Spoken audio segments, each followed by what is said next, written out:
A poor man always lives in hope. He believes that the day he becomes rich, all his problems will be solved.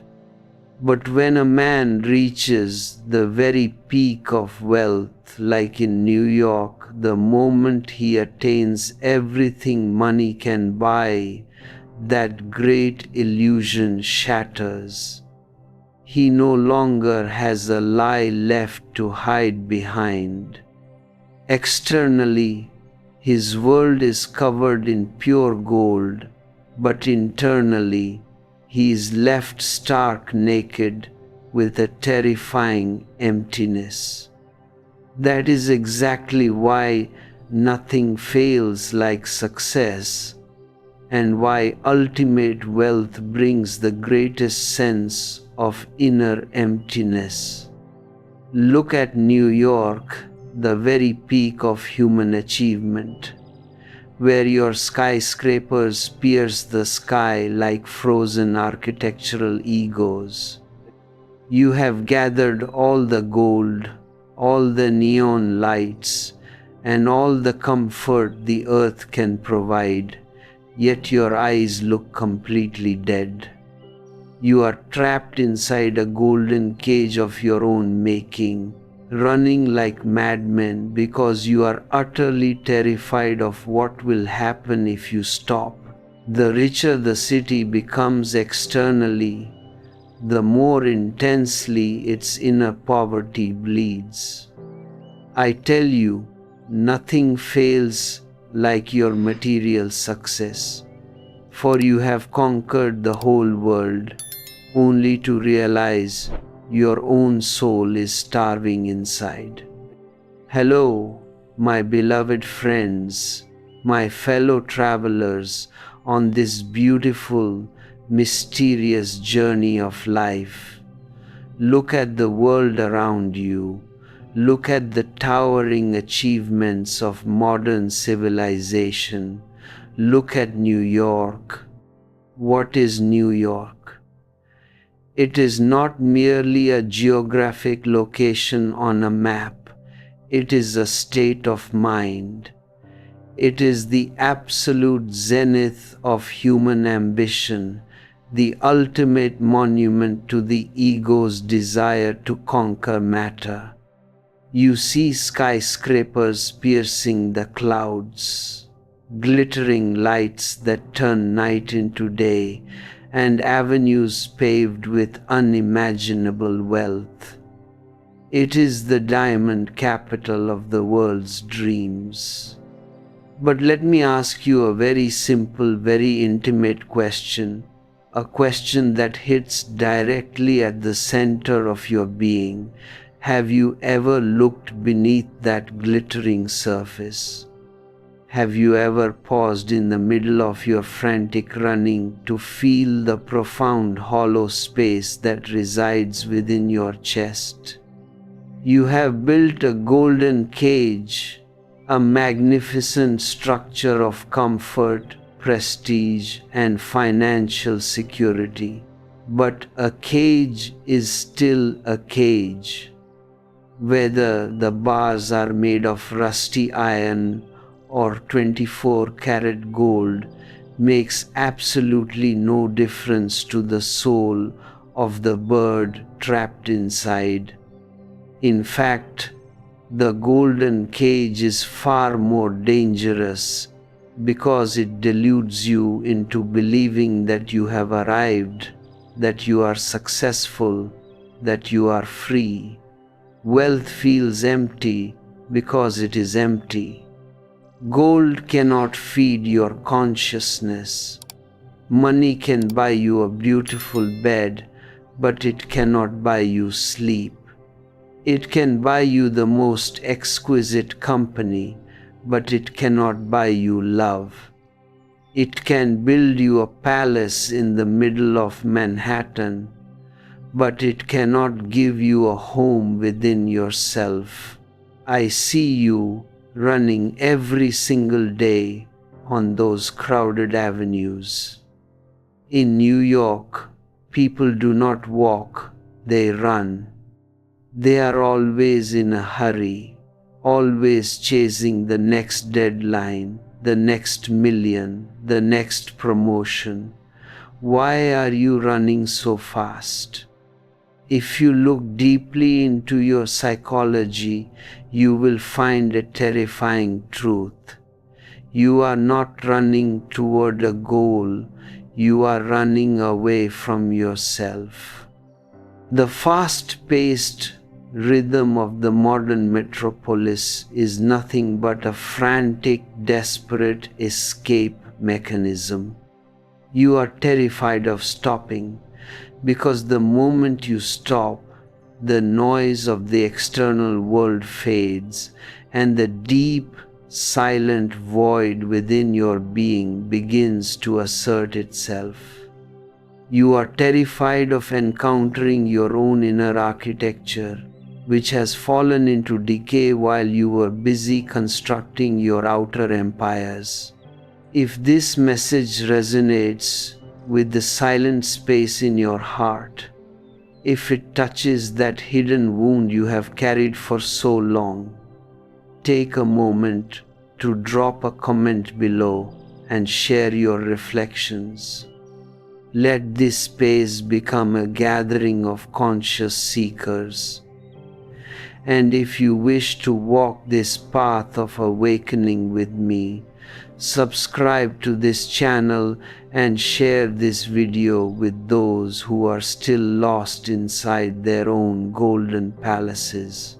Your support, whether through clicking the join button to become part of our inner circle or offering an expression of gratitude via super thanks, allows these timeless insights to reach every corner of this planet. For those who wish to dive even deeper into the art of meditation, our curated ebooks are available to guide your inner transformation. Let us understand the fundamental mistake that humanity has committed for thousands of years. Man wants change. Man looks at the suffering, the injustice, the poverty, and the misery of the world, and he desires a revolution.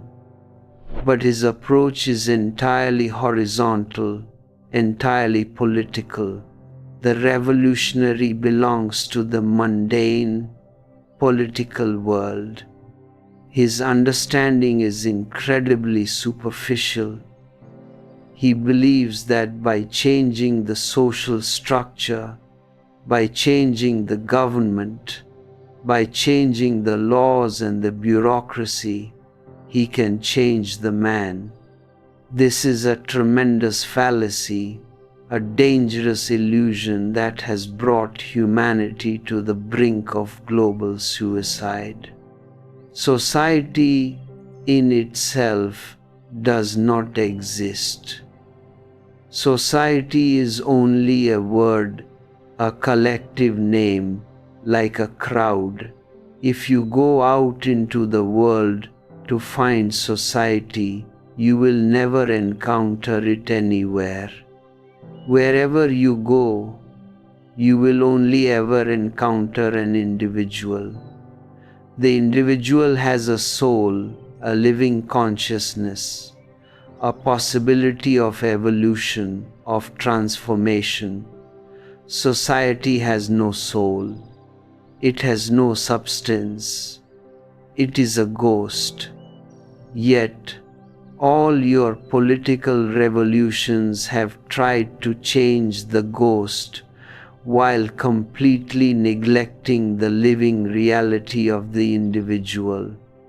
This is why every single revolution in human history has failed, and failed utterly. Look at the French Revolution, look at the Russian Revolution, look at the Chinese Revolution.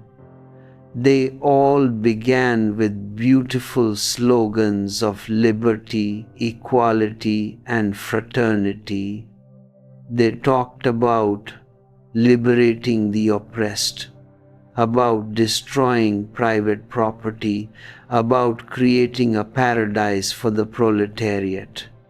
Karl Marx wrote beautiful logical theories in his books, and Lenin tried to implement them on a grand scale in Russia. Before the revolution succeeded, Lenin preached that when communism arrived, they would dissolve the institution of marriage, because marriage was originally a part of private property. He promised that people would live as free lovers and that children would be taken care of by the collective society. It sounded like an absolute utopia. But what happened the moment the power came into the hands of the Communist Party? The moment power arrives, the entire psychology changes. Power corrupts, and absolute power corrupts absolutely. Once Lenin and his inner circle captured the state machinery, they realized the enormousness of the problem. They realized that without the traditional family unit, the society would dissolve into total unpredictability, and a dictatorship cannot tolerate unpredictability. A dictatorship requires absolute control, total regimentation. They realized that if people have no family responsibilities, if they have no sick wives, old parents, or young children to worry about, they become independent, they become dangerous, they become rebellious. The family is one of the greatest traps that the vested interests of society have used for millennia to keep man a slave. A man burdened with a family cannot afford to go against the government. He has too much to lose. He has to compromise. He has to bow down. He has to obey. So, Lenin completely forgot about his promise to dissolve the family. Instead, the Soviet state became the most oppressive, most regimented corporate structure the world has ever seen. It was no longer communism, it was state capitalism, where the state became the solitary billionaire, and every citizen was reduced to a completely powerless cog in a massive, terrifying machine. And look at what followed. Joseph Stalin, a man completely possessed by the lust for power, systematically eliminated every single revolutionary who had fought alongside Lenin. He killed at least 1 million of his own people in his concentration camps, and most of them were the very revolutionaries who kept asking, what happened to the promises of the revolution? Stalin had them liquidated because they were a threat to his absolute authority. Trotsky, the charismatic defense minister and co-founder of the revolution, had to escape for his life to the other side of the world, to a remote corner of Mexico. But the long arm of the state followed him. Stalin's assassins found him, and while Trotsky was writing a biography to expose the corruption of Stalin, he was brutally hit on the head with a hammer, fracturing his skull into pieces. His handwritten manuscript was left stained with his own blood. This is the strange, inevitable end of all political revolutions. They are carried out by the old mind, by people who suffer from a deep inferiority complex, people who have no inner power and therefore crave power over others. The revolutionary needs a crowd. He needs a political party. He needs an army. And the moment he gains power, the power does not change the institutions. The institutions change him. The names change, the flags change, the national anthems change, but the exploitation continues exactly the same, often with even greater efficiency and brutality. Even in India, we saw the total failure of the Gandhian revolution. Mahatma Gandhi preached non-violence his entire life. He talked about throwing all weapons into the ocean and sending the armies to work in the fields and gardens once India gained independence. He talked about welcoming invaders as guests and telling them, "You can live here too, just as we live." But what happened the moment independence was achieved? The country was divided in front of Gandhi's own eyes. Millions of people were butchered, burned alive, and women were raped by their own neighbors, who just days before were living as brothers and sisters. And Gandhi completely forgot his own philosophy. He did not ask his disciples, who formed the new government, to dissolve the army. On the contrary, when Pakistan attacked Kashmir, Gandhi came out into his garden in New Delhi and blessed the first 3 airplanes that were flying over his villa to go and drop bombs.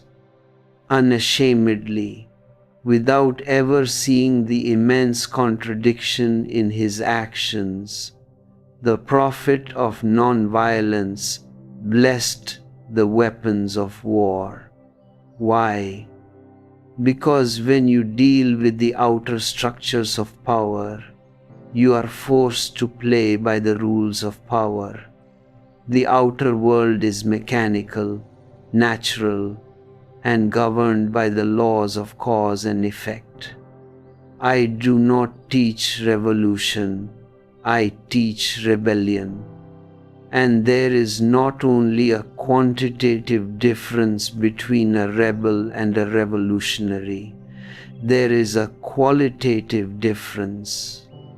The revolutionary belongs to the political sphere. The rebel is a spiritual phenomenon. The revolutionary tries to modify the old, to renovate the old building. He might whitewash it, change the doors, or add a few stories, but the foundation remains the dead past. The rebel simply cuts himself off from the past entirely. He slips out of the old skin just like a snake slips out of its old skin, and he never looks back. Rebellion is a total discontinuity with the old man, with rotten ideologies, with stupid discriminations, and with idiotic superstitions. Unless we create a large number of such rebellious individuals around the earth, our days on this planet are numbered. The old mind, with its competitive ego, its nuclear weapons, and its nationalistic boundaries, has brought us to the ultimate point of global suicide. This century may very well become our graveyard unless a new man emerges, a man with fresh eyes, with new values, a man who relies completely on his own meditative awareness rather than borrowed knowledge. If you feel this call to transcend the old structures, if you desire to be part of this silent global awakening, I invite you to engage with this content. Share your thoughts in the comments below. Subscribe to keep receiving these insights, and pass this video along to those who are ready to break free from their golden cages. If you wish to support the continuation of this work, consider clicking the Join button to access exclusive membership benefits, or show your support through a super thanks donation. Every contribution helps us spread this message of inner freedom. And do not forget to check out our ebooks, which offer practical steps for your daily meditation practice. Let us look deeper into the psychology of this golden cage. Why is it that the Western world, having achieved the very pinnacle of material success, is now suffering from such a deep sense of depression, of profound boredom and existential anguish? It is because with man, the natural, automatic process of unconscious evolution has come to an end. This is a scientific fact that you must comprehend to understand your own anxiety. Below man, in the animal kingdom, there is absolutely no anxiety. A tree is never tense. A lion is never neurotic. A deer never suffers from insomnia. Why? Because they do not have the capacity to choose. They are governed completely by the mechanical laws of nature. Everything happens as it must. There is no chooser, and in the absence of a chooser, anxiety is impossible. The animal does not have to decide what to do tomorrow.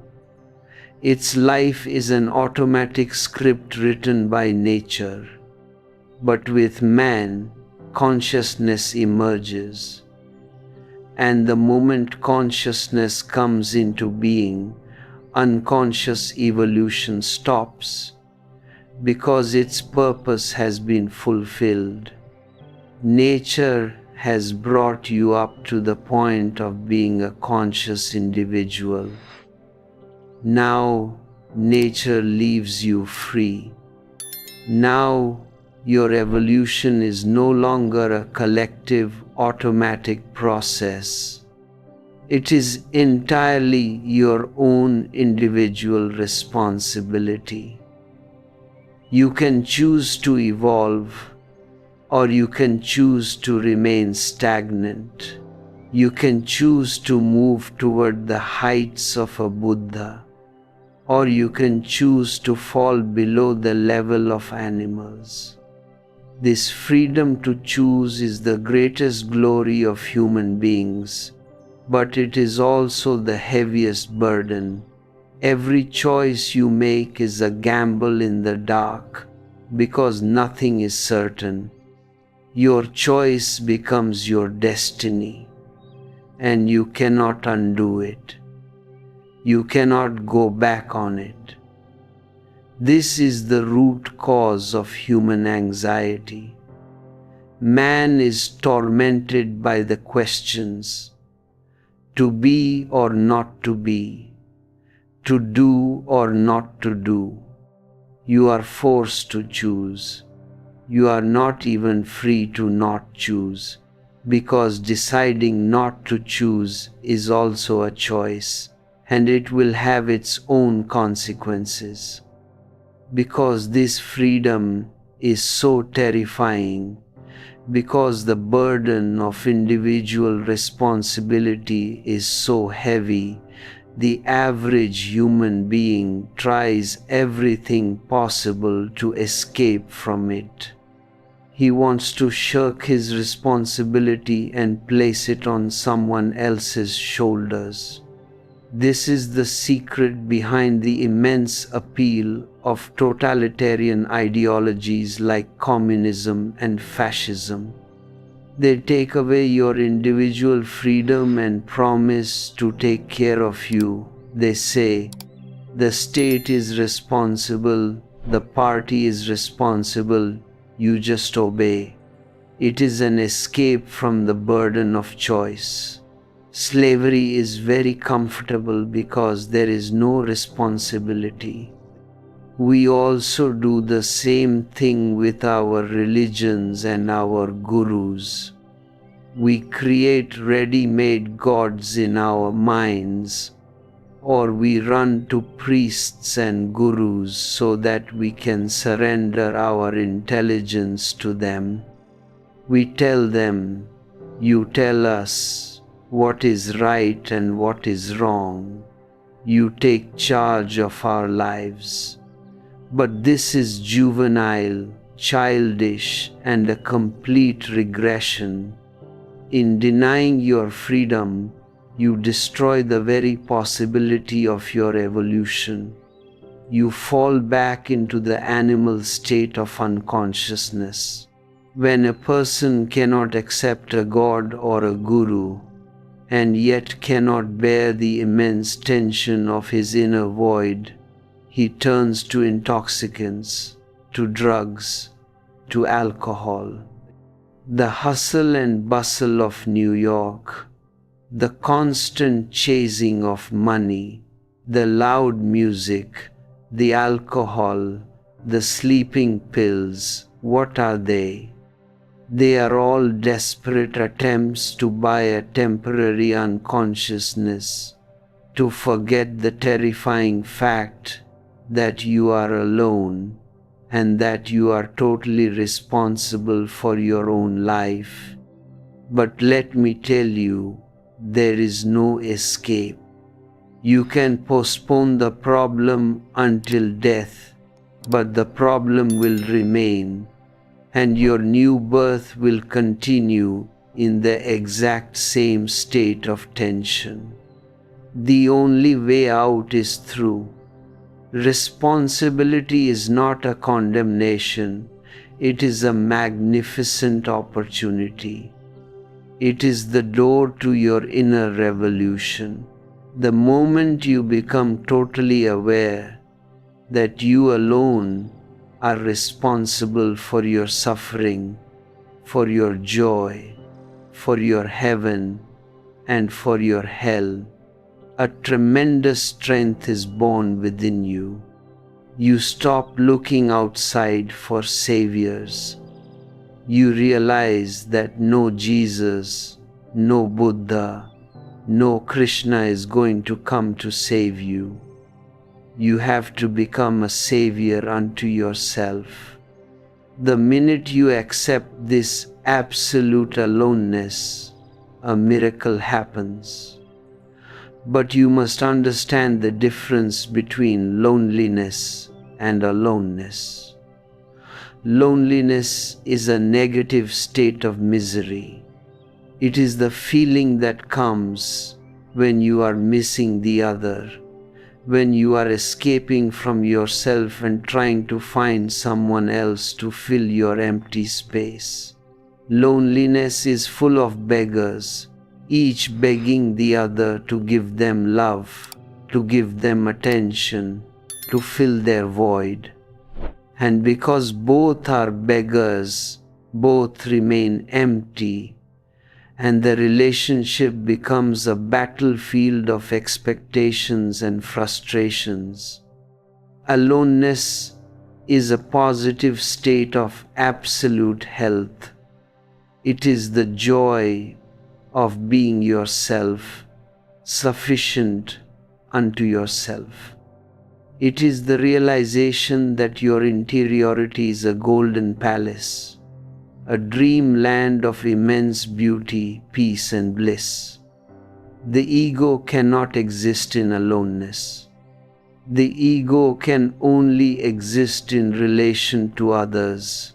It needs a crowd, it needs validation, it needs possessions to sustain itself.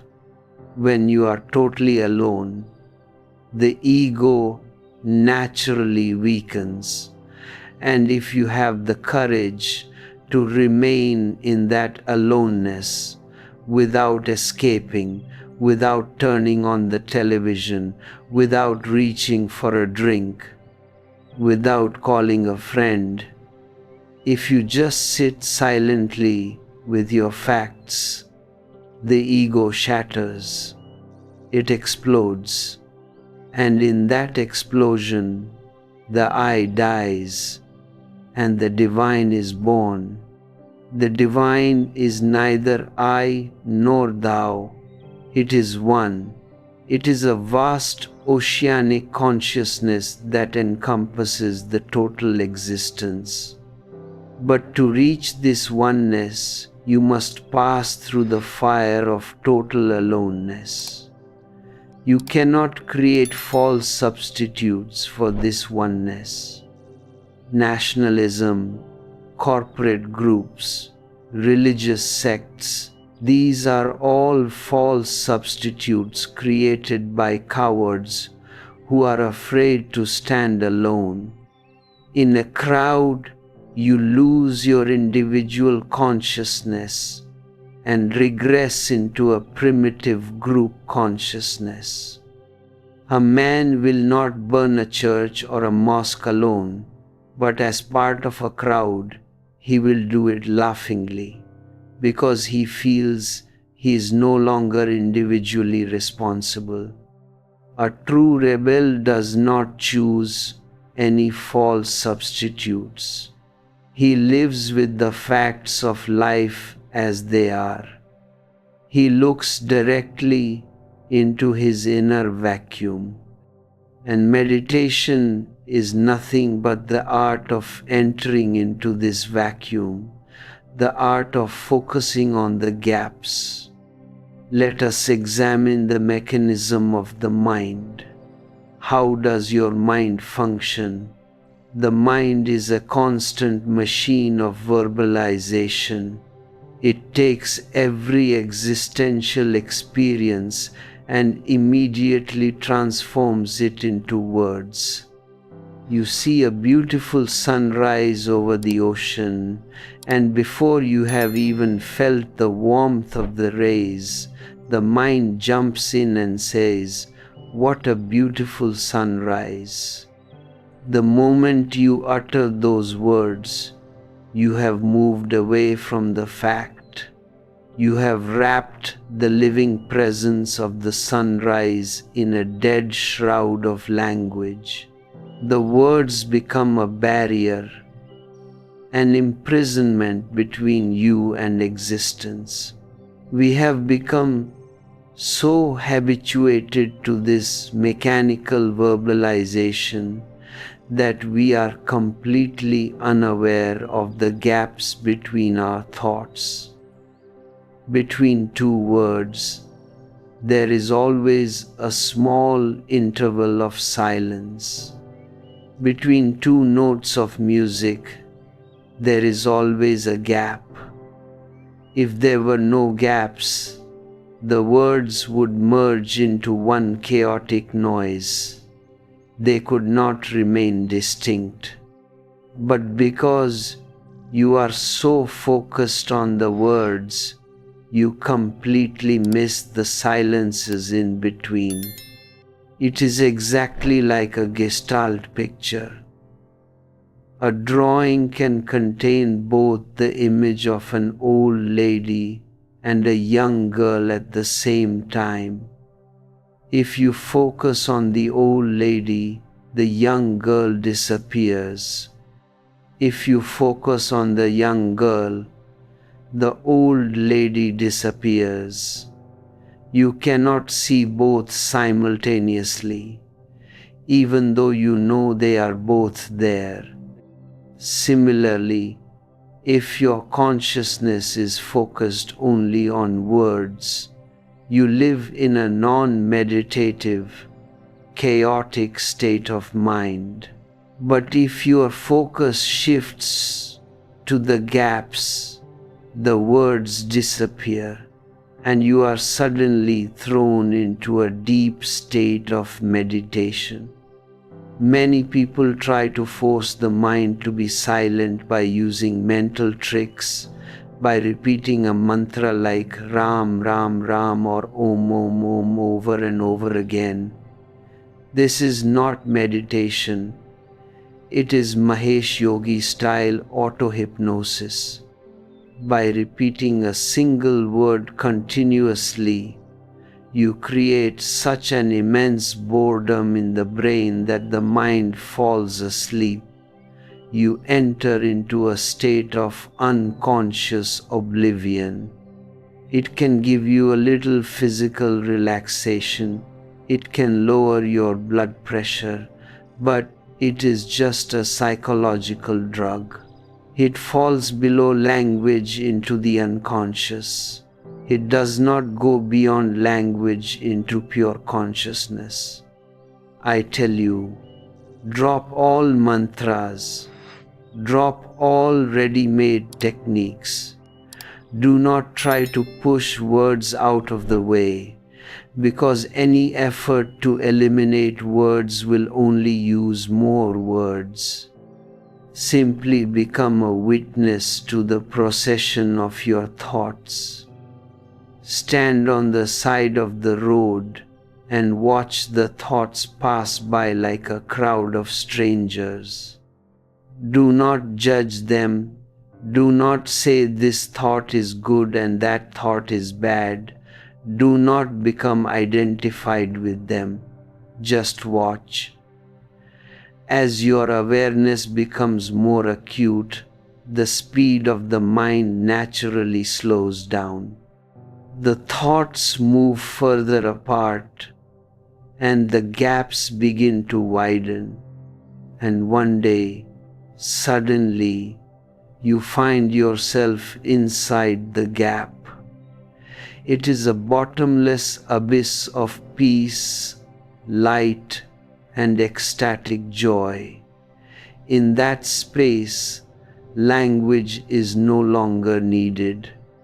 You are in a living communion with the total existence. You are one with the trees, one with the stars, one with the ocean. This conscious oneness is the very peak of human evolution. It is the ultimate flowering of your potential. It is what I call the birth of Zorba the Buddha, the new man who is rich in both worlds, who enjoys the material pleasures of the earth like Zorba, and yet carries the silent, luminous awareness of the Buddha within his soul. We will continue this journey, exploring how this inner alchemy can transform every aspect of your daily life, your relationships, your love, and your freedom. But for today, let this seed of awareness settle deep into your heart. Reflect on it, sit with it, and allow it to grow. The real problem lies in this deep, unexamined structure of your mind, which has been conditioned for centuries by a society that thrives on hypocrisy. You see, the modern world has trained you from the very moment of your birth to wear masks, to put on beautiful, painted faces that are acceptable to the crowd. while your true identity is forced into total darkness.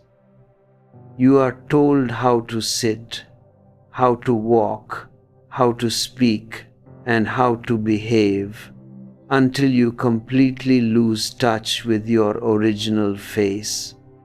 This conditioning is so thick, so dense, that it becomes your second nature, and you forget that underneath it all, you are playing a pre-written role in an absurd corporate drama. You become an actor who has forgotten his own name, an actor who now honestly believes he is the character he plays on the stage. This is the tragic state of the modern professional running through the avenues of New York.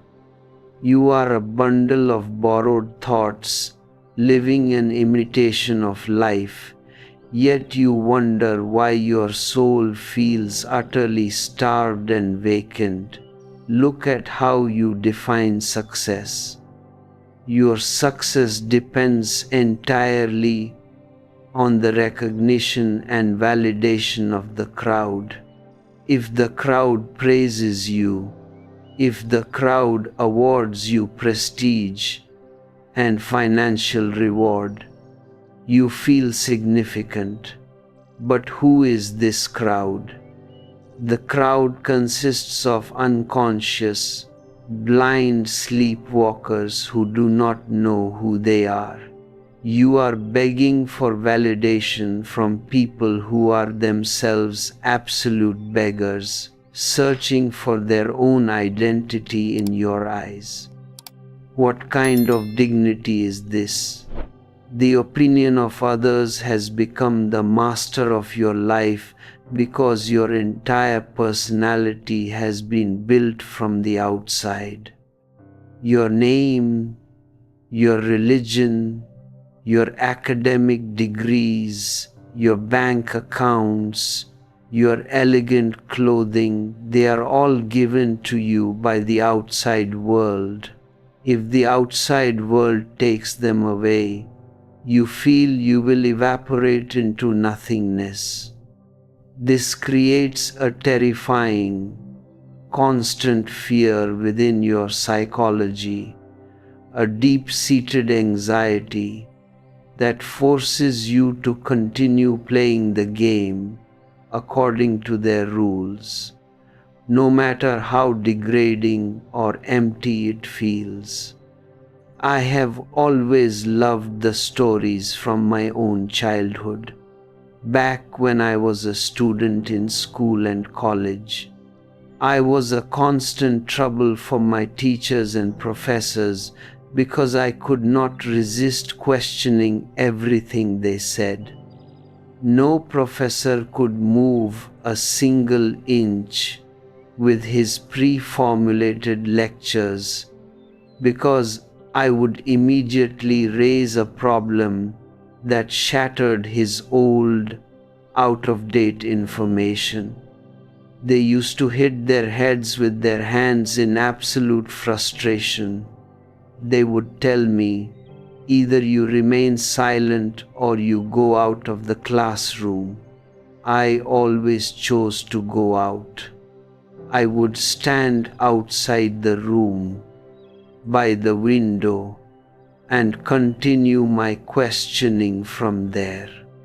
They would punish me by telling me to run 10 rounds of the campus, and I would tell them, if I do 15 rounds, do you have any objection?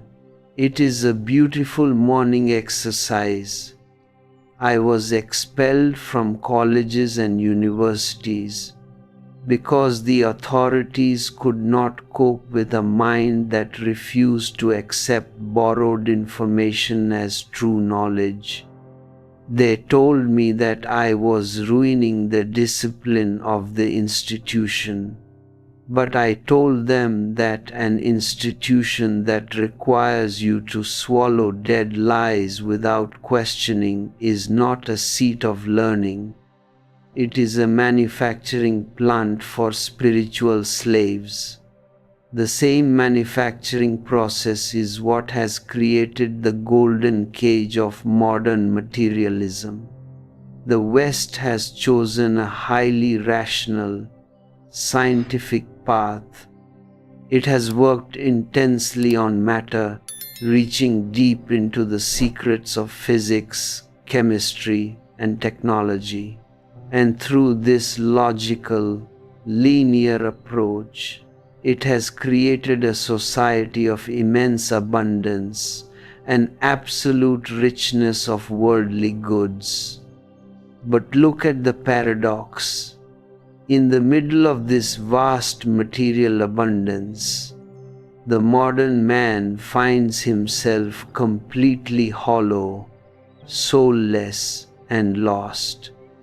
The master of the house is missing, while the house is overflowing with every possible luxury. You have forgotten that your mind is just a biocomputer, an efficient mechanism designed to store information and memories, but it has no intelligence of its own. You have allowed this mechanical biocomputer to become the master of your existence, and now you are suffering from a lopsided, fragmented development where your brain is overdeveloped while your heart and your inner consciousness have completely shrunk into nothingness. The East, on the other hand, committed the opposite mistake. For centuries, the East worked exclusively on meditation, on the inner world of subjectivity and consciousness. It produced great mystics, great Buddhas, and enlightened sages who touched the ultimate peaks of ecstasy. But because it completely condemned matter and the physical body as an illusion, as Maya, it created millions of poor, starving human beings who live in absolute misery, without pure water to drink or proper shelter to protect themselves. This is an equal crime against humanity. The materialist denies the soul and finds himself trapped in a meaningless, wealthy boredom. The spiritualist denies the body and finds himself trapped in a diseased, starving poverty. Both have divided man, creating an atmosphere of spiritual schizophrenia all over this planet. My rebel, the new man of the future, is Zorba the Buddha.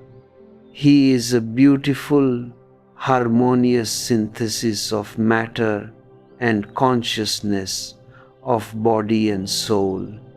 He does not deny either, because he knows they are not two separate entities in conflict with one another, but only two aspects of one single organic reality. Matter is the outside of consciousness, and consciousness is the interiority of matter. There is no need to renounce this earth to gain the stars of the sky, and there is no need to betray the sky to enjoy the flowers of the earth. To choose only one side when you are fully capable of possessing both is to live a poor, incomplete life. Zorba the Buddha claims the entire universe as his home. He will have roots deep in the earth, mastering science and technology to live a comfortable, luxurious life. And he will have wings that fly high into the sky of meditation, experiencing the ultimate ecstasy of godliness. Let me tell you an ancient story that perfectly illustrates this human crisis. In a vast forest near a prominent metropolis, there lived two beggars. Naturally, they were fierce competitors, professionals who envied each other's territory, as all professionals do. One of these beggars was completely blind, and the other was lame. They spent their days competing for coins in the city streets, harboring a deep animosity toward each other. But one night, a massive wildfire broke out in the forest. The dry trees caught fire instantly, and the wild flames began spreading with incredible speed. The blind beggar could run, but he could not see where the fire was or which path was still safe. He was bound to run directly into the flames and die. The lame beggar could see perfectly well. He could see exactly where the fire was spreading and where the exit path lay, but he could not walk. He could only watch his own death approaching. In that critical moment of life and death, both beggars realized their profound foolishness. They forgot their competition, dropped their old animosities, and realized that they needed each other to survive. They formed a magnificent synthesis. The blind man took the lame man onto his sturdy shoulders, and they began to function as one organic whole. The lame man provided the eyes, shouting directions from above, and the blind man provided the legs, running swiftly through the burning forest. Together, they saved each other's lives and became lifelong companions. This is precisely the situation of modern humanity. Zorba is blind. The materialist world of the West is blind. It has great energy. It can run fast. It can create immense wealth and technology, but it cannot see where it is going. It is running directly into the global wildfire of nuclear destruction because it lacks inner vision. The Buddha can see. The spiritual consciousness of the mystic has eyes, clarity, and perception, but it is crippled. It cannot dance, it cannot sing, it cannot build material well-being on its own. It remains isolated on dry, silent peaks. It is high time that Zorba and Buddha meet within each individual.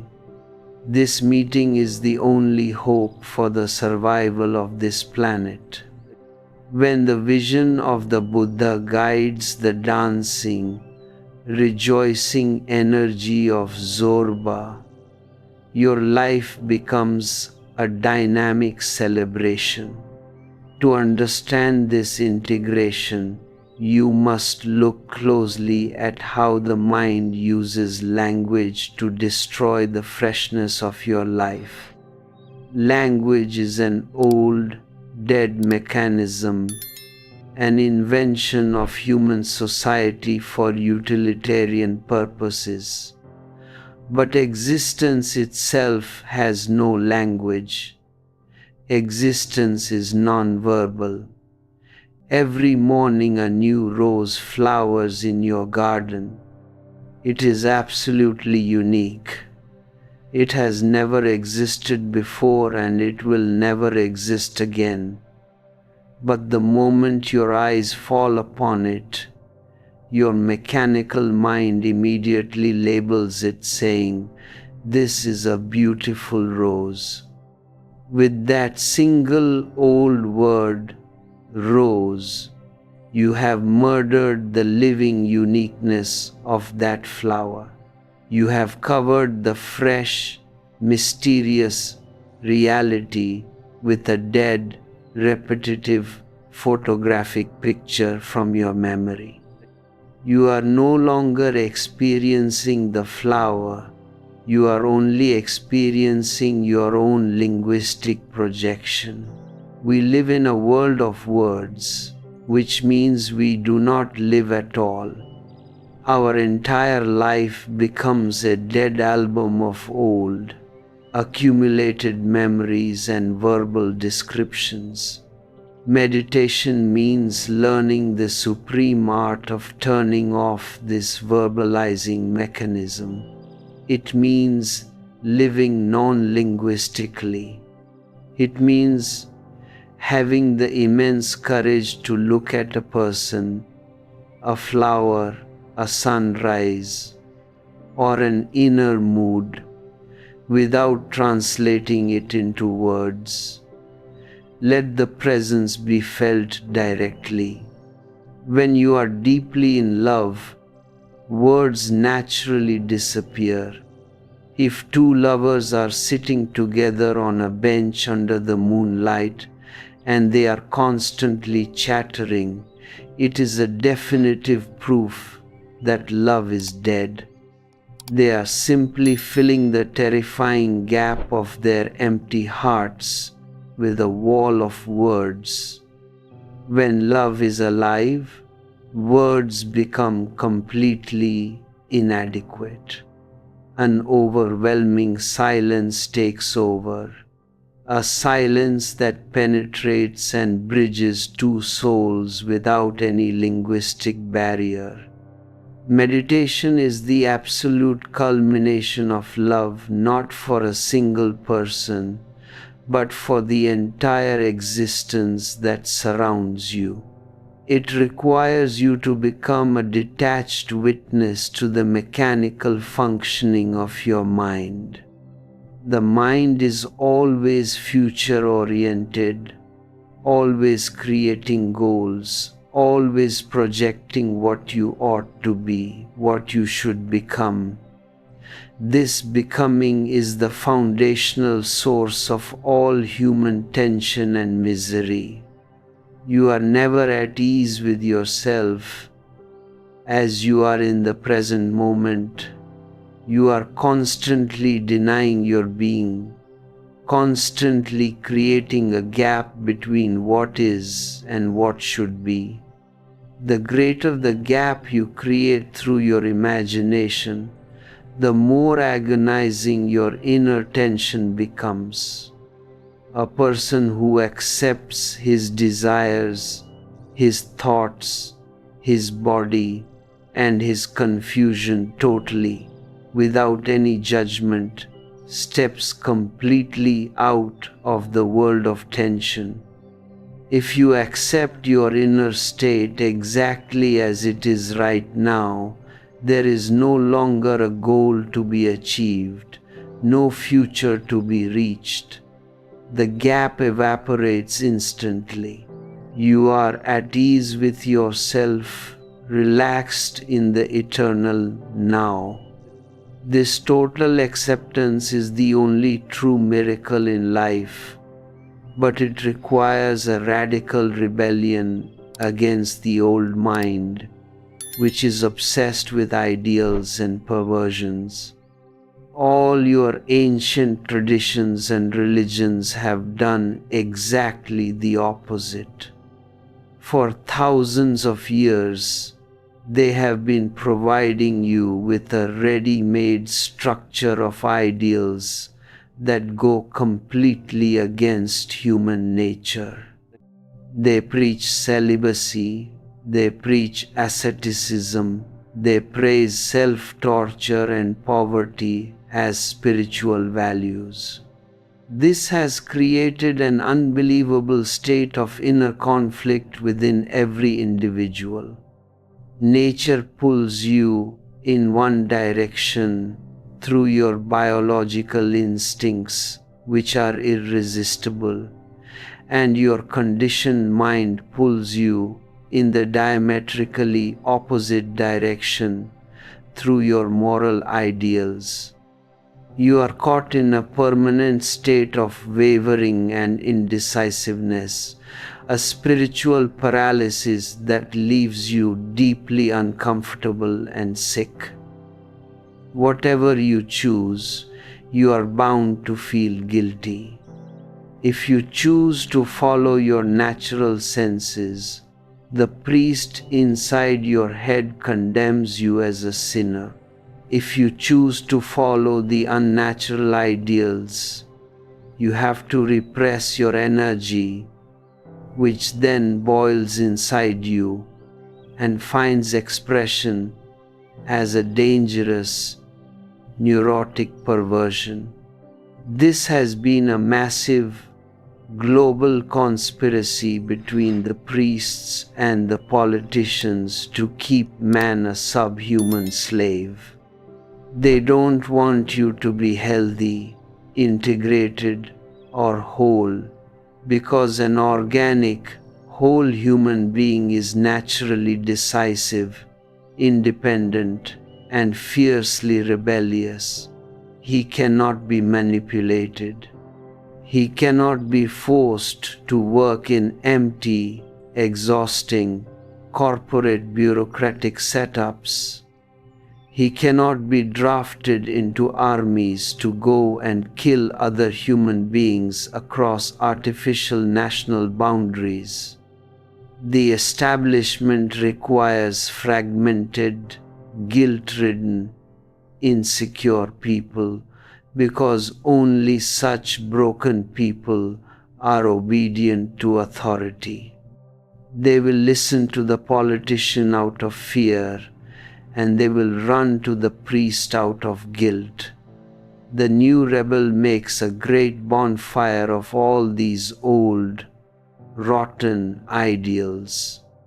He cuts himself off completely from the dead past through a total inner surgery.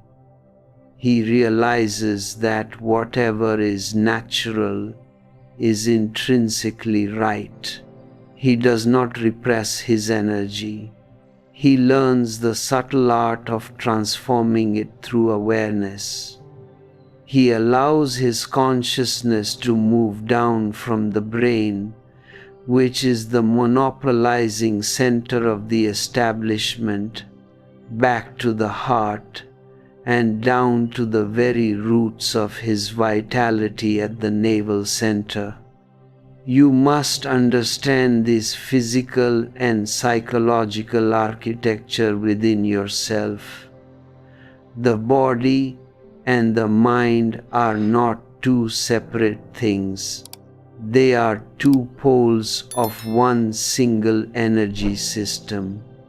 You are a psychosomatic being.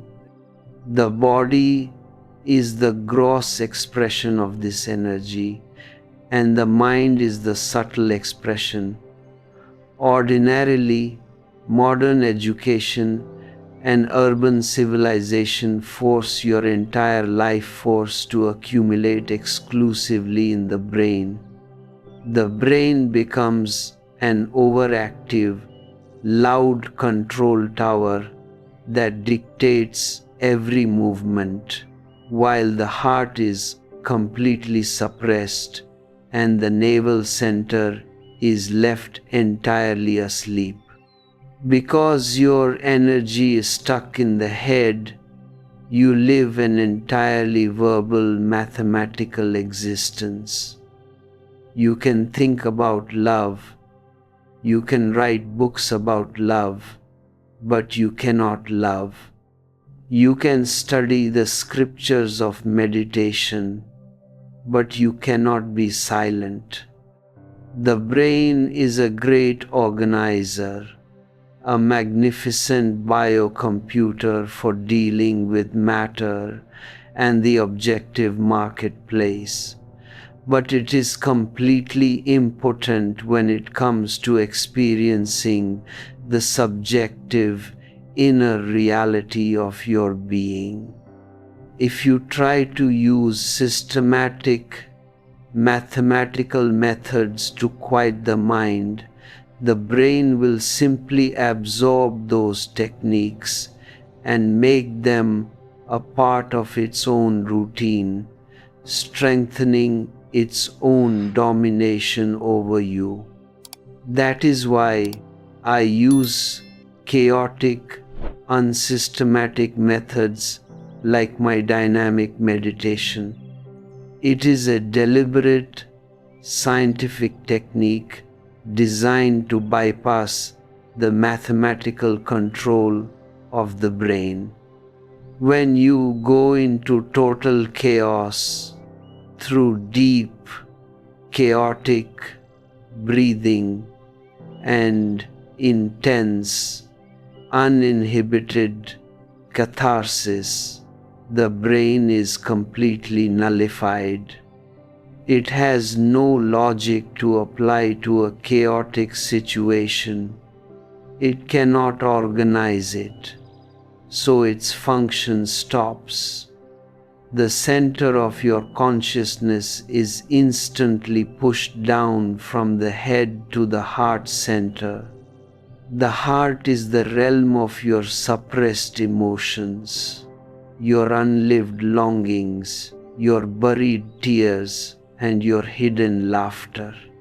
For your entire life, the brain has been telling the heart how to behave, making it cold, calculated, and dead.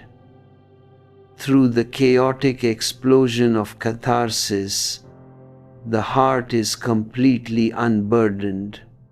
The layers of heavy armor, fear, and social conformity are shattered and thrown out of your system.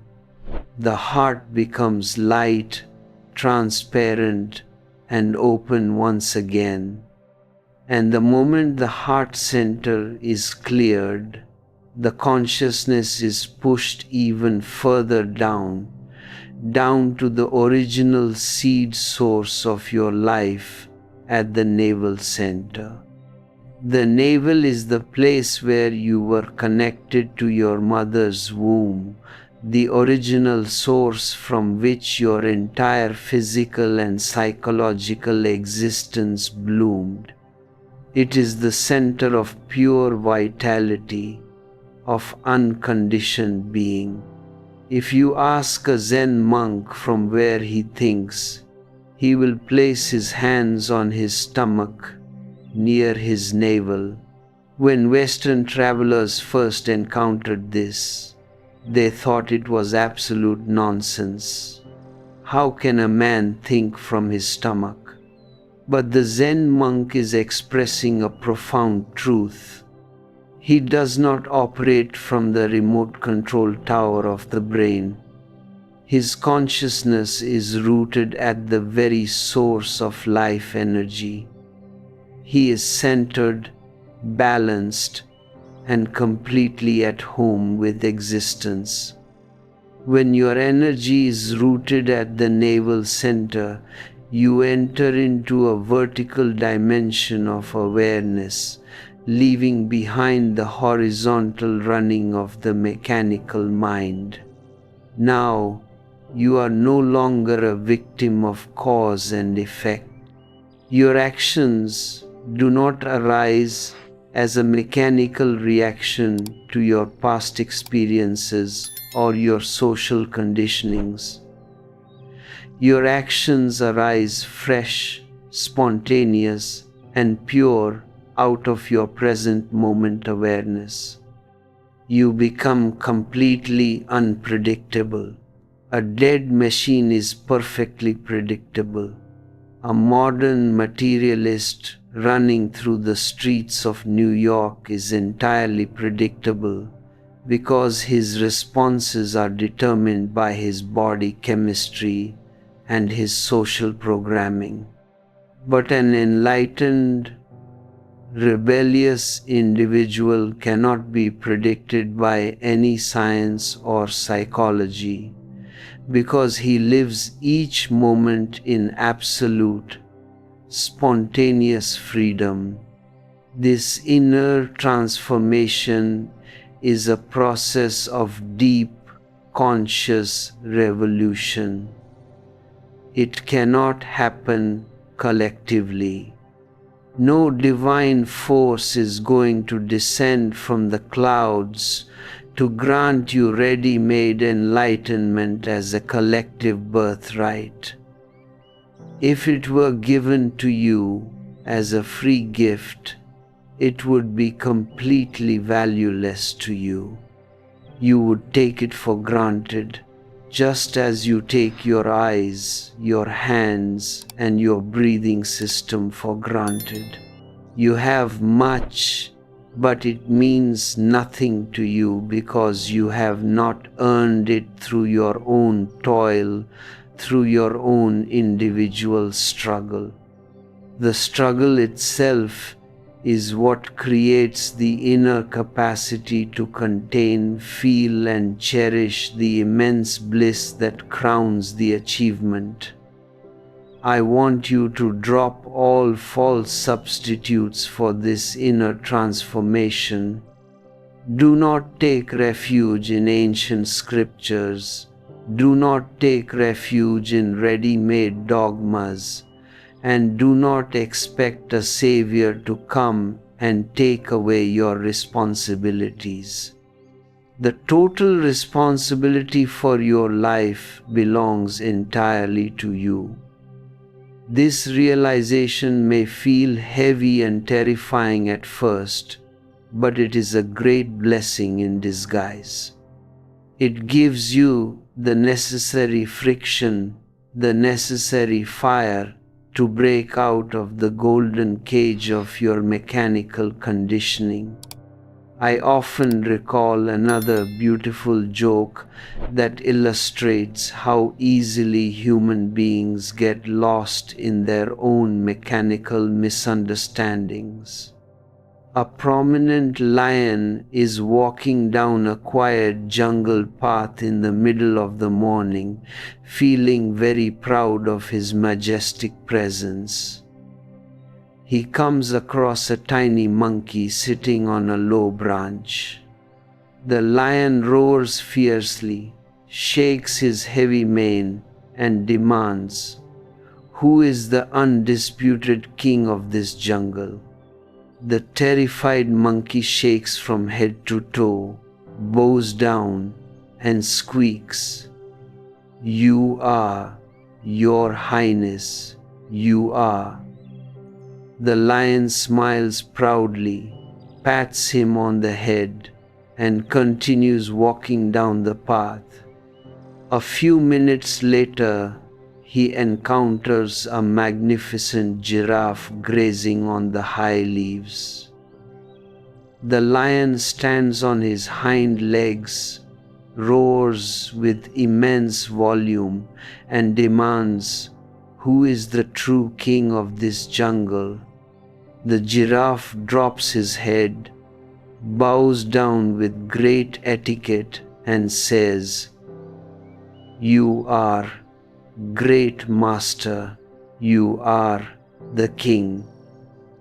The lion feels absolutely fulfilled, his ego swollen to maximum capacity. Finally, as he approaches the river, he encounters an enormous elephant drinking water peacefully. The lion walks right up to his face, roars with all the power in his lungs, scratches the dirt with his claws, and demands, "Who is the king of this jungle?" The elephant does not say a single word. He simply wraps his massive trunk around the lion's body, lifts him high into the air, swings him around a few times, and hurls him with incredible force against a massive coconut tree. The lion hits the trunk, slides down into the dirt, and sits there for a few moments, completely dazed, his bones aching, his mane covered in dust. He slowly recovers, staggers back to his feet, shakes the dirt off his face, walks carefully back to the elephant and says, "Look, just because you don't know the answer to a simple question, there is absolutely no need to get so pissed off. This is exactly the state of your logical, rational mind. When existence throws a massive, irrational reality at your face, when you are confronted with death, with love, with the inner void, or with the deep, agonizing emptiness of your material success, your mind refuses to see the truth. It finds some foolish, logical excuse to protect its own petty ego, its own small crystallization. It would rather believe that the whole universe is wrong than admit its own complete ignorance. You must understand that your whole past has put you into an insolvable puzzle, a complex jigsaw puzzle, where the name on the back of the box is life. The pieces have been manufactured in such a way that they can never fit together through logic or reason, because they are based on a fundamental contradiction between your nature and your ideals. You can continue trying to solve this puzzle for lives and lives, using your intelligence, your technology, and your material wealth, but you will only end up more perspiring, more frustrated, and more paralyzed. The only way out of this puzzle is total surgery. You have to cut yourself off from the horizontal continuity of the past. You have to drop the very desire to fit the pieces together according to the rules of the society. Step entirely out of the race. Become a simple pagan who loves nature, respects his body, and has a deep, silent reverence for the existential reality that is present right here and now. When you are no longer trying to become something else, your energy stops moving downward and outward toward the periphery of the market. It begins a spontaneous, silent movement inward toward the center of your own being. This inward flow is the only true freedom, the only authentic religion. It does not require you to run away to a mountain cave or to renounce the material comforts of the world. It requires you to remain in the marketplace, to remain in the middle of your daily life, but to be completely non-identified with it. You live in the world, but you are not of the world. You use your mind as an efficient instrument for matter, but your consciousness remains fixed on the silent, boundless gaps of eternity. As we move deeper into this exploration, you will begin to see how this meditative awareness dissolves the deep-seated mechanisms of jealousy, anger, competitiveness, and the lust for power that turn your urban life into a constant field of warfare. You will begin to understand the real meaning of justice, of love, and of a life that is lived without any guilt or friction. The golden cage is magnificent, but the sky is waiting for you to unfold your wings.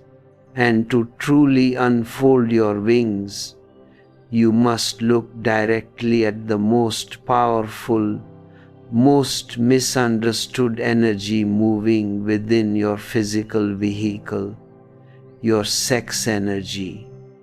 Let it be understood as a fundamental law of inner chemistry, that there is no such thing as sex energy as a separate, distinct entity.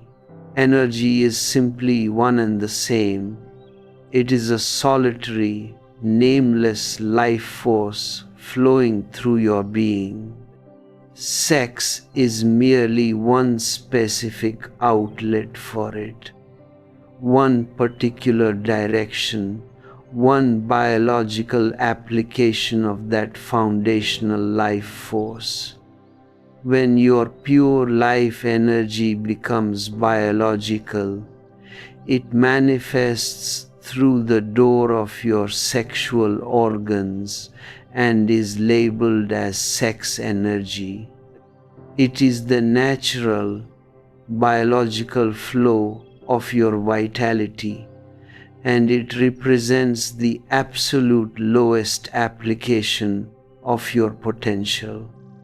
It is the lowest, not because it is bad or sinful, but because it is the foundation, the underground seed, not the ultimate peak of the temple. The tragedy of your modern existence is that sex has become your entire life, your sole obsession, your absolute end. When sex becomes the totality of your thoughts and desires, your entire life is reduced to a magnificent waste. It is exactly like a foolish man who goes on laying a massive, expensive foundation for a house, spending his entire life pouring concrete into the earth, without ever building the actual palace for which the foundation was meant. Sex is meant to be a stepping stone, a jumping board to a higher transformation.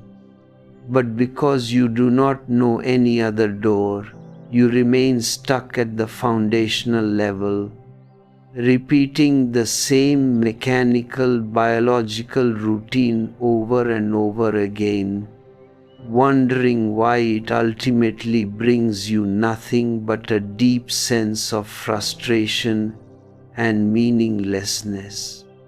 You must drop the ugly, deceptive word sublimation from your vocabulary entirely, because all theories of sublimation are deep down nothing but polished theories of suppression and conflict.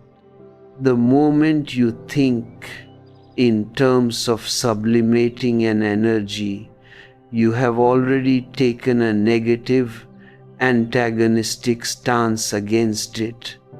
Your condemnation is hidden within the very concept. And let me tell you as an absolute fact of existence, anything you do directly against sex is bound to be a suppression, a violent war against your own nature.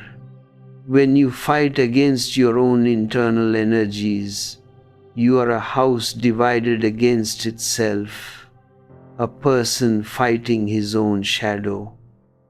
No one has ever won such a fight, and no one can ever win it.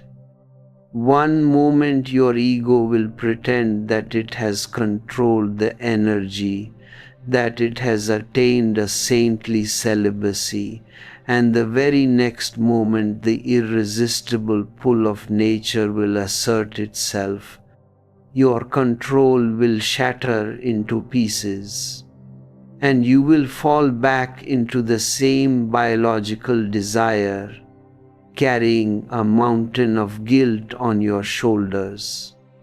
This is the exact neurosis that all your traditional religions and ancient priests have imposed upon the human mind.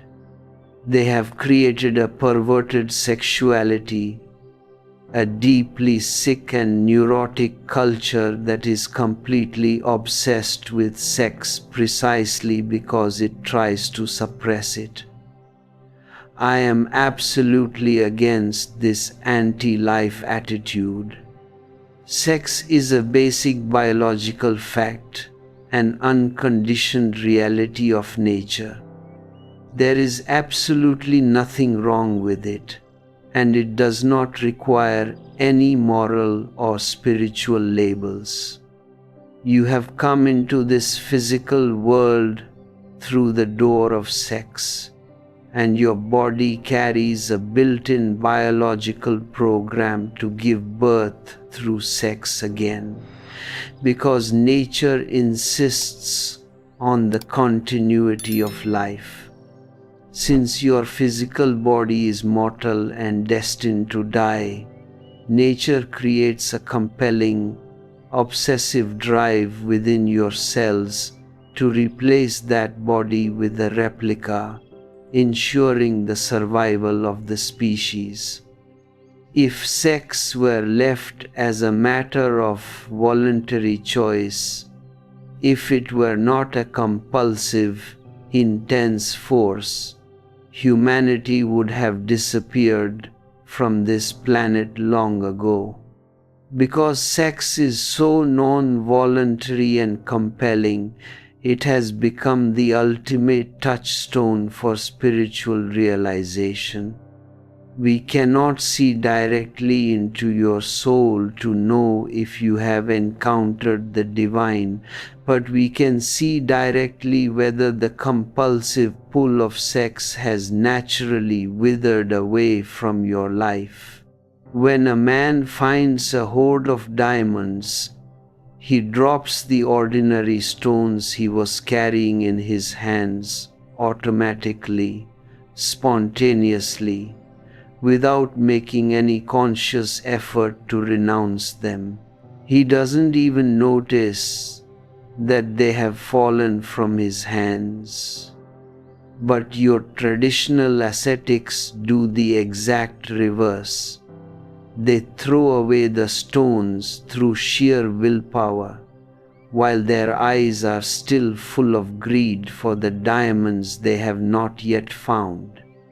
They remain empty-handed, trapped in an inner hell where sex goes on bubbling and exploding within their unconscious minds.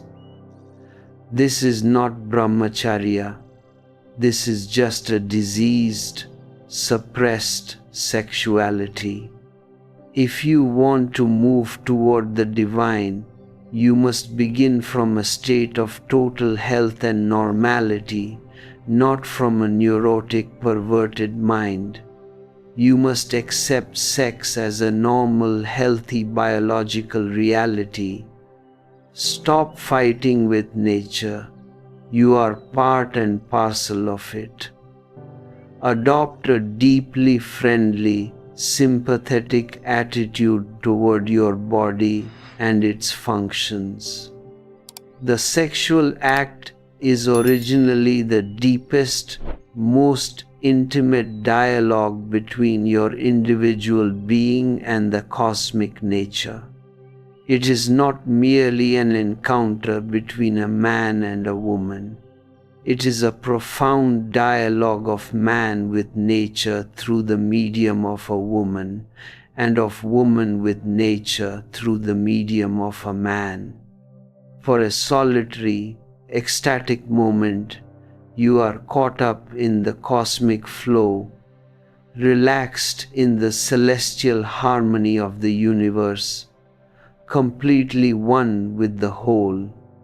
If you move into this cosmic dialogue unconsciously, blindly, then you are nothing but a passive instrument in the hands of biological evolution. But if you can learn the rare art of being completely alert, aware, and conscious during the sex act, the very act is transformed into a magnificent meditation. Because the sex drive is so involuntary and compulsive, it is incredibly difficult to remain aware inside it, but it is absolutely possible. And let me tell you, if you can become a detached witness in the deepest peak of the sex act, there is no other situation in life where you cannot remain aware, because no other human act touches such profound biological depths. If you can attain awareness in sex, you can easily attain awareness in the moment of your death, because the depth of sex and the depth of death are completely parallel, moving to the exact same point of cosmic surrender. Use sex as an object of your meditation. Treat it with the deep reverence you would show to a sacred temple, and through that very mindfulness, you will transcend it completely. The more you pass through the act with your eyes wide open, with your consciousness fully alert, the more meditation begins to grow within your being. And as meditation expands, a new door to an infinite, incomparable bliss opens up before you, and the mechanical, biological urge for sex simply begins to wither away on its own accord. Just like dry leaves fall silently from a tree in autumn, the tree never has to make an effort to drop the leaves. They just fall because their time is over, and a new life sap is rising from the roots. In the exact same way, energy naturally stops flowing through the door of sex, because it has found a deeper, more fulfilling source of happiness through the door of meditation. You must look into the deep confusion that exists in your mind between the words sex and love. As your life is right now, these two words have absolutely no inner association. They are completely distinct. What you popularly call love is nothing but a romantic preface to sex, a subtle lure, a biological foreplay to prepare the ground for the physical act. It is nothing but clothing for the naked fact of sex, always standing around the corner, waiting to jump. Love talks, but sex prepares. That is why the moment sex is easily and legally fulfilled through marriage, your romantic love disappears completely from the house. The preface is no longer needed because you have already entered the book. The clothing is dropped because the naked fact has been reached. Real love is never a preface. It is an epilogue. It does not come before sex, but after sex has been lived with total awareness and meditative clarity. If you meditate deeply within the physical act, your partner ceases to be an object, a mere instrument for your biological pleasure. A profound feeling of gratitude, friendliness, and deep compassion arises between the two of you, because through each other you have caught a fleeting glimpse into the unknown depths of reality. You feel grateful to each other for being fellow travelers, fellow seekers on this difficult pilgrimage. Real love is a magnificent combination of this unconditioned gratefulness, deep friendliness, and total compassion. When real love flowers within your heart, sex becomes completely irrelevant and drops away forever. Love is like the beautiful flower that emerges from the dark, dirty roots in the earth, but moves high into the open sky, completely breaking out of the shell. Sex is nothing but the protective shell of the egg through which love has to emerge. The moment love is born, the shell is broken, discarded, and left behind as a meaningless relic of the past. But if meditation is absent from your life, you can never reach this flowering. Sex will be repeated mechanically every day, turning into a dull, exhausting routine that breeds nothing but bitterness and hostility between you and your partner. You begin to feel like slaves to each other's needs, and you can never feel friendly towards someone to whom you have become a spiritual and physical slave. Your relationship becomes a constant field of warfare where you fight, make up, and fight again, trapped in a vicious circle that never allows love to enter the house. Do not fear sex and do not escape from it, because both fight and flight are nothing but expressions of a deep, underlying fear. Accept your current biological reality completely. Go deep into it with total alertness. Understand its mechanism and let your consciousness illuminate every corner of the act. The moment you experience a greater bliss through meditation, your energy will naturally change its direction, because energy always flows toward the point of maximum happiness.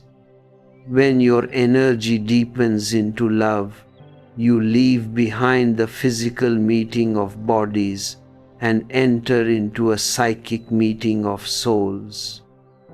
And you must not stop there either. The journey must continue. Once the flower of love is fully established, you must begin to meditate on love itself, becoming a detached witness to the communion of souls. Through this subtlest awareness, you transcend even love and arrive at the temple of prayer. In sex, two physical bodies were meeting. In love, two individual souls were meeting. But in prayer, the personal other drops away entirely. Prayer is a magnificent, wordless communion between your individual consciousness and the impersonal whole of existence. It is a song without any sound, a silent transfer of energy between the dewdrop and the vast sky. Yet, even prayer is still a meeting, a subtle duality where the devotee and the divine remain distinct. That is why you must bring meditation into your prayerful moments as well, watching the communion as a witness, until you transcend yourself and the whole simultaneously. In that ultimate moment of total nakedness, the drop slips completely into the ocean, and the ocean merges completely into the drop.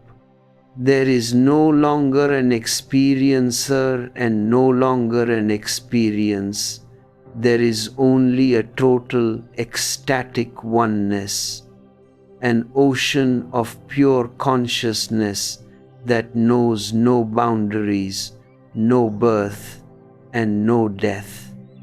This is the ultimate peak of human evolution, the ultimate destination toward which every desire, every act, and every long winter of running has been leading you. To realize this ultimate peak, you must become an accurate cartographer of your own inner being. You must understand that your total existence consists of 7 distinct bodies, 7 layers of consciousness moving from the dense material world to the absolute void of non-being. These 7 bodies are the physical, the etheric, the astral, the mental, the spiritual, the cosmic, and the nirvanic. Each body represents a different dimension of reality, and each body has its own unique way of functioning, its own specific tensions, and its own unique realm of dreaming. Your first body is the physical body, the conscious mind, the material vehicle that you can see and touch. But let me tell you a surprising truth. You do not really know your physical body at all. The body that is known to you is only the body seen from the outside, the objective body that looks back at you from the mirror, the body that a physician can examine in a laboratory or analyze on an operating table. This public, objective knowledge can never lead you inward because it belongs to the surface of things. You must learn the foundational art of becoming aware of your physical body from the inside, experiencing its inner geography, its subtle rhythms, its silent music, and its internal flows of life electricity.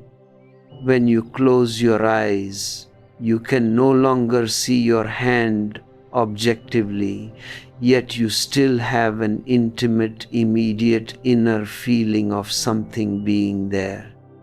This private, unshareable inner feeling is the real body.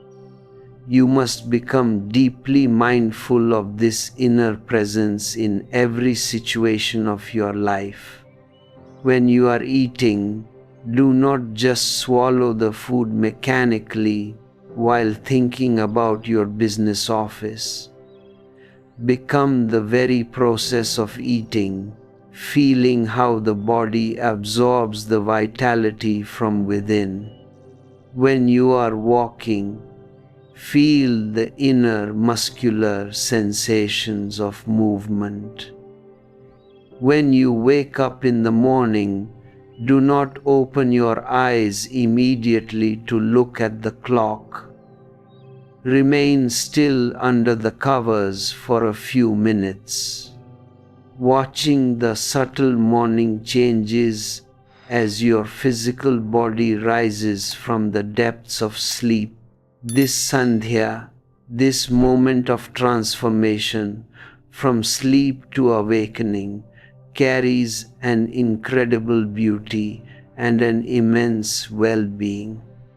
The moment you become thoroughly acquainted with your physical body from within, the second body, the etheric body, automatically comes into your field of vision.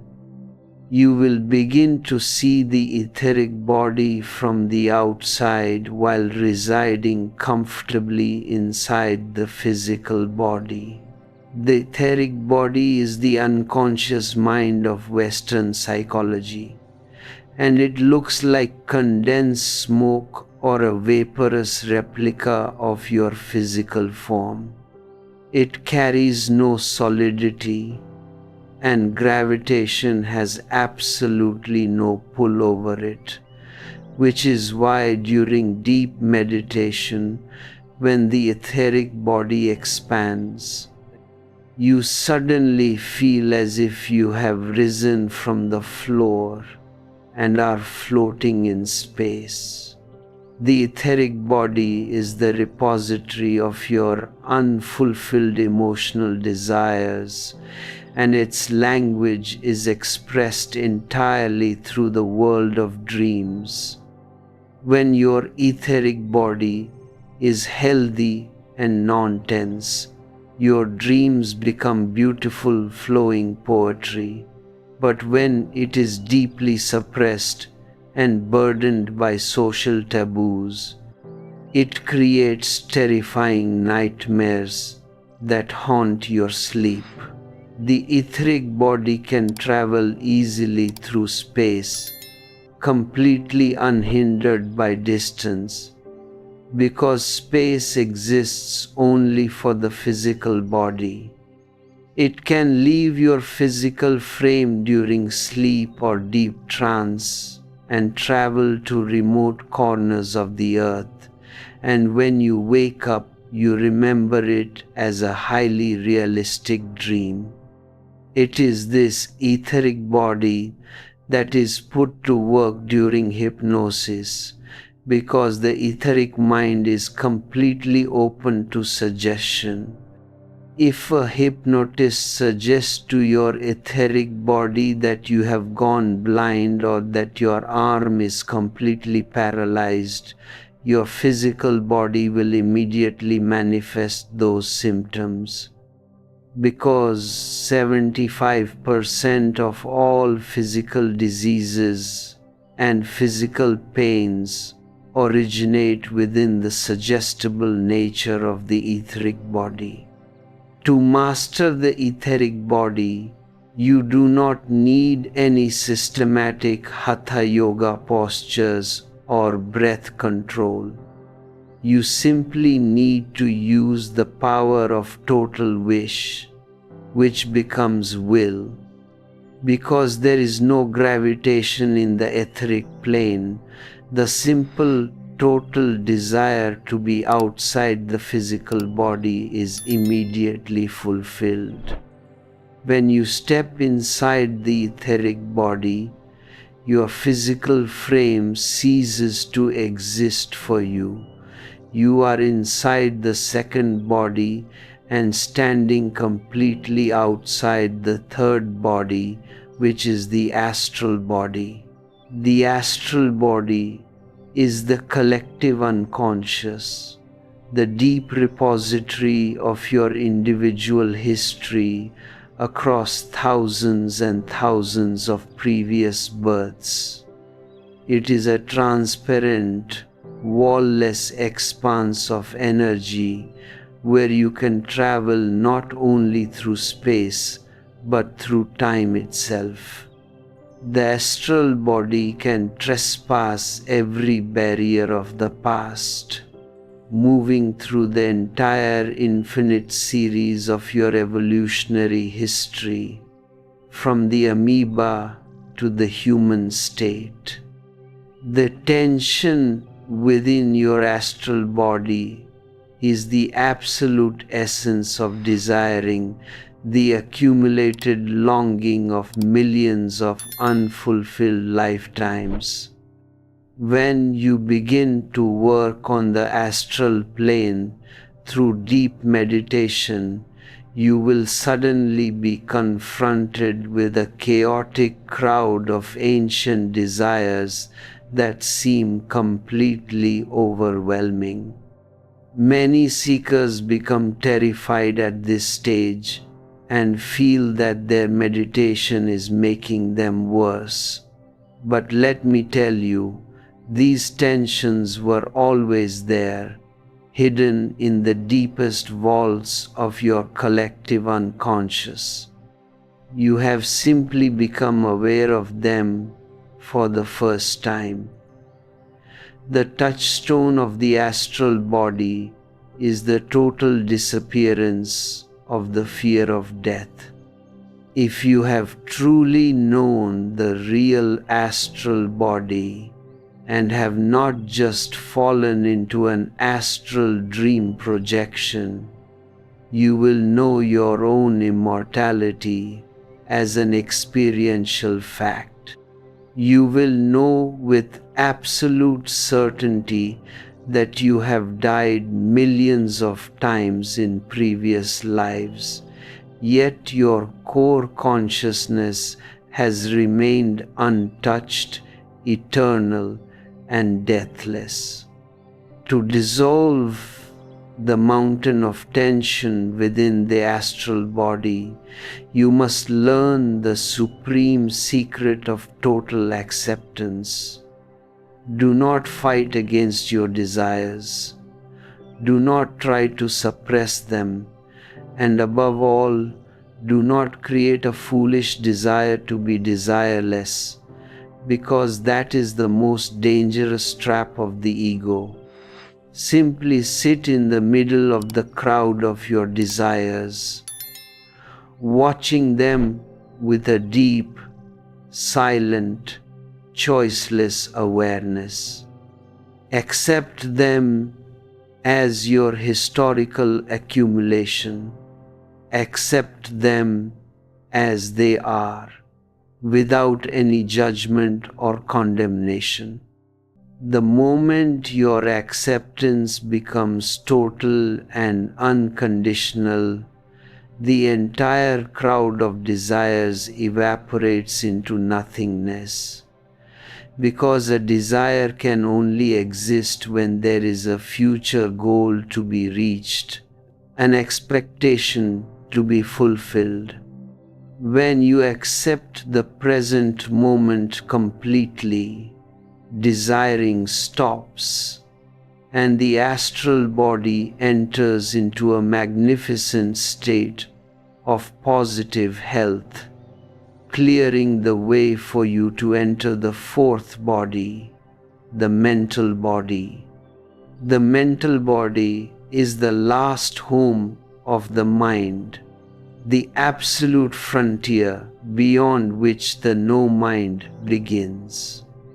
In the mental body, the past, the present, and the future become a single flowing now, and the mind is totally creative, completely free from any objective or material boundaries. It can project anything it wishes, and the wish is immediately actualized as a reality that appears more solid, more radiant, and more ecstatic than any objective material reality surrounding you. All great art, sublime poetry, and magnificent paintings are produced by people who dream within the fourth body. But this creative power is also the ultimate trap for the spiritual seeker, because the mental body can easily create ready-made gods, beautiful heavens, and charismatic gurus out of its own imagination. If you have a lingering desire to see Jesus, Krishna, or a beautiful paradise, the fourth mind will immediately project that image before you with such crystal clarity that you will fall on your knees and believe it is real. But it is nothing but a mental dream, a magnificent projection of your own inner biocomputer. The only way to cross the frontier of the fourth body is to become a completely detached witness to your own thoughts and your own ecstasy. Do not choose any image, do not cling to any state of bliss, and do not become identified with your mind. The moment you become a choiceless witness to the total process of the mind, your identification breaks completely. You realize for the first time that you are pure consciousness, a witnessing self that is entirely separate from the contents of the mind. The fourth body is horizontally divided, but to enter the fifth body, the spiritual body, you must take a magnificent vertical jump. Your consciousness must stop flowing downward like water toward the sex center and must become like fire, looking upward toward the third eye at the Ajna Chakra. When your two eyes look upward toward the vertical plane, a great inner heat is created, burning away your lower being and allowing you to be reborn as a superhuman individual, crystallized in your own unique spiritual selfhood. We will explore this cartography even further, moving into the windowless expanses of the cosmic and the nirvanic dimensions, where even the individual soul is lost into the infinite whole. But for now, begin from where you are, rooted in your physical form, and look within. When your vision turns completely upward from the third eye, leaving behind the horizontal running of the ordinary mental planes, you arrive at the threshold of the fifth body, which is the spiritual body. In this fifth dimension, a magnificent phenomenon happens that the human psychology has rarely understood: the absolute crystallization of your individual selfhood.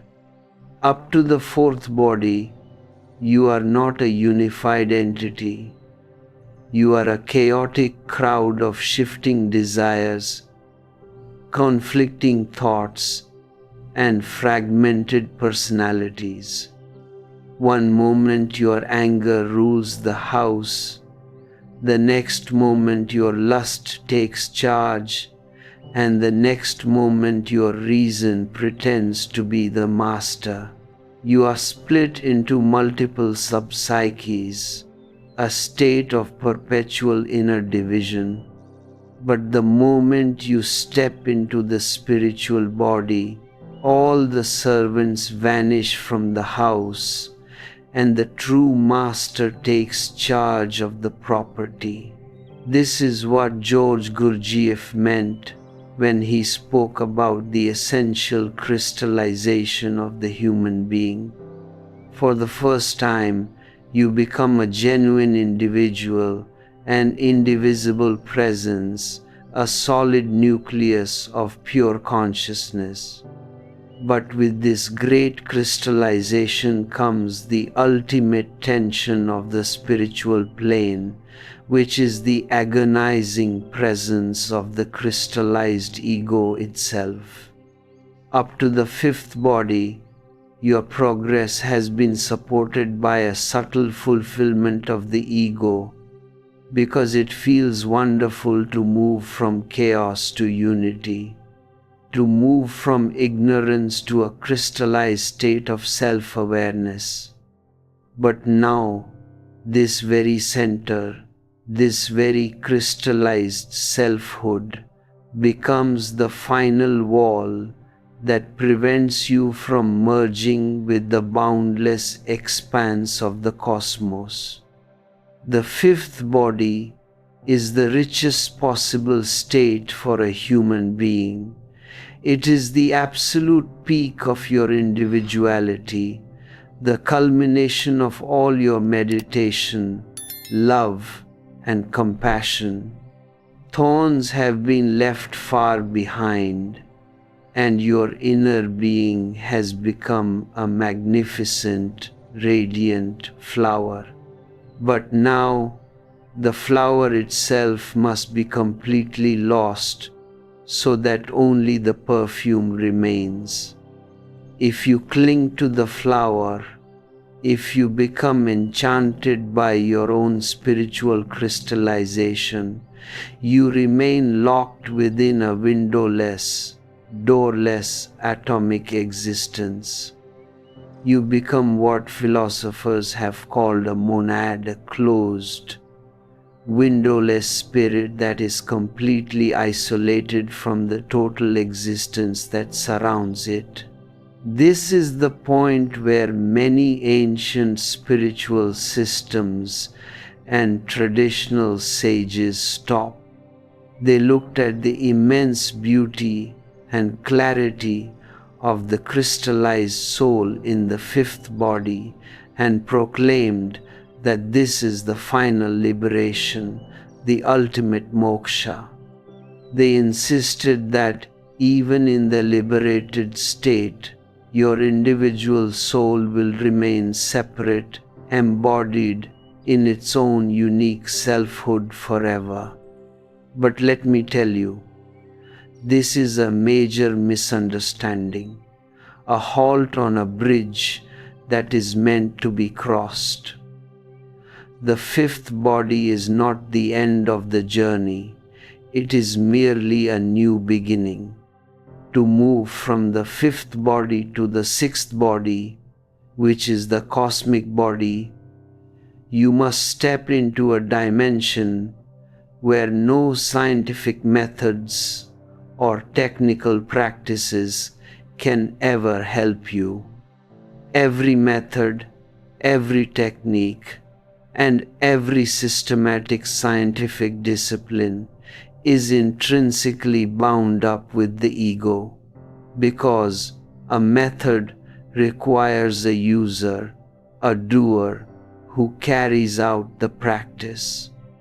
If you use any technique in the fifth body, your doing will only strengthen the nucleus of your crystallization, making your ego even more solid and impossible to escape. That is why the masters of Zen have always talked about the gateless gate, about the profound art of methodlessness and total non-doing. There is an ancient, beautiful Zen koan that perfectly mirrors this absolute dilemma of the fifth body. A massive goose egg is carefully placed inside a fragile glass bottle.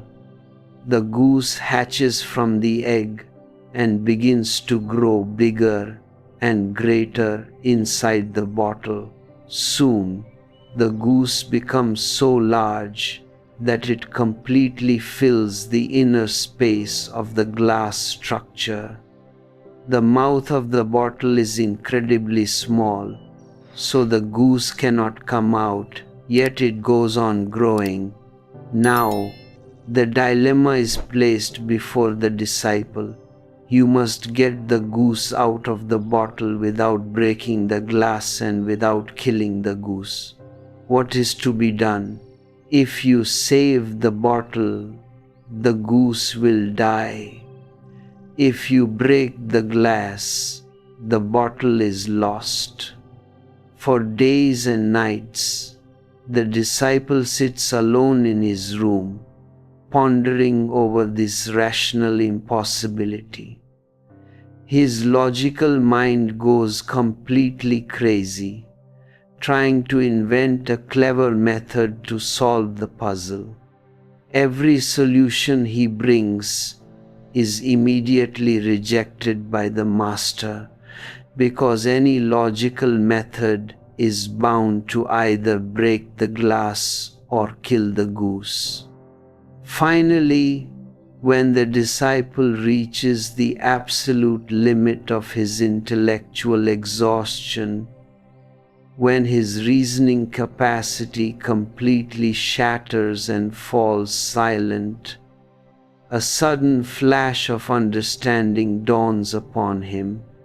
He runs out of his room into the courtyard, shouting with immense joy, "Master, the goose is out." And the master smiles and never asks how he did it, because the whole puzzle was nothing but a magnificent mental device to show that the imprisonment was entirely an illusion of the mind. The goose has never been inside the bottle. It was only your identification with the glass walls that made you feel trapped.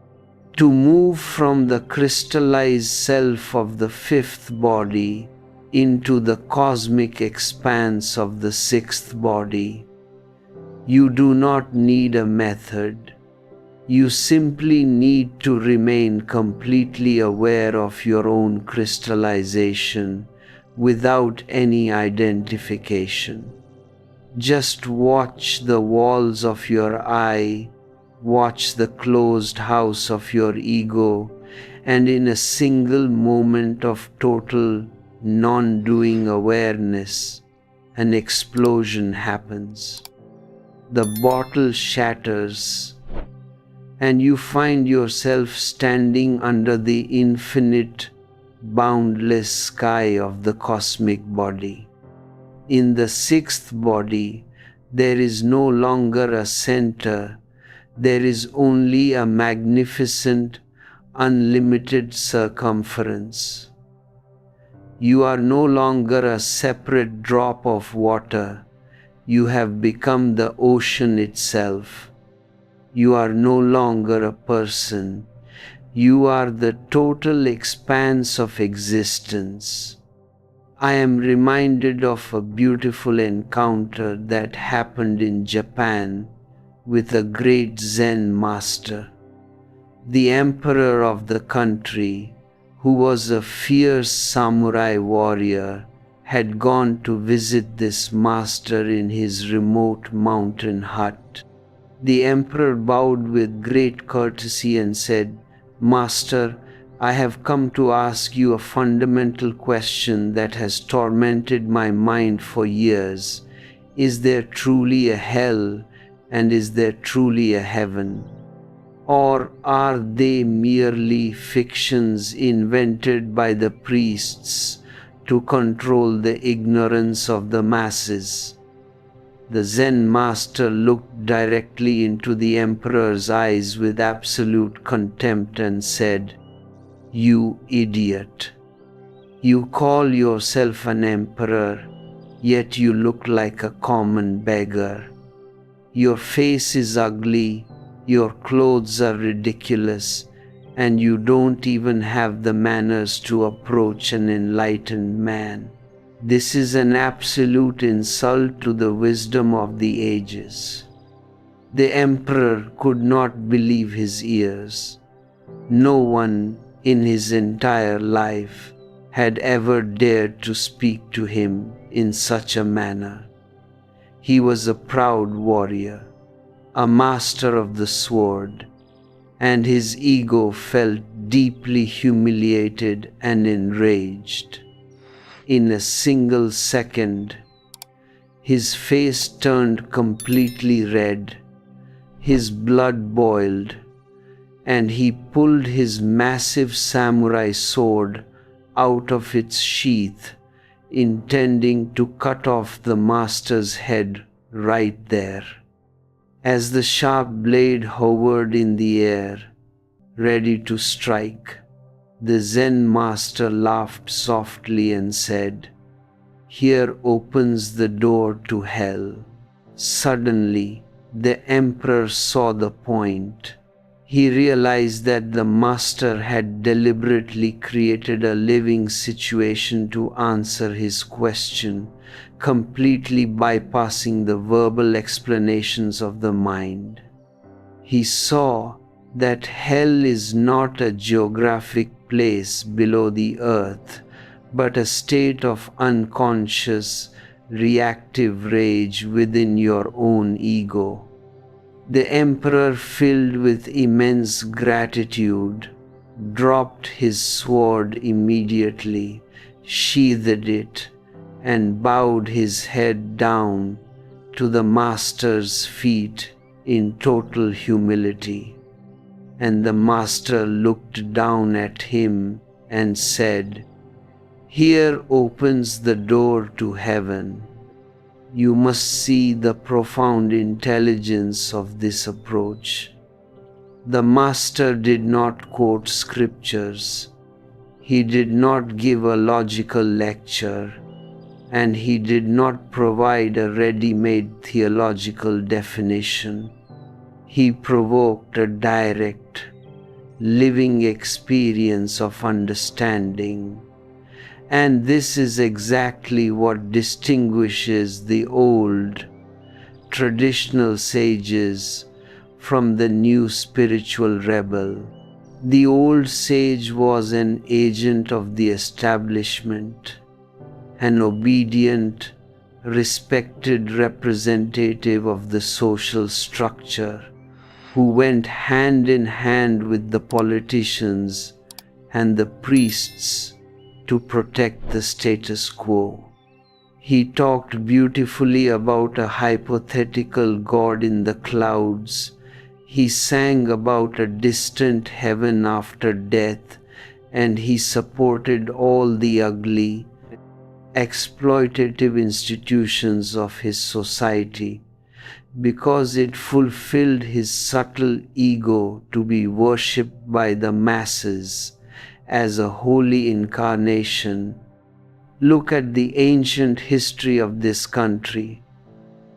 For thousands of years, thousands of so-called sages and saints have been worshipped here, yet none of them ever raised a single word of protest against the brutal, inhuman institution of the caste system, which reduced millions of human beings to a level lower than dogs. They talked about the absolute oneness of the soul. They wrote complex metaphysical commentaries on the Vedas, yet they watched their fellow human beings starve, suffer, and be treated as untouchables, without ever feeling a single spark of rebellion in their hearts. Why? Because their religion was entirely speculative, an intellectual fiction designed to console the poor and protect the treasures of the rich. They told the suffering masses, "Suffer your poverty patiently. Accept your misery as your past karma, because the poor and the meek shall inherit the kingdom of God." This is an absolute deception, a spiritual opium given to the people so that they would never revolt against the structures that were sucking their blood. The new rebel refuses to play this dishonest game. He has no hypothetical God to worship, because he knows that the traditional God is the greatest lie humanity has ever tolerated. It was a strategy invented by the priests to destroy the dignity of man, to reduce the human being to a worthless sinner burdened with deep guilt, so that he would always remain dependent on the church and the temple for his salvation. The new rebel declares the absolute pride of being human. He declares that there is nothing higher than human consciousness when it is fully awakened, fully enlightened. He does not claim to be a special messenger, the only begotten Son, or a unique prophet. He claims only that he is an ordinary human being who has opened his eyes, and he recognizes that every other human being carries the exact same hidden splendor within his soul. His religion is a spiritual communism, an unburdening of the human heart from all fictions and ready-made dogmas.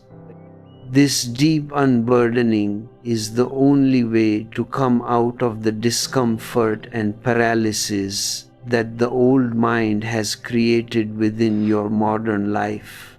You are living in a massive puzzle because you have accepted a division between your nature and your ideals. Let me tell you about a brilliant professor of mathematics who went to a toy store during the Christmas season to buy a gift for his young child. The shopkeeper, recognizing that he was dealing with a world-renowned mathematician, brought out a highly complex, beautifully designed jigsaw puzzle from the back room. The professor was intrigued. He sat down at the counter and began to put the puzzle together. He tried for 15 minutes, then 30 minutes, then an hour. He began to perspire profusely. His face turned red, and a large crowd of customers gathered around him, wondering how such a great genius could fail to solve a simple children's game. Finally, the exhausted professor threw his hands up in the air and said to the shopkeeper, "What is the matter with this puzzle? I have applied every mathematical formula, every logical theorem, yet nothing works out. No piece will fit properly." The shopkeeper laughed heartily and said, "Please forgive me, Professor, but the puzzle is made in such a way that it can never be solved. It was deliberately designed by an inventive manufacturer to give the child an immediate, first-hand experience of how life is going to be. If you look at the back of the box, the name of the puzzle is simply life. This is the exact situation of your conditioned mind. The society has put you into an insolvable puzzle by creating a permanent conflict between your natural instincts and your moral ideals. You are constantly trying to fit the pieces together, constantly trying to become a saint while denying your biology, constantly trying to achieve financial security while your soul screams for freedom. You are perspiring, you are tense, and you are completely paralyzed because there is no way to solve an unnatural contradiction. The only way out of this puzzle is a total inner surgery. You must burn all your old ideals, throw away the box, and return completely to your natural being. Easy is right, and right is easy, as Chuang Tzu used to say. When you relax completely into your nature, when you float with the river of life without any resistance, all your discomfort and paralysis disappear automatically. Look at the difference between the Western mind and the Eastern mind regarding this inner conflict. In the West, because of the heavy influence of the Christian concept of original sin, your basic tension manifests as a deep, agonizing feeling of guilt.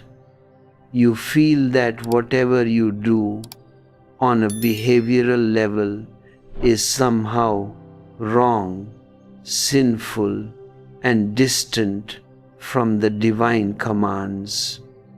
This guilt forces you to constantly seek external help, running to the confessional of the priest or to the couch of the psychoanalyst to relieve the burden from your head. But psychoanalysis can never cure you permanently. It can only provide a temporary adjustment on the periphery of your behavior, because it never touches the root cause of your disease, which is the very concept of sin itself. You go through therapy, you release a little tension, and then you return to the same society, accumulate the same guilt, and have to go back to the analyst again.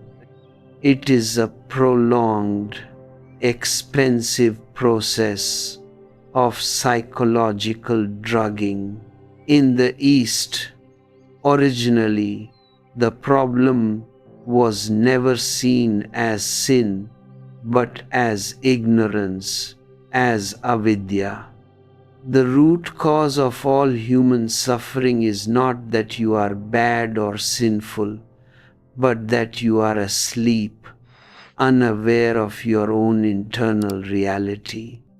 Therefore, the East never developed a system of confession or psychoanalysis. It developed the supreme science of meditation, which is an instrument for a total vertical transformation of your being. The question is not what you are doing on the peripheral layer of your behavior. The question is what you are within your consciousness. If your awareness changes, your entire behavior follows like a shadow, without any effort, without any suppression. But you must be very alert not to convert the experience of meditation into a new knowledge, a new doctrine for your memory to possess. The moment you say, "I know," the moment your intellect summarizes the experience into a neat formula, you have immediately fallen back into the old pattern of the mind. Knowledge is the dead past. It is an accumulation of memories that acts as a transparent film between you and the living reality. The knowing mind is never humble, because it feels that it possesses the truth.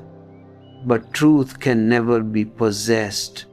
It can only be received when you are totally empty, completely void of all information and scriptures. I am reminded of a beautiful story about one of the most unique, significant women who has ever lived, Rabia al-Adabiya. One evening, just as the sun was setting and the world was moving into darkness, Rabia was seen out on the street, crawling on her knees, searching desperately for something in the dirt. A young man, who was a stranger to the village, saw her and felt a deep compassion for the old woman. He walked up to her and said, "Mother, What are you searching for in the darkening evening? Can I help you?" Rabia looked up with her ancient, clear eyes and said, "Thank you, kind stranger. I have lost my needle, and I am trying to find it." The young man immediately dropped to his knees to join the search. The street was wide and full of dirt, so after a few minutes of futile looking, he said to her, "Mother, the road is very large and the darkness is coming fast. It will be impossible to find a tiny needle unless you show me the exact spot where it fell from your hands. Where did you lose it?" Rabia stopped, laughed softly, and said, "It would have been better if you had not asked that question, because the truth is, I did not lose the needle out here on the street at all. I lost it inside my house, near my bed." The young man stood up in absolute disbelief and said, "Are you crazy? You lost your needle inside your own house, yet you are out here on the street searching for it in the dirt. Your madness is absolute." Rabia looked at him with immense love and said, "My son, I know it sounds crazy, but my madness has a very profound method in it. Inside my house, there is total darkness. I am a poor woman, and I don't even possess a small lamp. Finding the needle inside the dark house is an absolute impossibility. But out here, on the street, there is still a little sunlight left, so I thought it was much more reasonable to search where the light is present." The young man laughed and said, "Your logic is absurd. Even if there is more light out here on the street, if you have not lost the needle here, how can you ever hope to find it? The light will not help you find something that is not there." Rabia smiled beautifully and said, "But this is exactly what the entire humanity is doing, and nobody calls them mad. You have lost your inner treasures, your love, your peace, your bliss, and your godliness inside your own interiority. But because there is too much darkness inside you, because you don't know the art of lighting your own lamp, you go on searching for them outside in the marketplace, on the avenues of New York, in money, in power, and in relationships, because your senses open outward and there is more light there. But let me tell you, even if you search for millions of lifetimes, you will never find your inner treasures in the outside world, because they are simply not there. The light of the marketplace cannot help you find that which has been lost in the deep silences of your soul. This story hits directly at the center of the human crisis. You are running through the world because your senses are outward oriented, and it seems much easier to chase material wealth and social recognition. But inside you, a deep, silent darkness is waiting. And let me tell you from my own first-hand experience, that inner darkness is not an enemy to be feared. It is your greatest friend. It is another name for absolute silence, for profound, unshakable peace. The light of the external world is always a disturbance. It is full of noise, competition, and friction. But the darkness of your inner being is completely non-disturbing, a maternal womb where your soul can relax and refresh itself. The more you go into this inner silence through meditation, the more the apparent darkness begins to undergo a magnificent alchemical transformation. It starts becoming luminous. It becomes a completely different kind of light, a light that does not require any fuel to burn, a light that knows no beginning and no end. The sunlight is dependent on fuel, and scientists say that one day our sun will completely exhaust its energy and become a dark, dead star. Every light in the physical world is temporary because it depends on fuel, but the light of your inner consciousness is eternal, uncaused, and inexhaustible.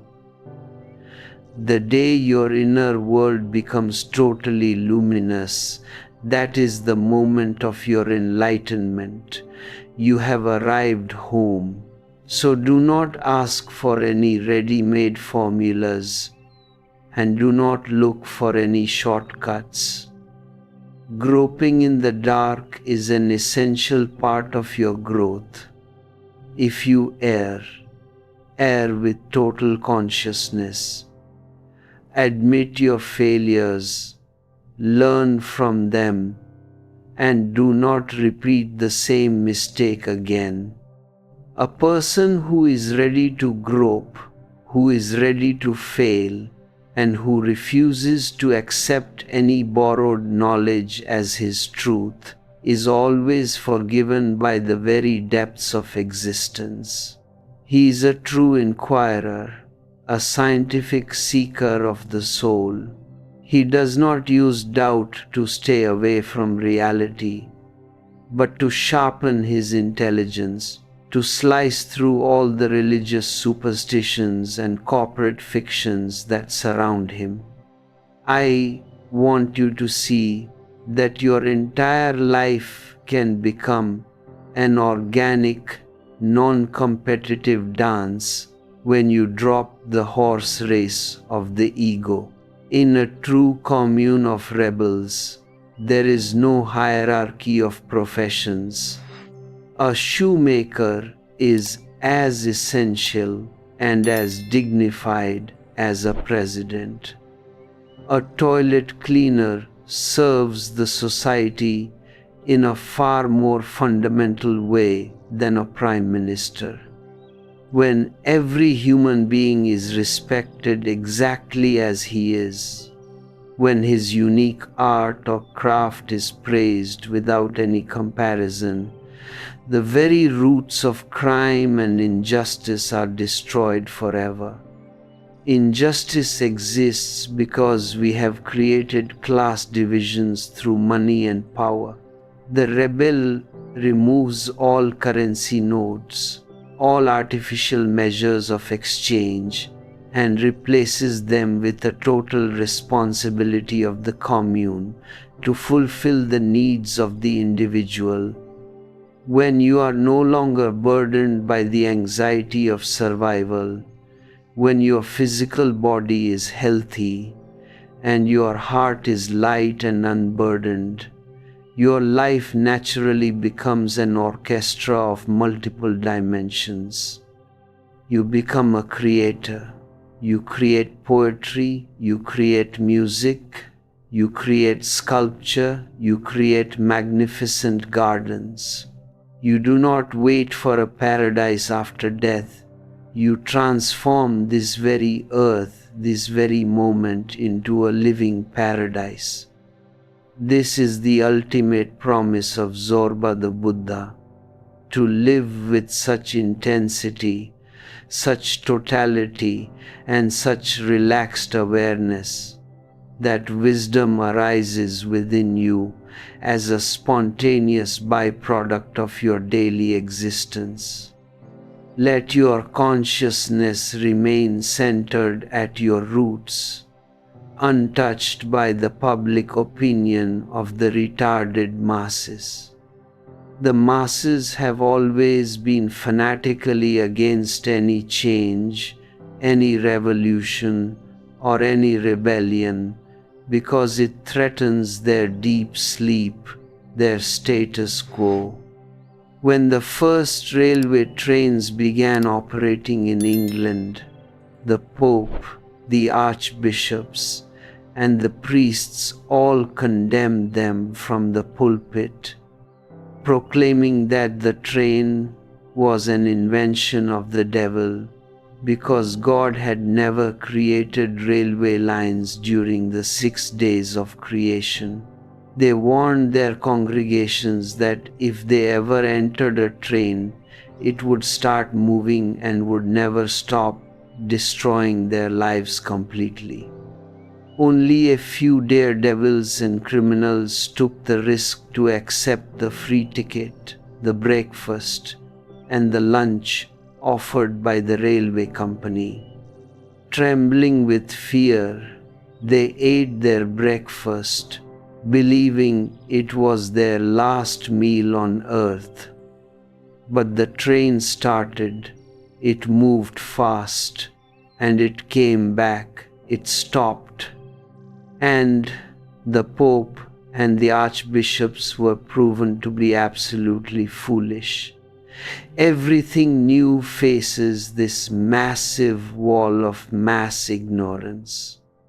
But a spiritual rebel is completely indifferent to what the crowd says about him. He respects his own independence, and he respects the independence of every other living being. He enters the inner world with open eyes, polishing his intelligence through meditation until the magnificent secret of eternity is revealed to his witnessing self. This is your birthright. You just have to claim it through your own passionate, total longing. Do not stay in the same place where the morning finds you. Move on, move on. Life is small, and the inner treasures are infinite. Let your pilgrimage become your only passion, and the doors of eternity will open before you right here and now. This boundless opening toward the vertical expanse changes the entire meaning of your existence. Because as you step beyond the spiritual body, you enter directly into the 6th dimension, which is the cosmic body. In the spiritual body, you had achieved a magnificent crystallization. You had become a solid, independent center, a master of your own house. But that center was still an island, separate from the mainland of existence. In the cosmic body, the center itself is completely dissolved. The flower of your individuality drops its petals, and nothing is left behind but a diffused, infinite perfume.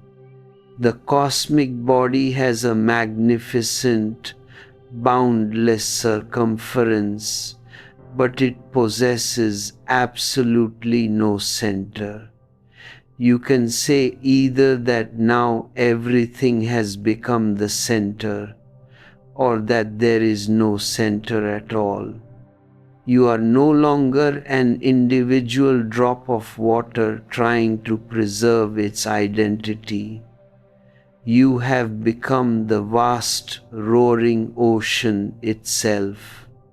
You are no longer a person, you are the total, beginningless and endless expanse of existence. You must understand that our ordinary existence is not an isolated phenomenon. We are not separate islands scattered across an empty sea. We are the ocean itself, deeply linked with every single fiber of the universe. If the sun does not rise tomorrow morning, your physical body will instantly go out of existence. The living flame within you will be extinguished. You are here, breathing and walking, simply because the sun is shining millions of miles away in the dark sky. Your individual life is completely one with the macrocosmic life of the earth, with the movements of the stars, and with the silent growth of the trees. At the sixth layer of consciousness, this interconnectedness becomes your immediate living reality. The narrow feeling of the ego, the small identity of the I, becomes a complete limitation, a heavy chain that must be dropped. The I is the ultimate tension at the sixth stage, preventing you from dissolving into the oceanic feeling of cosmic oneness.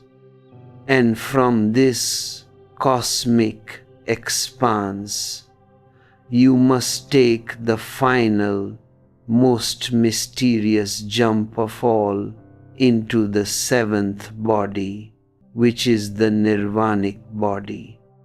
In the sixth body, you had lost your individual self, but existence was still present. You were one with the total being, one with the Brahma.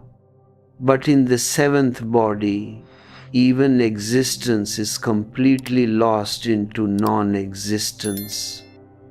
The existential drops entirely into the non-existential.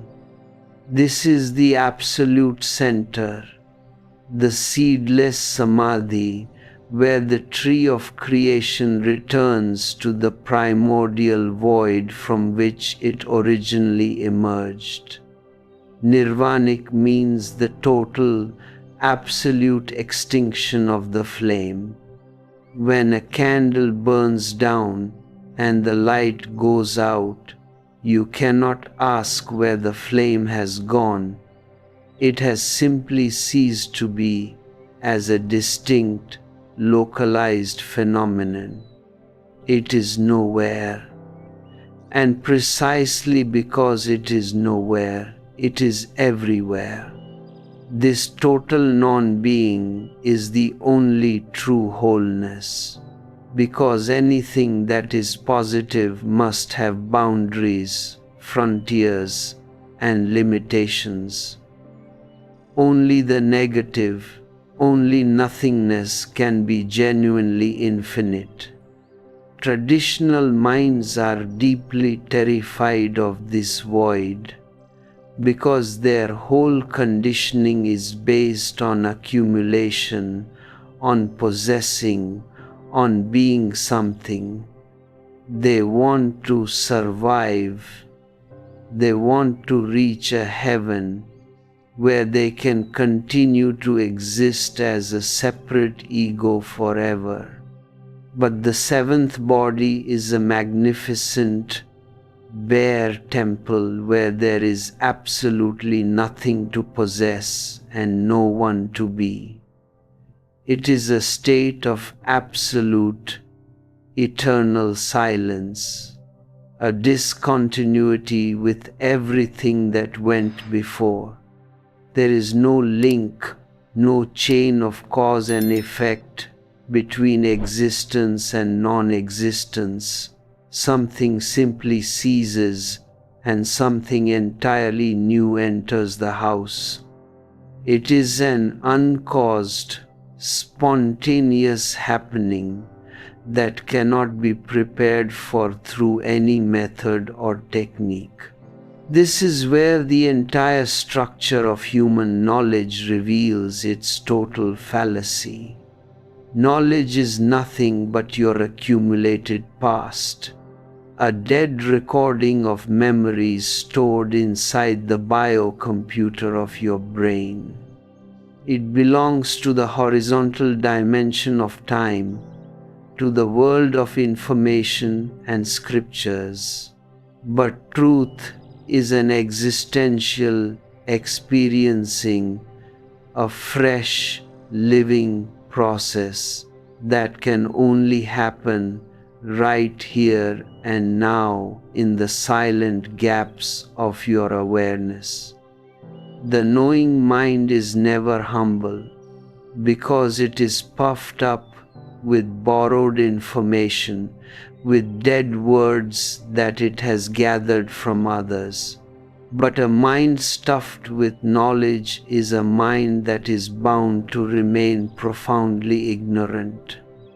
Real revelation comes only when all your knowledge ceases, when your mind becomes a total void, a pure, unpolluted womb ready to receive the unknown. You must see the deep distinction between memory and consciousness. Memory is public property. It is given to you by the society, by your parents, by your universities. It can be easily recorded on a magnetic tape. It can be computerized, and sooner or later, science will be able to transplant your entire memory system into another physical vehicle. A dead man's memory will be injected into a newborn child, and the child will speak about experiences he has never lived through, reproducing the dead man's knowledge with perfect efficiency. This proves that your mind is nothing but a physical machine, a sophisticated kidney or heart that performs a mechanical function within your body. But your consciousness is completely private, unshareable, and transcendent. It cannot be analyzed in a laboratory, it cannot be computerized, and it cannot be transplanted because it is not a thing. It is a pure, silent witnessing force that stands completely aloof from the contents of your memory. If you become identified with your knowledge, you remain a prisoner of your own past, jumping from one word to another, completely missing the silent intervals where reality resides. But if you can learn to be a witness to your own thoughts, a distinct partition occurs within your psychology. You realize that the one who remembers is entirely different from that which is remembered. The knower is separate from the known. This non-identification is the very definition of meditation. It does not require you to create a void, because you cannot create nothingness through the effort of a conditioned mind. A created void will be nothing but a projection of your old thoughts, a limited space with boundaries defined by your ego. You do not have to cultivate the void. You simply have to understand the complete futility of your accumulated knowledge. In that very understanding, your identification breaks. The machine of the mind falls silent, and you find that you are the emptiness itself. This healthy, vertical awareness is what the modern world lacks completely. The West has over-cultivated the horizontal dimension of activity, reason, and material technology. It has become so addicted to constant doing, constant running, and constant linear progression that it has completely lost the capacity to move to the opposite pole of inactivity and inner rest. When a modern man goes to bed at night, his brain continues to race at maximum speed, turning and tossing in the dark, unable to turn off the mechanism of thought. He has to rely on artificial tranquilizers and chemical sleeping pills to force his body into an exhausted, superficial sleep. But this forced sleep cannot give him true rest. It is full of chaotic nightmares and deep psychological turmoil, because his inner being remains in a state of permanent tension. The East committed the opposite error for centuries, over-cultivating the dimension of passivity, inactivity, and quietism. It became so settled in its inner sleep, so detached from the objective material world, that it completely lost the capacity to be active, efficient, and creative in the marketplace. It fell into a deep, lethargic poverty, a state of physical decay where millions of human beings are starving, unable to build a healthy material infrastructure for their survival. Both sides have lived lopsided, incomplete lives because they have treated the opposites as irreconcilable enemies rather than complementary polarities of one single whole. My entire effort is to train your consciousness for a dynamic, fluid movement between these inner polarities. You must be capable of working with intense, total energy in the marketplace, using your rational, scientific mind to its highest efficiency. And the very next moment, you must be able to drop everything and slip into a deep, absolute inner silence, with no thoughts moving inside your head. If you are fixed on one pole, you become a distorted, ugly caricature of a human being. A tree must grow in all directions simultaneously. It must send its roots deep into the dark, silent earth, and it must spread its branches high into the open, sunlit sky. The same life sap runs through the hidden roots and the dancing leaves. If you cut the roots in the name of the sky, the tree dies. If you cut the branches in the name of the earth, the tree becomes a dead stump. You must learn the supreme art of right questioning, because your mind is constantly asking false, theoretical questions that are designed to confuse you rather than liberate you. A philosophical question is not a real question. It is a linguistic confusion created by an over-intellectualized brain. Philosophy has been answering the same questions for thousands of years, writing massive volumes of commentary. Yet the questions remain exactly where they were, because a false question can never be solved by any answer. If you ask who created the world, or what is the ultimate purpose of existence, you are asking an unanswerable metaphysical question. It is an exercise in utter futility. A religious inquiry is never concerned with theoretical questions. It is concerned with your actual, intimate, existential problems. A question is separate from you.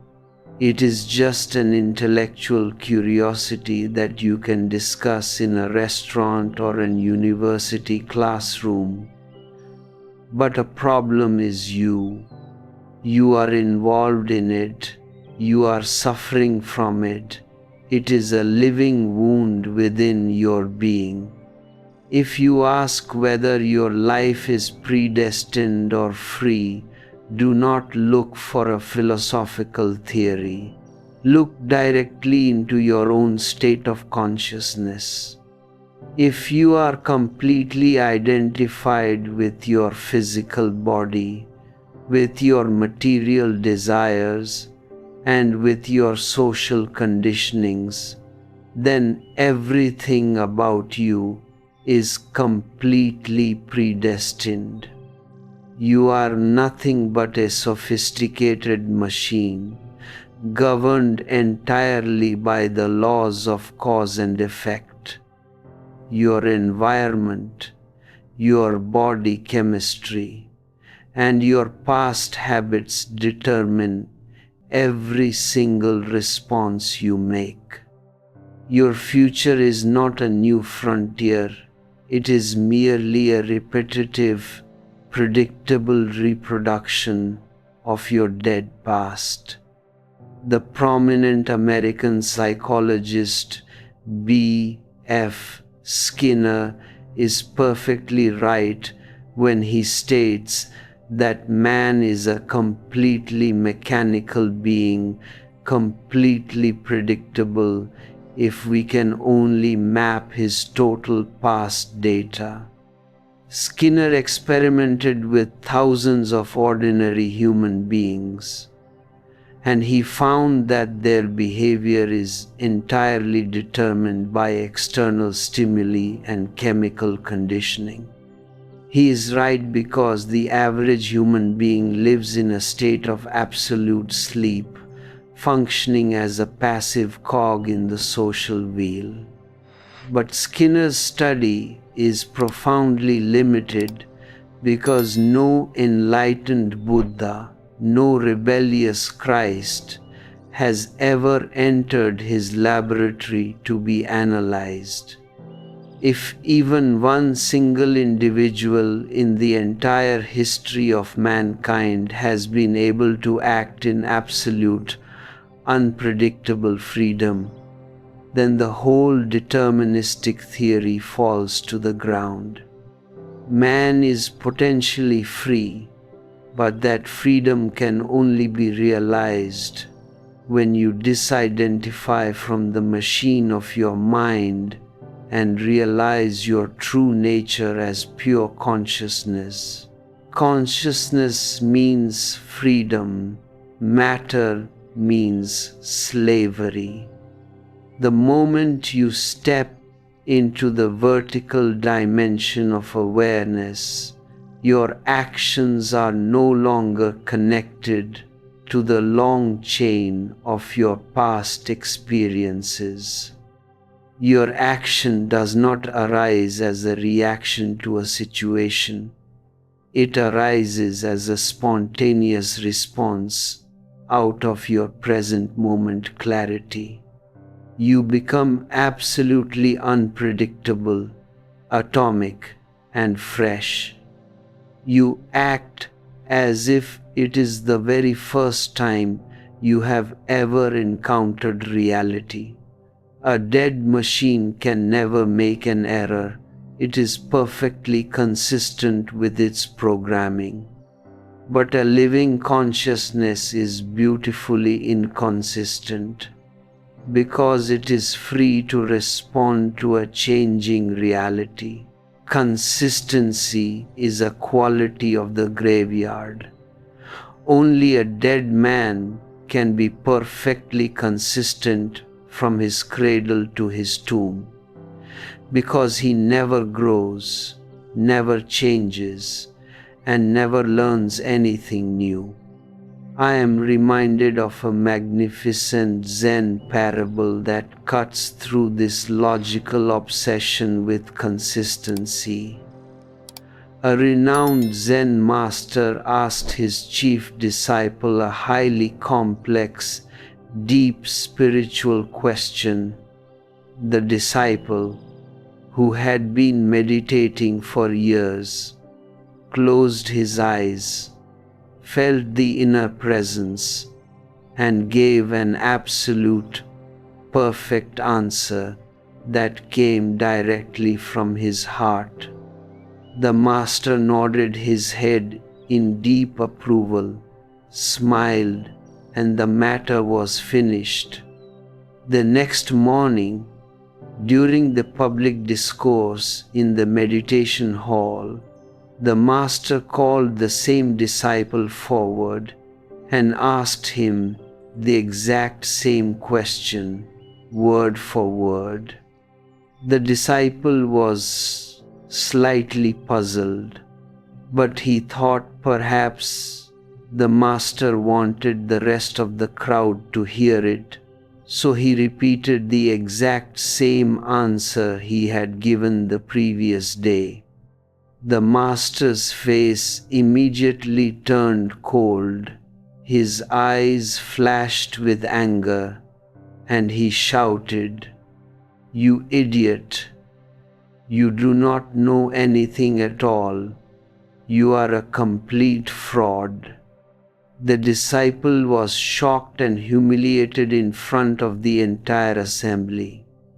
He said, "Master, I don't understand your anger.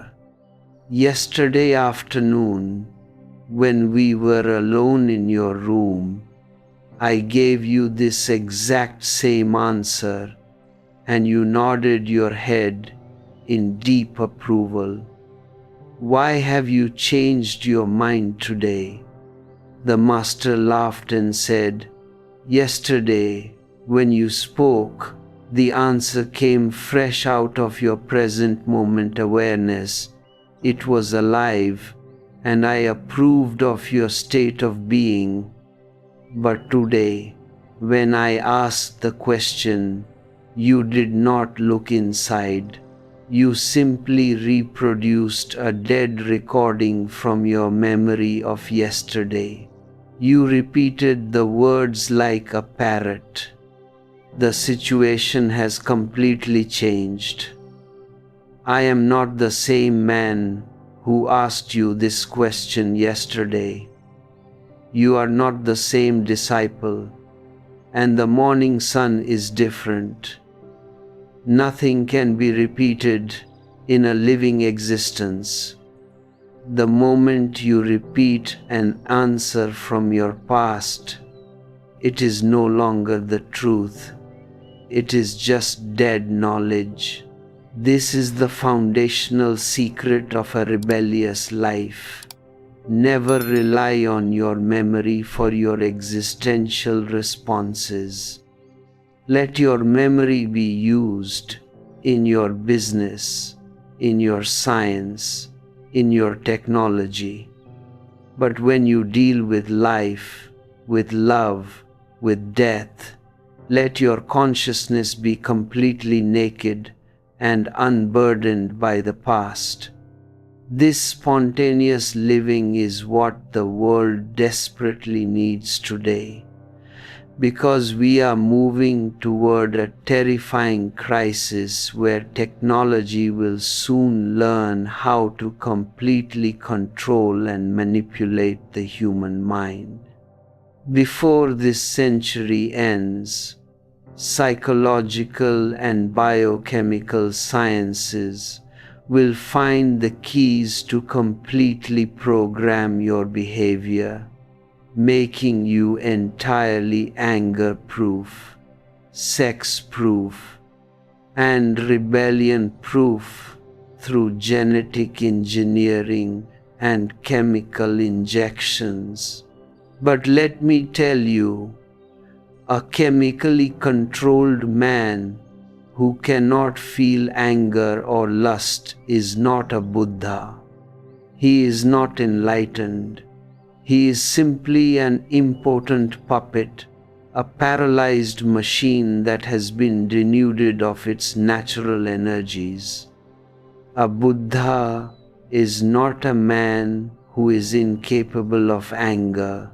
He is fully capable of every natural expression, but his awareness is so deep, so crystal clear, that he remains a complete witness to the inner storm. The chemistry is working inside his physical vehicle, but he stands aloof, untouched, and unpossessed by the biological force. This witnessing capacity is the only thing that can save humanity from the coming mechanical slavery of the scientific state. You must learn to use every difficult emotional situation within your daily life as a magnificent opportunity for meditation. If you feel a sudden, violent upsurge of jealousy, anger, or sexual passion, do not suppress it. Do not feel guilty about it, and do not rush to find an external relief. This is the right moment, the ultimate test of your mettle. Your body chemistry is working inside you with immense force, trying to drive you mad, trying to force you into an unconscious, mechanical reaction. Stand still, become a silent, detached witness to the internal storm. Watch the hot flush of anger rising from your navel. Watch the heart beating fast. Watch the thoughts racing through your brain.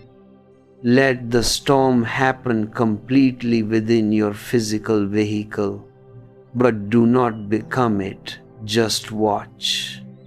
The more your awareness deepens in that critical moment, the more you will see a strange miracle happening. The emotional energy, finding no identification, naturally begins to lose its grip over you. It subsides and returns to its source, leaving your consciousness incredibly vitalized, fresh, and silent. You have transcended the biological law through the fire of your own awareness. You have stepped completely out of the world of predetermination and entered into the kingdom of absolute freedom. This freedom is your true birthright, your only true home. Let us look into another deep confusion of the human mind, a question that people are constantly asking with great seriousness. What is divine love, and how does an enlightened person experience love? Look at how your mind operates. You ask about divine love because you assume that ordinary love is already known to you, that it is a familiar territory, and you only need information about the higher spiritual dimensions of it. But let me tell you the plain truth. You do not know love at all. Love is one of the most unknown, unlived phenomena on this planet. There is an immense amount of talk about it, an endless ocean of poetry, music, novels, and films revolving around love, precisely because the reality itself is completely missing from your life. Speaking about that which is not is a desperate psychological substitution to fill a terrifying inner vacuum. What you normally experience as love is nothing but an ego infatuation, a biological tension that is deeply tied to the mechanics of attraction and repulsion. You fall in love with a person, and your immediate inner desire is to possess them, to dominate them, to make them your exclusive private property. Why? Because you are full of inner poverty, and you expect the other person to give you love, to validate your significance, and to fill the deep empty space inside your chest. But the other person is also a beggar, searching for the exact same validation in your eyes. Two beggars are standing before each other with extended hands, each demanding that the other fulfill their expectations. This is an impossible situation. Soon, the romantic infatuation wears off. The honeymoon is over, and the relationship turns into a violent, constant field of warfare where you fight, create bitterness, and make up again, just to prepare for the next battle. This so-called love is always a hidden form of violence, an egoistic struggle for power and domination. It is bound to turn into repulsion and hatred, because you can never feel friendly towards someone who makes you a slave to their expectations. Real love is not a relationship at all. It is a state of being. It has nothing to do with the other person.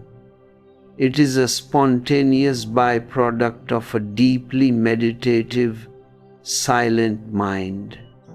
When you go into meditation, when you become sufficient unto yourself, a complete circle, a perfect mandala that needs nothing from the outside, then a magnificent new fragrance begins to flower within your heart.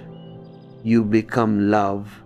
You do not love someone in particular. Your very presence becomes an expression of love. Whether someone is near you or not is completely irrelevant. A flower blooming in a remote, lonely desert does not give out its perfume only when a sensitive traveler passes by. It continues to release its fragrance into the empty air because the perfume is its very nature, its spontaneous way of existing. When you achieve this state of inner affluence, love flows out of you naturally to everything that surrounds you, to persons, to trees, to animals, to rivers, and to the silent stars. It is an unconditioned giving that has no expectations, no demands, and no desire for possession. If someone asks an enlightened being, "Do you love me?" he will find it impossible to answer in your traditional language. He cannot say, I love you, because the word you implies a separation, a duality, and for him the action of loving is not a doing. He cannot choose to withhold it or give it, because he has become the love itself. And he cannot say, I do not love you, because his entire being is nothing but a radiant radiation of compassion. Others will feel his freedom from inside as an ultimate rebellion, and they will feel his love from outside as a deep, non-exciting karuna, a pure compassion that carries no emotional heat, no warmth of passion, but a cool, refreshing, eternal peace. You must understand that this compassionate love is not an ideal to be practiced through willpower. If you try to act non-violently and compassionately according to a moral commandment, you will only become a hypocrite, a polished puppet like the traditional priests and monks who exhibit a fake, calculated saintliness, while their hearts are full of suppressed violence and cunningness. Real compassion can only come as a consequence of your inner freedom, as a flowering of your meditation. Freedom is the hidden source, and love is the fragrance that follows it. Unless you light the lamp of awareness within your own interiority, you can never release the perfume of real love into the world. Let us look at another deep question regarding the historical shifts we are witnessing. Why is the modern youth in the Western world going through such a deep, chaotic revolt? And why are they turning with such great intensity toward Eastern religion and meditation? The human mind always works in polar opposites, moving back and forth like a pendulum. When a society or a culture over-cultivates one particular extreme of the mind, the opposite part becomes deeply starved, suppressed, and starved of energy. A moment of deep crisis is reached. The pendulum reaches its maximum limit, and the suppressed part takes a violent, chaotic revenge to restore the inner balance of nature. The West has reached the absolute peak of rational, logical, linear development. It has mastered matter, built a magnificent material civilization, and created an affluent society where every worldly comfort is easily available. But in doing so, it completely denied, suppressed, and ignored the irrational, poetic, mystical dimension of the human soul. It made reason the sole criterion of everything, reducing life to a cold mathematical formula. Now, the modern youth is reacting violently against this empty, wealthy boredom. Their revolt is a magnificent, spontaneous rebellion of the irrational mind against too much rationality. They are dropping out of the corporate race, refusing to become mechanical components of the technological machine, because their souls are screaming for the living waters of meditation, poetry, and inner silence. They are turning toward the East because the East has traditionally lived with the opposite pole of the mind, the irrational, the mystical, the non-conceptual. But let me tell you a strange, paradoxical truth. While the youth of the West is turning toward Eastern meditation, the youth of the East is turning with equal intensity toward Western technology, science, and communism. The East has reached its own peak of irrational decay, living in a starved, diseased poverty for centuries.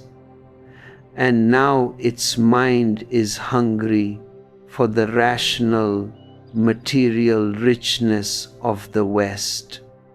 The pendulum is turning completely across the earth. The East is becoming like the West, and the West is becoming like the East. But changing positions from one extreme to the other will not solve the fundamental crisis of humanity. It is simply moving in a vicious circle, carrying the same disease from one corner to another. The real problem is not whether the East is right or the West is right. Both have failed by choosing a partial, fragmented attitude toward life. The materialist is poor spiritually, and the spiritualist is poor materially. Both are incomplete. My interest lies in a total mind, a global consciousness that chooses neither the East nor the West, but accepts both polarities simultaneously within each individual. You must grow like a magnificent tree that extends its roots deep into the material laws of science and technology, and simultaneously spreads its branches high into the mystical expanses of religious meditation. You must be completely at home with both the rational and the irrational, with doubt and with trust, with intense activity and with absolute inner silence. This fluid, unfixated consciousness is the birth of the new man, the true spiritual rebel who destroys the ancient schizophrenia of the earth and restores the original, organic unity of human life. The golden cage of New York is a magnificent achievement of matter, but it is meant to be a launching pad for your vertical flight into the boundless, eternal sky of the divine. Let your awareness be your only guide, your only light in the dark night of life, and continue your pilgrimage toward the ultimate peaks of ecstasy right here and now. And this vertical movement carries an essential mystery that completely separates the world of experiencing from the world of language. You see, there is absolutely no inherent relationship between your inner enlightenment and the linguistic structures of the human mind. Enlightenment happens in absolute, profound silence, where there is no chattering of thoughts, no vocabulary, and not even a single whisper of a word. Most of the truly enlightened beings who have walked this earth have chosen to remain completely silent throughout their entire lives, because the vastness of the beyond cannot be compressed into the narrow pathways of human speech. Just a few decades ago, there was a unique master in India named Meher Baba. He lived for more than 30 consecutive years in absolute silence. Every single year, he would announce to his disciples that on a specific date he would finally break his silence and deliver his message to the world. Thousands of seekers would gather from faraway lands, crossing oceans to hear his voice. But the date would come and go, and he would remain completely silent. He simply could not manage to build a reliable connection between the bottomless abyss of his inner silence and the mechanical structure of language. If a person has not been trained in an art form before his awakening, his mind cannot automatically express the mysterious reality after the happening. If you were a poet before your enlightenment, your mind is already trained in the subtle music of words, and after your awakening, that trained mind can be used as a magnificent instrument to paint the unnameable through poetry. If you were a painter before, your hands know how to manipulate colors, and your paintings will carry such a profound peace that anyone who sits silently by their side will automatically fall into a state of deep meditation. If you were an architect, your mind can design a Taj Mahal or the magnificent temples of Khajuraho, where the very architecture becomes a physical manifestation of the divine.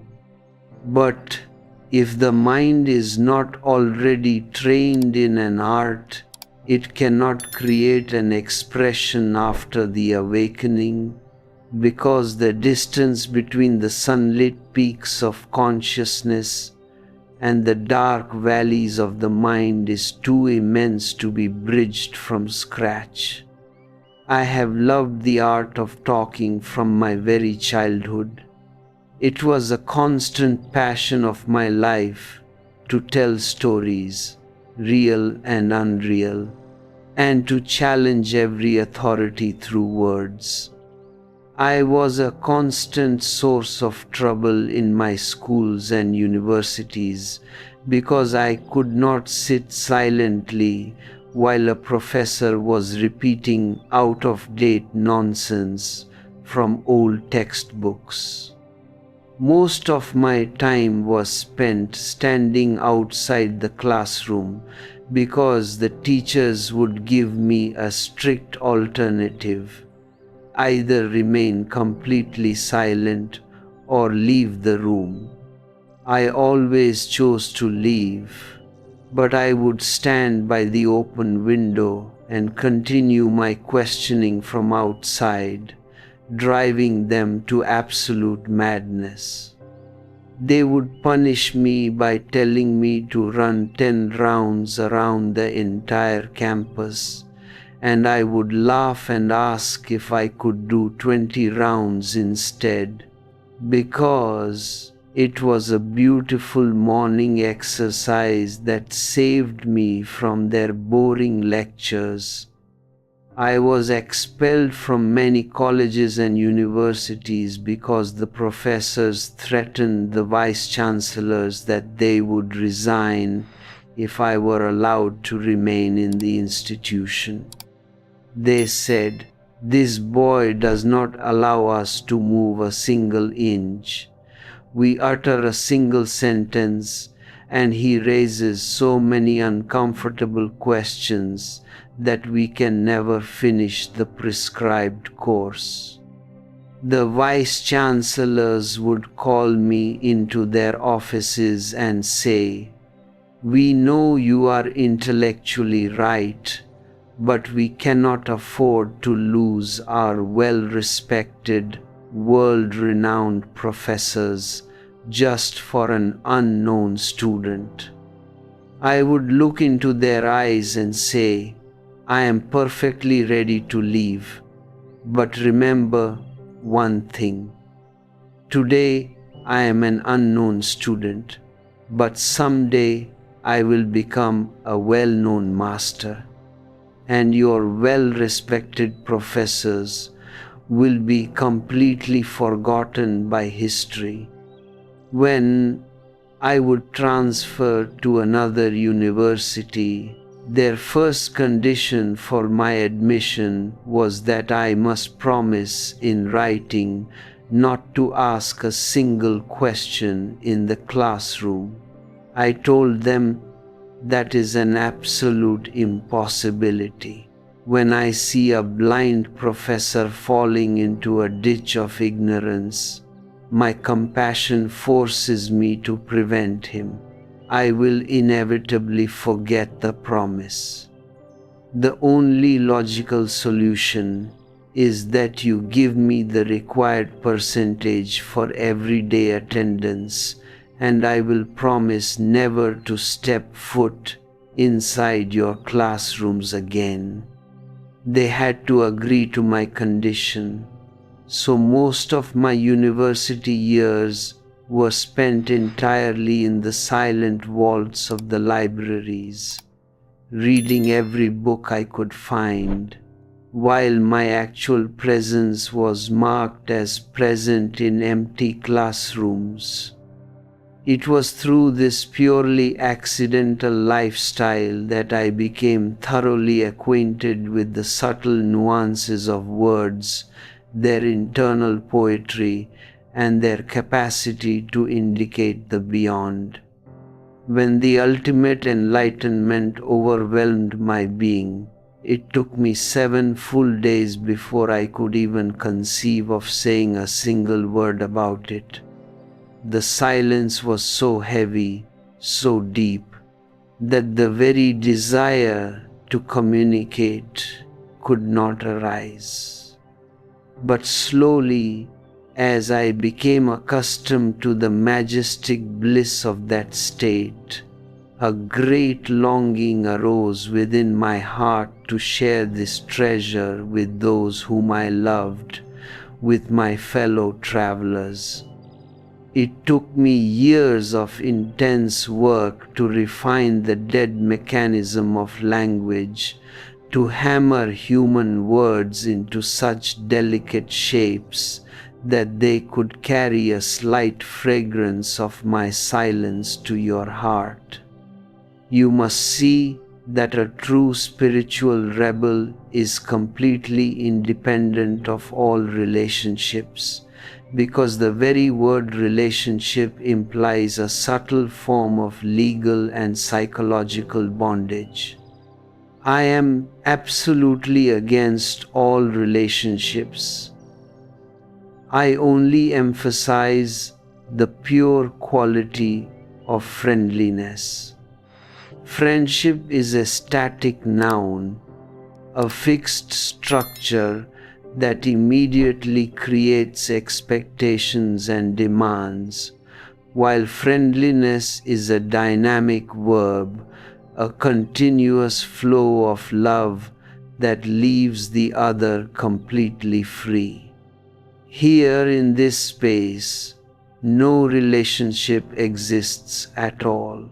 Everyone is an independent individual, sufficient unto himself. You are here out of your own total freedom, out of your own love and friendliness, not because you are bound by any emotional contract. My entire philosophy is to give you back your original dignity, your selfhood, and the absolute glory of being just yourself, without any need to become a carbon copy of Gautama Buddha, Jesus Christ, or anyone else. The old traditions have destroyed humanity by creating millions of carbon copies, calling them great saints because they managed to imitate an ancient model with perfect discipline. But to be a carbon copy is one of the ugliest, most degrading things in the world. It is a total betrayal of your own authentic nature. Existence is incredibly creative, immensely innovative. It never repeats an old model, and it never creates two individuals exactly the same. Let me share a beautiful story about the great master painter Pablo Picasso. A super rich corporate magnate once purchased an original painting of Picasso from an art gallery for $1 million. Naturally, the rich man wanted an absolute guarantee that his investment was safe, so he brought a renowned art critic to look at the painting. The critic studied it carefully and said, "I can guarantee with my life that this is an authentic Picasso. I was actually present in his studio when he painted this masterpiece." But the rich man was still anxious, so he insisted, "I will only be satisfied if we take this painting directly to Picasso himself, and he confirms that it is his own original work." They traveled to Picasso's villa, and the moment the rich man placed the painting before him, Picasso flatly denied it, saying, "This is completely fake. It is not authentic." The art critic was utterly puzzled and cried, "Picasso, have you gone mad? I was staying with you in this very house when you spent 3 weeks painting this canvas. Your girlfriend was also present, and she can witness it." Picasso smiled gently and said, "Who has said that I did not paint it? Of course I painted it, but it is still not authentic." The rich man was completely bewildered and demanded, "What do you mean? If you painted it yourself, how can it be fake?" Picasso explained, "The simple fact is that I painted the exact same idea in a painting many years ago, which is currently hanging in a museum in Paris. This year, a wealthy collector came and demanded a similar work, and because I had no new original ideas in my mind, I simply copied my own old painting. It doesn't matter that it was copied by my own hands. It is still nothing but a copy, an imitation of the past. It lacks original creativity, and therefore it is not authentic." Picasso's sense of authenticity is crystal clear. Only that which is fresh, new, and original is authentic. Existence never creates a copy, and you are not meant to be a copy of your parents, your teachers, or your traditional saints. Imitation can go so deep within your unconscious mind that you can lose your sanity trying to act out a role that doesn't belong to you. There was a famous case in America where an ordinary man became deeply obsessed with Abraham Lincoln. He grew his beard exactly like Lincoln. He began to walk with a slight limp exactly like Lincoln, and he even started stuttering in the exact same manner as Lincoln used to do.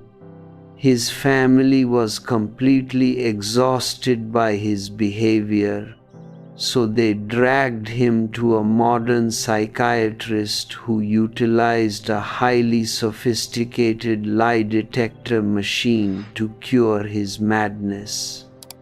The psychiatrist began by asking him very simple, obvious questions where it was impossible to lie, such as, is it day or night? Or are the leaves on those trees green or blue? The man answered correctly, and the machine made a perfectly harmonious, beautiful graph. Then, suddenly, the psychiatrist looked into his eyes and asked, "Are you Abraham Lincoln?" The man had become tired of everyone laughing at him and treating him like an insane person, so he decided to tell a deliberate lie to escape the doctor. He looked at the machine and said firmly, "No, I am not Abraham Lincoln." The family breathed a sigh of relief, but the lie detector immediately went completely berserk. The graph lost all its harmony, and the pen started drawing wild, chaotic lines. The psychiatrist studied the graph and said to the family, "My God, his conscious mind tells a lie to escape us, but deep down within his unconscious heart, he is completely convinced that he is Abraham Lincoln. Unless this man gets assassinated in a theater, he is never going to change his mind." This is the exact state of modern humanity. You are pretending to be Christians, you are pretending to be Hindus, you are pretending to be highly successful, sophisticated corporate executives, while your authentic being is completely crushed beneath the weight of your acting. This deep division within your psychology creates a state of perpetual anxiety and uncomfortableness that paralyzes your life. You cannot enjoy your material wealth because you are guilty about your natural senses, and you cannot enjoy your spiritual ideals because they are completely artificial, forced upon you from the outside world. Let us look closely at what society calls justice, because this is one of the most significant areas where the old mind has enacted a massive conspiracy against the individual. Throughout human history, man has never tried to remove the actual causes of injustice. On the contrary, under the grand, beautiful name of justice, the establishment has simply been taking organized, legal revenge upon the individuals who refuse to obey the social order. The people who are thrown into your prisons, the people who are condemned as criminals and punished by your courts, are not the causes of crime. They are merely the symptoms of a deeply sick criminal society. They are the victims, not the originators. A poor man living in a crowded slum of New York surrounded by immense material abundance that he can never touch, is driven by his circumstances and his hungry stomach to steal a small amount of money. If your society had even a single spark of true intelligence, it would immediately look into the causes of his poverty and work to remove them. But no, your courts and your wealthy judges, who are paid handsomely to protect the property of the rich, capture the poor man, humiliate him publicly, and throw him into a dark prison cell for several years. By doing this, you create an even greater chain of injustice in the world. His young children are left without a father, forced to become beggars or pickpockets on the streets just to survive, and his wife is often forced into prostitution to pay the rent for their miserable apartment. And look at what happens to the man inside your prison. You take away his humanity, you destroy his self-respect, and you humiliate his soul so deeply that he becomes permanently scarred. In jail, which should honestly be named a university for crime, he lives with senior experts, with seasoned professionals who initiate him into the deepest secrets of the criminal underground. He learns the fundamental rule of social morality, that crime itself is not punished by society. It is only the foolishness of being caught that is punished. He spends his prison years learning how to commit crimes with perfect efficiency without leaving any legal tracks. When he is finally released back into the world, he finds himself a complete stranger. No corporate company will trust him with a job, no respectable family will offer him a home, and everyone avoids him like a dangerous disease.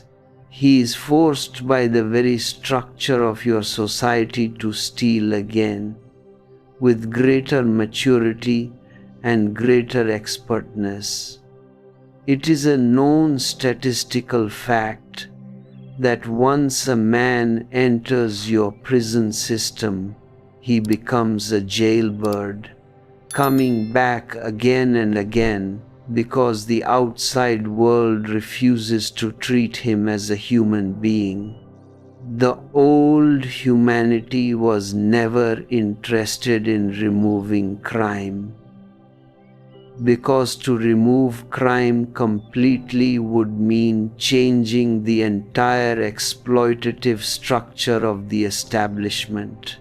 They were only interested in crushing any sign of individuality, any sign of disobedience that could threaten the status quo of the powerful and the rich. The spiritual rebel looks at these problems from their very roots. No human being is born as a criminal. Every single child enters this world in a state of absolute, pristine innocence as a natural sage. It is your perverted system of education, your competitive urban structure, and your highly unequal distribution of wealth that reduces a beautiful child into a bitter criminal. In a truly rebellious society, poverty will not be allowed to exist at all. And the moment poverty is removed from the earth, 50% of your crimes will evaporate instantly. Along with poverty, 50% of your laws, 50% of your police forces, 50% of your courts, and 50% of your wealthy judges will become completely obsolete overnight. They will have to leave their seats of power and learn some useful, dignified human craft like shoemaking, weaving, carpentry, or gardening. They will finally have to contribute something creative to the physical well-being of the world rather than living like parasites on the misery of others. Furthermore, modern science has proven with absolute certainty that many serious crimes are entirely hereditary and biological in nature. A man who commits a violent rape or a sudden, explosive murder is often functioning under the irresistible compulsion of his biological cells, his hormones, and his hereditary body chemistry. He is a victim of his physiology, completely possessed by an internal imbalance. To punish such a man, to hang him or throw him into a prison cell, is a supreme act of unscientific barbarousness. He does not need punishment. He needs deep medical sympathy, advanced biochemistry, and expert psychiatric care. He needs to be hospitalized respectfully. His hormones must be brought into perfect harmony, and his body chemistry must be balanced through scientific understanding. When a man suffers from tuberculosis or cancer, you don't send him to a courtroom to be sentenced by a judge.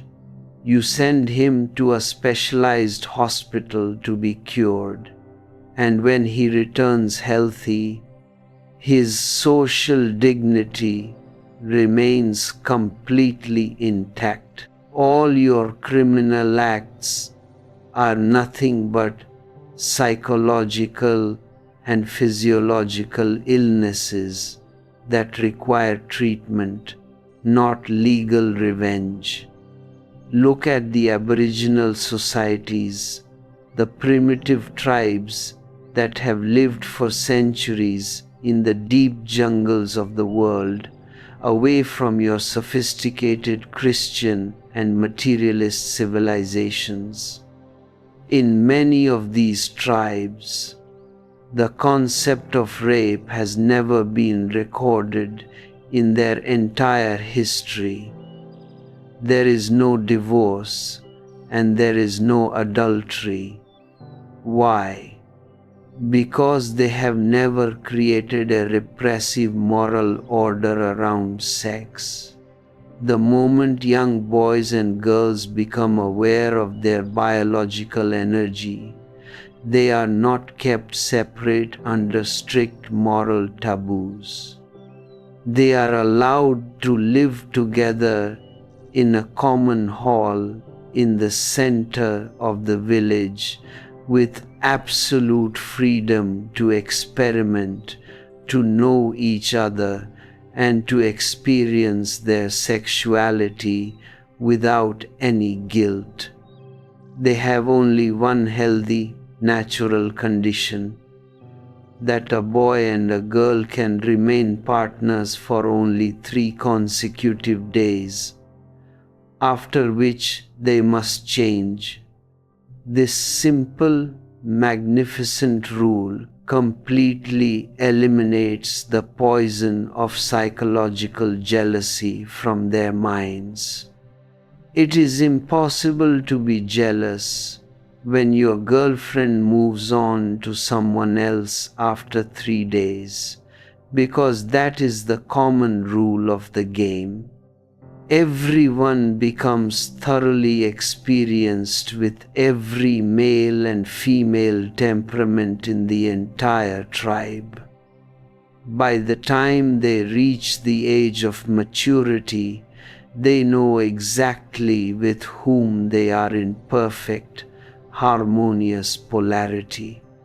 They choose their life partners out of their own direct, mature experience, not because their parents arranged a financial transaction or because an astrologer looked at dummy charts in the sky, because their choice is based on true, experiential harmony.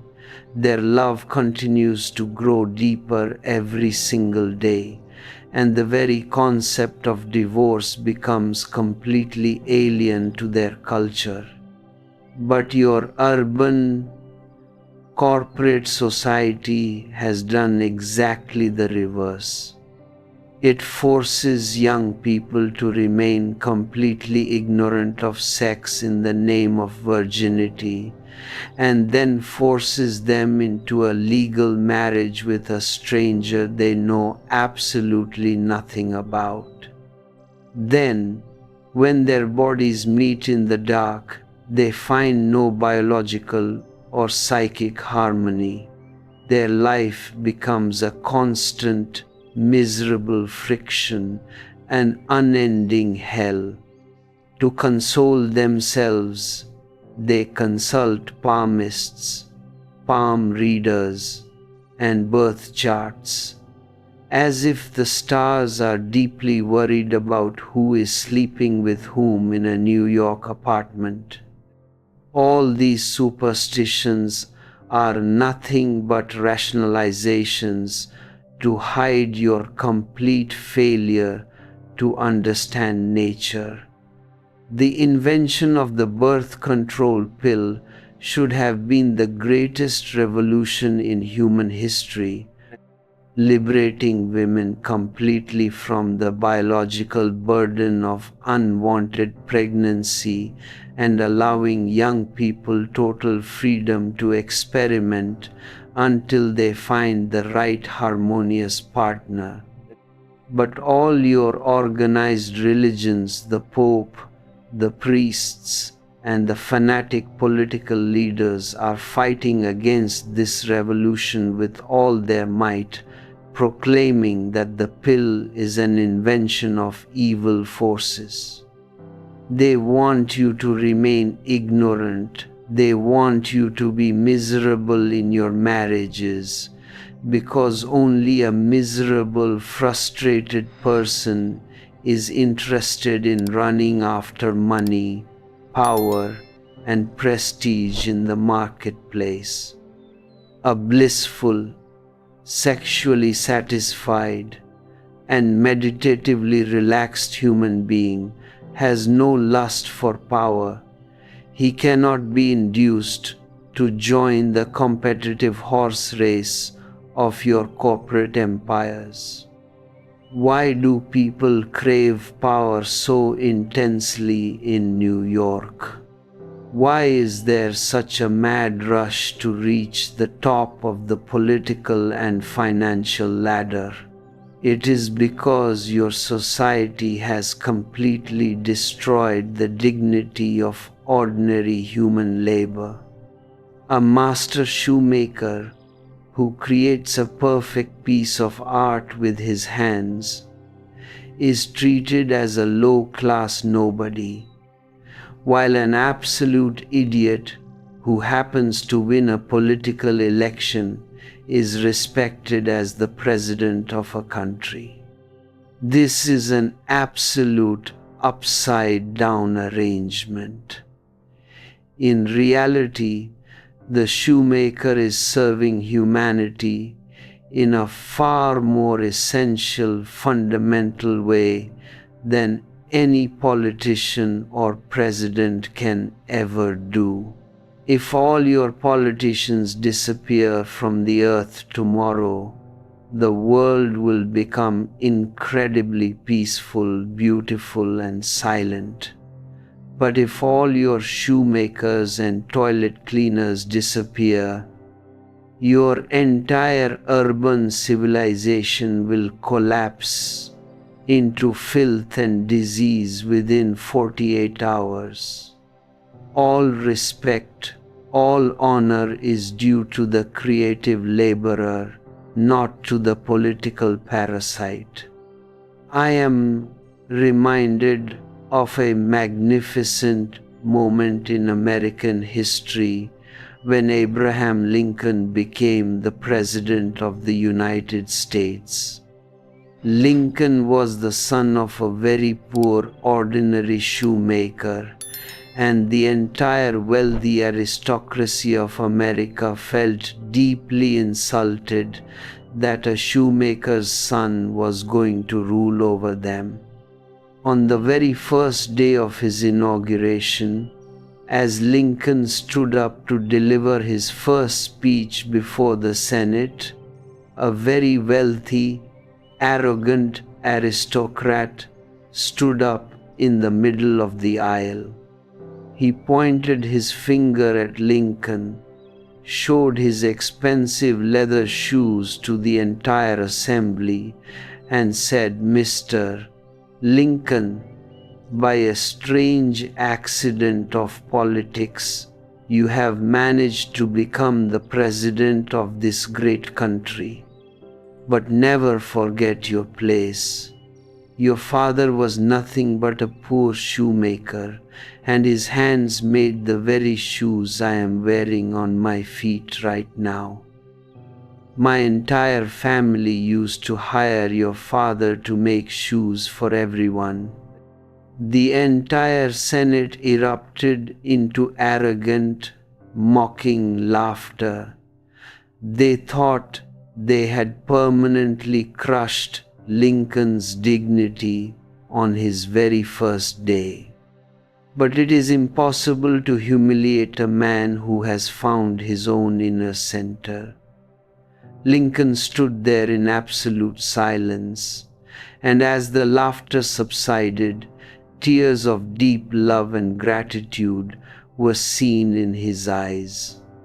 He looked directly at the arrogant senator and said, "I am immensely grateful to you for reminding me of my father on this historic day. My father was an absolute genius, a perfect artist. He made the most beautiful, most comfortable shoes in the entire country, and I know perfectly well that I can never be that perfect as a president. I cannot beat his greatness. I can only try my best to reach close to his perfection." Lincoln then looked at the entire assembly of aristocrats and said, "As for your family, Senator, and the shoes my father made, I know his craft thoroughly. He taught me a little bit of his art before he died. If his shoes are not working well for you, if they pinch your feet, if they are too tight or too loose, I can inform the entire Senate that I am my own father's son. I have brought my tools with me to the White House. You can simply bring your shoes to my office, and I will happily mend them with my own hands. Never feel embarrassed. I am always available to serve you as a shoemaker, though I can never match the greatness of my father." There was a profound, dead silence in the entire Senate chamber. The aristocrats could not believe what metal this man was made of. You cannot insult a humble man. You can only humiliate an arrogant egoist. Lincoln turned their organized insult into an expression of supreme dignity and respect for his father's labor. In a commune of spiritual rebels, this will be the exact atmosphere. Every human being will be loved and respected precisely as he is, without any comparison. Because everyone is contributing his unique energy to make life a beautiful, organic whole. The division of classes between the poor and the rich exists primarily because of the invention of currency notes, of money. Money is a strange, unnatural phenomenon because it can be accumulated indefinitely without ever getting old or rotten. If you have wheat, you cannot accumulate it for 20 years. It will rot, become useless, and you will have to share it with your neighbors. If you have fruits, flowers, or milk products, you must be quick to share them while they are fresh, otherwise they are lost.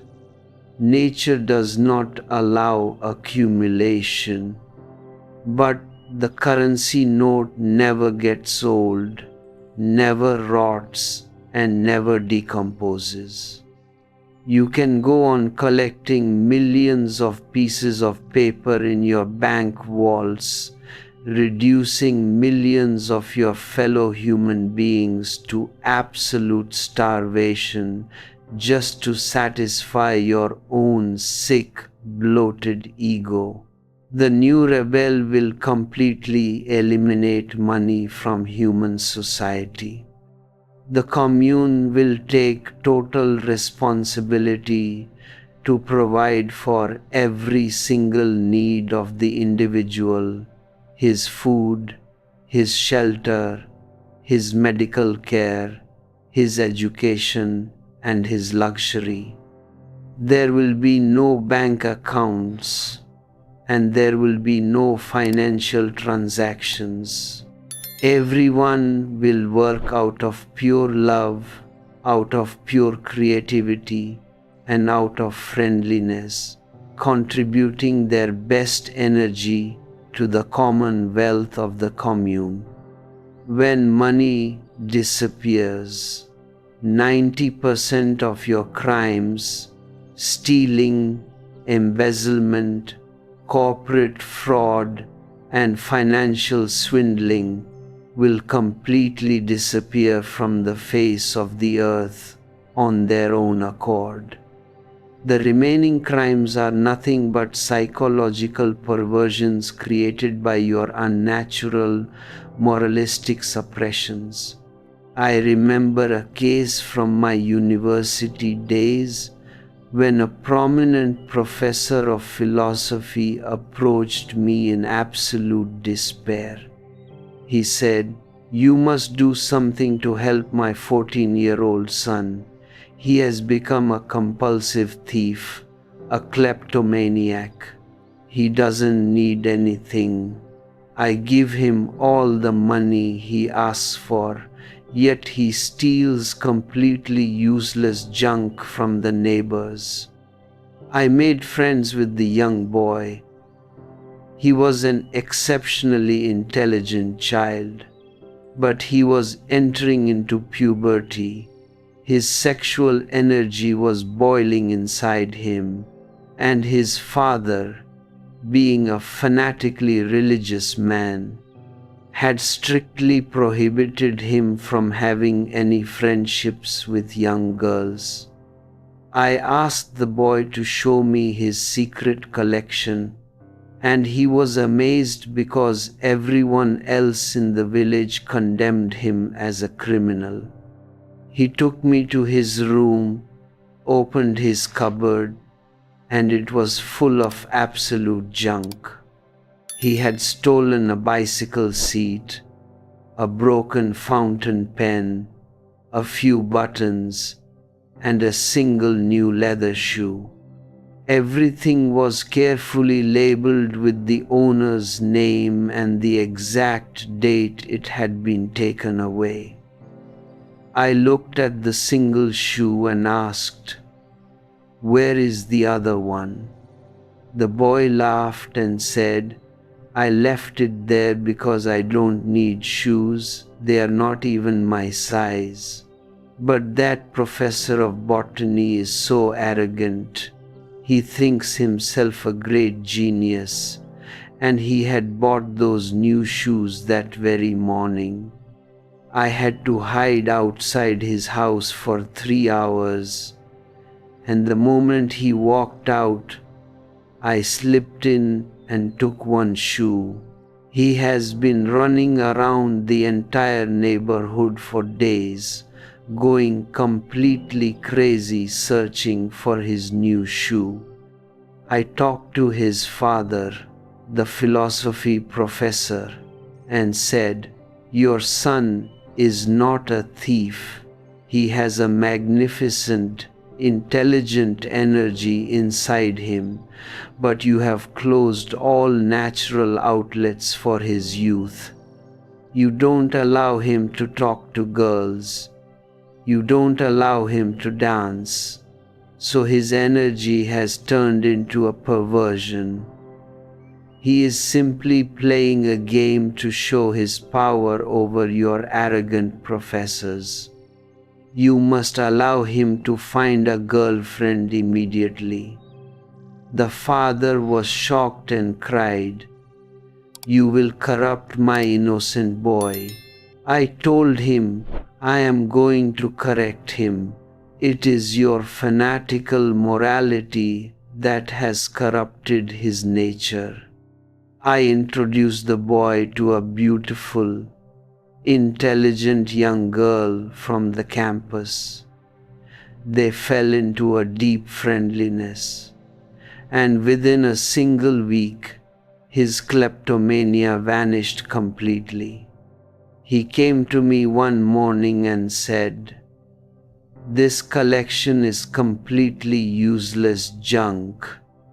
I want to go and return every single item to its rightful owner." One must always look into the biological and psychological causes of human behavior rather than passing a moral judgment or giving a prison sentence. Once the society is freed from the power block of the politicians, the priests, and the capitalists, all these artificial causes will be completely uprooted, and humanity will live in a natural state of absolute ease and peace. Your mind will no longer be caught in the horizontal friction of thoughts, because you will learn the art of allowing your heart and your mind to function in total harmony. And this harmony can be achieved easily through the door of meditation. When you sit in utter silence, away from words and language, your mind and your heart automatically come closer to each other. In that silence, a profound communion happens. The mind speaks not, the heart says nothing, yet both are completely overwhelmed by the understanding of the beyond, and they begin to function as one organic whole. This subtle alignment is the ultimate discipline of the rebel. Let me conclude this part with a magnificent story about the absolute perfection of discipline that was practiced by the ancient samurai swordsmen of Japan. 3 of the greatest, most renowned swordsmen in the entire history of the country stood poised in the middle of an open stadium for a supreme competition to begin. A crowd of millions had gathered, and Emperor Wu himself sat on his golden throne to judge the event. The emperor nodded his head, and a royal attendant released a tiny fly from a small container into the air. Whoosh!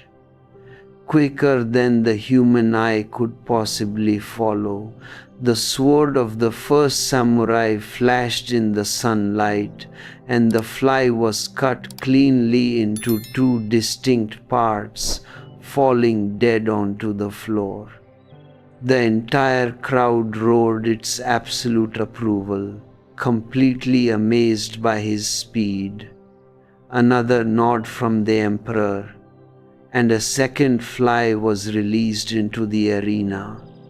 The second samurai stood completely still, his body relaxed like a statue. Whoosh, whoosh, his blade moved with such incredible velocity that no one even saw it leave the sheath. But before him on the ground lay the tiny fly, cut with absolute mathematical precision into 4 perfect pieces.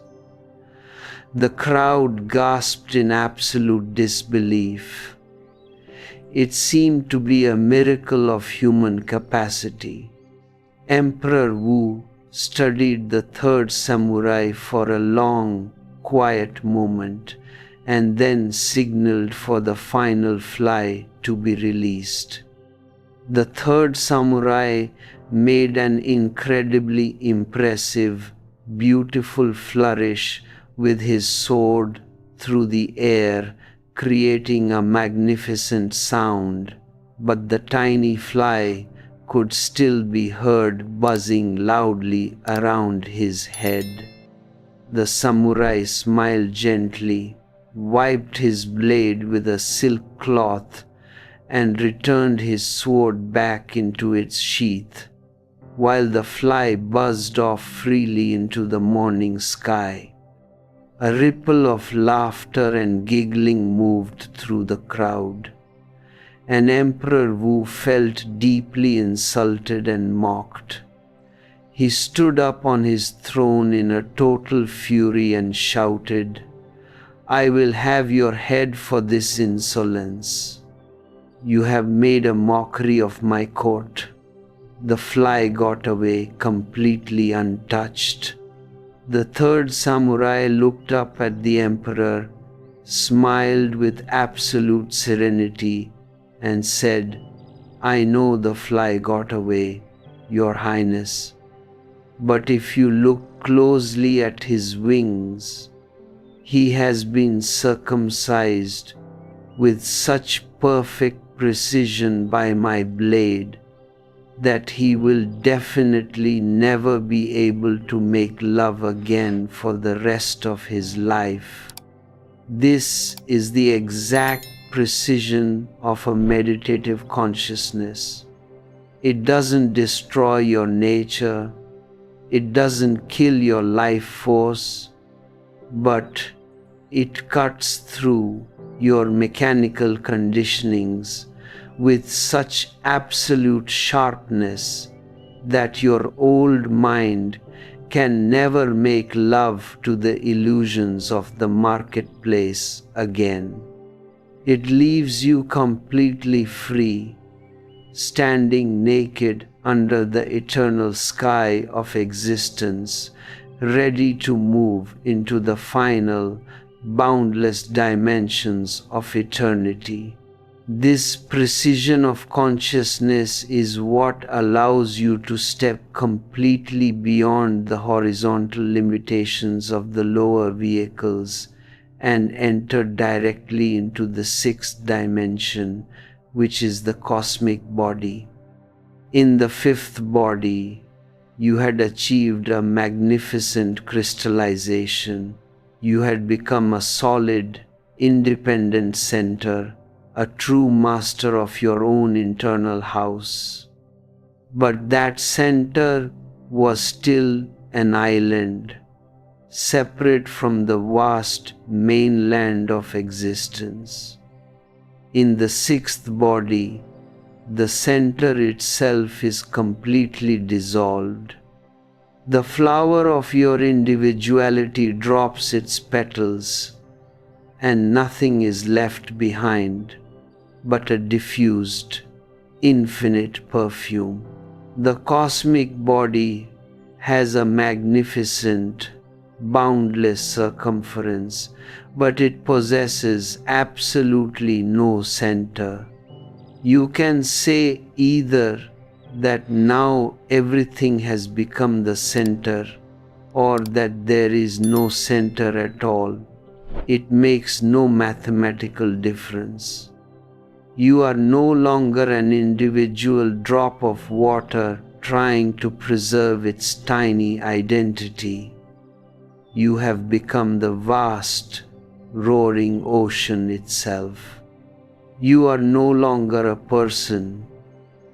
You are the total, beginningless and endless expanse of existence. You must understand that our ordinary existence is not an isolated phenomenon. We are not separate islands scattered across an empty sea. We are the ocean itself, deeply linked with every single fiber of the universe. If the sun does not rise tomorrow morning, your physical body will instantly go out of existence. The living flame within you will be extinguished. You are here, breathing, walking, and thinking, simply because the sun is shining millions of miles away in the dark sky. Your individual life is completely one with the macrocosmic life of the earth, with the movements of the stars, and with the silent growth of the trees. At the sixth layer of consciousness, this interconnectedness becomes your immediate living reality. The narrow feeling of the ego, the small identity of the I, becomes a complete limitation, a heavy chain that must be dropped if you are to proceed any further. The I is the ultimate tension at the sixth stage, preventing you from dissolving into the oceanic feeling of cosmic oneness. And from this cosmic expanse, you must take the final, most mysterious jump of all into the seventh body, which is the nirvanic body. In the sixth body, you had lost your individual self, but existence was still present. You were one with the total being, one with the Brahma. But in the seventh body, even existence is completely lost into non-existence. The existential drops entirely into the non-existential. This is the absolute center, the seedless samadhi where the tree of creation returns to the primordial void from which it originally emerged. Nirvanic means the total, absolute extinction of the flame. When a candle burns down and the light goes out, you cannot ask where the flame has gone. It has simply ceased to be as a distinct, localized phenomenon. It is nowhere, and precisely because it is nowhere, it is everywhere. This total non-being is the only true wholeness, because anything that is positive must have boundaries, frontiers, and limitations. Only the negative, only nothingness can be genuinely infinite. Traditional minds are deeply terrified of this void because their whole conditioning is based on accumulation, on possessing, on being something in the eyes of the world. They want to survive, they want to reach a heaven where they can continue to exist as a separate ego forever. But the seventh body is a magnificent, bare temple where there is absolutely nothing to possess and no one to be. It is a state of absolute, eternal silence, a total discontinuity with everything that went before. There is no link, no chain of cause and effect between existence and non-existence. Something simply ceases, and something entirely new enters the house. It is an uncaused, spontaneous happening that cannot be prepared for through any method or technique. This is where the entire structure of human knowledge reveals its total fallacy.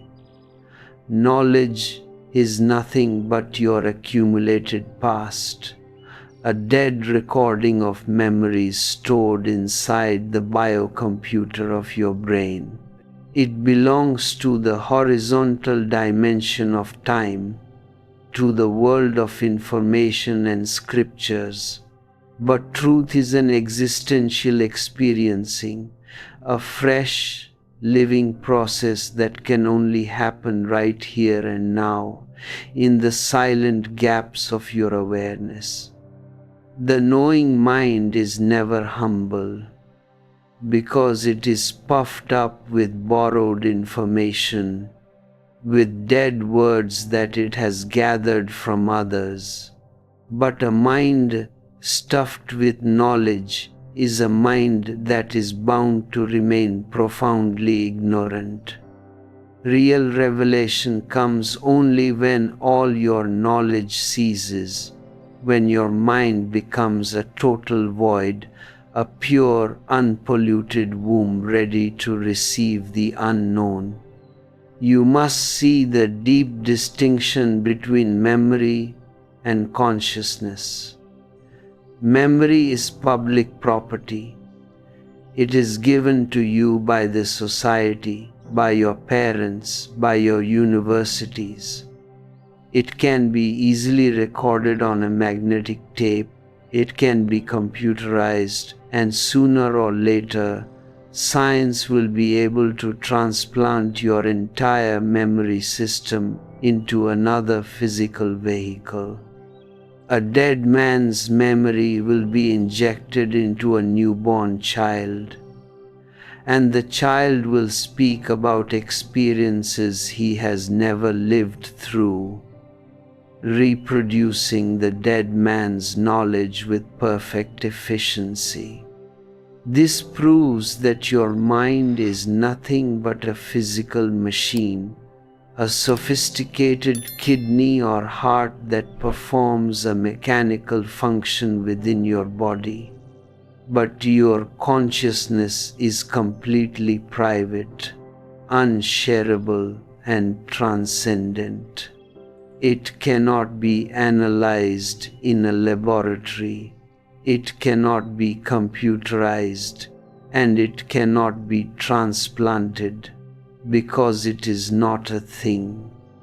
It is a pure, silent witnessing force that stands completely aloof from the contents of your memory. If you become identified with your knowledge, you remain a prisoner of your own past, jumping from one word to another, completely missing the silent intervals where reality resides. But if you can learn to be a witness to your own thoughts, a distinct partition occurs within your psychology. You realize that the one who remembers is entirely different from that which is remembered. The knower is separate from the known.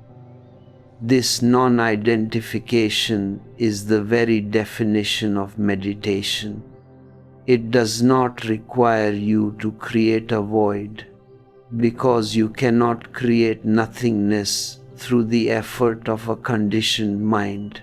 A created void will be nothing but a projection of your old thoughts, a limited space with boundaries defined by your ego. You do not have to cultivate the void. You simply have to understand the complete futility of your accumulated knowledge. In that very understanding, your identification breaks. The machine of the mind falls silent, and you find that you are the emptiness itself. This healthy, vertical awareness is what the modern world lacks completely. The West has over-cultivated the horizontal dimension of activity, reason, and material technology. It has become so addicted to constant doing, constant running, and constant linear progression that it has completely lost the capacity to move to the opposite pole of inactivity and inner rest. When a modern man goes to bed at night in his New York apartment, his brain continues to race at maximum speed, turning and tossing in the dark, unable to turn off the mechanism of thought. He has to rely on artificial tranquilizers and chemical sleeping pills to force his body into an exhausted, superficial sleep. But this forced sleep cannot give him true rest. It is full of chaotic nightmares and deep psychological turmoil, because his inner being remains in a state of permanent tension. The East committed the opposite error for centuries, over-cultivating the dimension of passivity, inactivity, and quietism.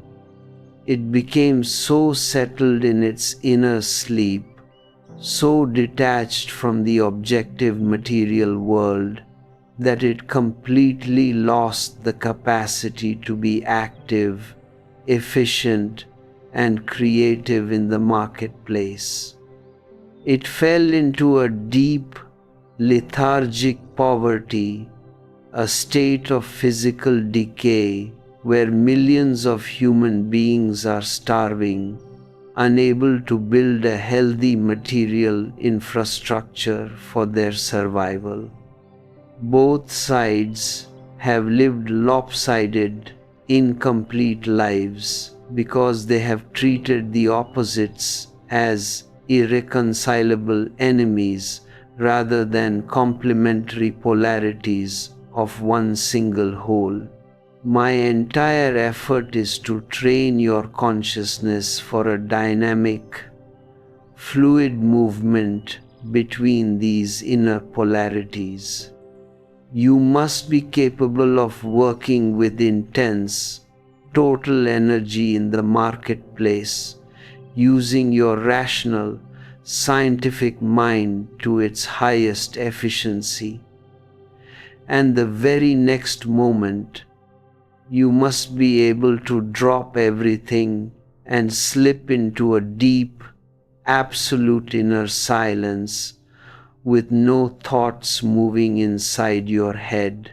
If you are fixed on one pole, you become a distorted, ugly caricature of a human being. A tree must grow in all directions simultaneously. It must send its roots deep into the dark, silent earth, and it must spread its branches high into the open, sunlit sky. The same life sap runs through the hidden roots and the dancing leaves. If you cut the roots in the name of the sky, the tree dies. If you cut the branches in the name of the earth, the tree becomes a dead stump. You must learn the supreme art of right questioning, because your mind is constantly asking false, theoretical questions that are designed to confuse you rather than liberate you. A philosophical question is not a real question. It is a linguistic confusion created by an over-intellectualized brain. Philosophy has been answering the same questions for thousands of years, writing massive volumes of commentary, yet the questions remain exactly where they were, because a false question can never be solved by any answer. If you ask who created the world, or what is the ultimate purpose of existence, you are asking an unanswerable metaphysical question. It is an exercise in utter futility. A religious inquiry is never concerned with theoretical questions. It is concerned with your actual, intimate, existential problems. A question is separate from you. It is just an intellectual curiosity that you can discuss in a restaurant or a university classroom, but a problem is you. You are involved in it. You are suffering from it. It is a living wound within your being. If you ask whether your life is predestined or free, do not look for a philosophical theory. Look directly into your own state of consciousness. If you are completely identified with your physical body, with your material desires, and with your social conditionings, then everything about you is completely predestined. You are nothing but a sophisticated machine, governed entirely by the laws of cause and effect.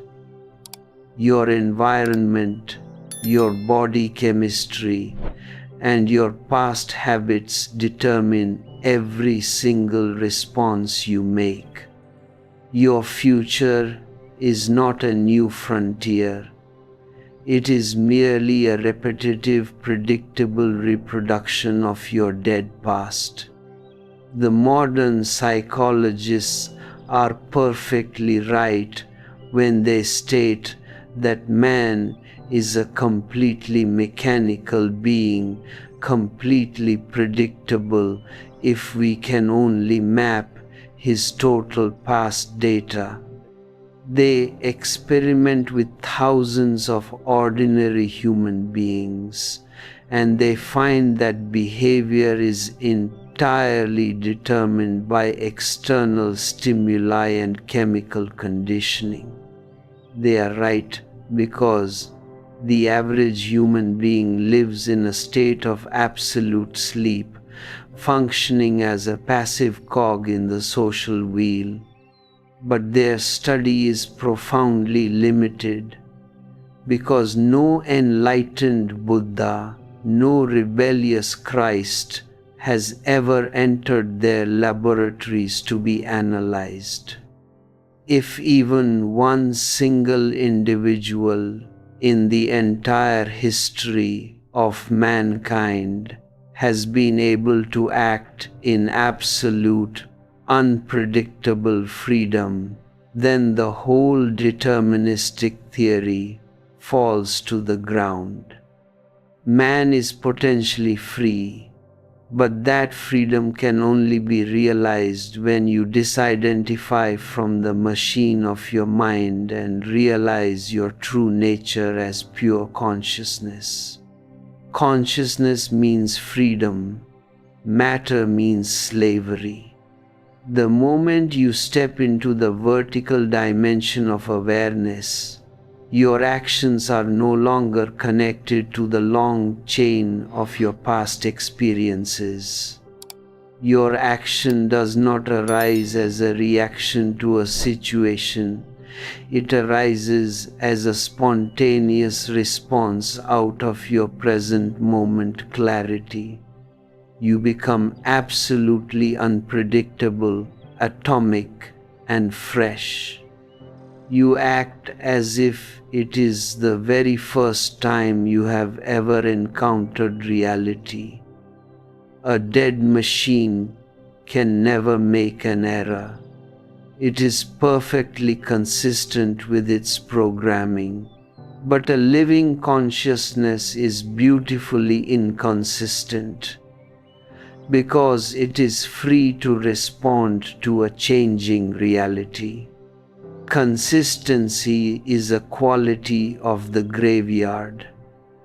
Only a dead man can be perfectly consistent from his cradle to his tomb, because he never grows, never changes, and never learns anything new.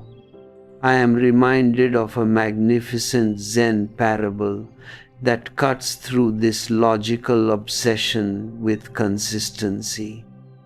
A renowned Zen master asked his chief disciple a highly complex, deep spiritual question. The disciple, who had been meditating for years, closed his eyes, felt the inner presence, and gave an absolute, perfect answer that came directly from his heart. The master nodded his head in deep approval, smiled, and the matter was finished. The next morning, during the public discourse in the meditation hall, the master called the same disciple forward and asked him the exact same question, word for word.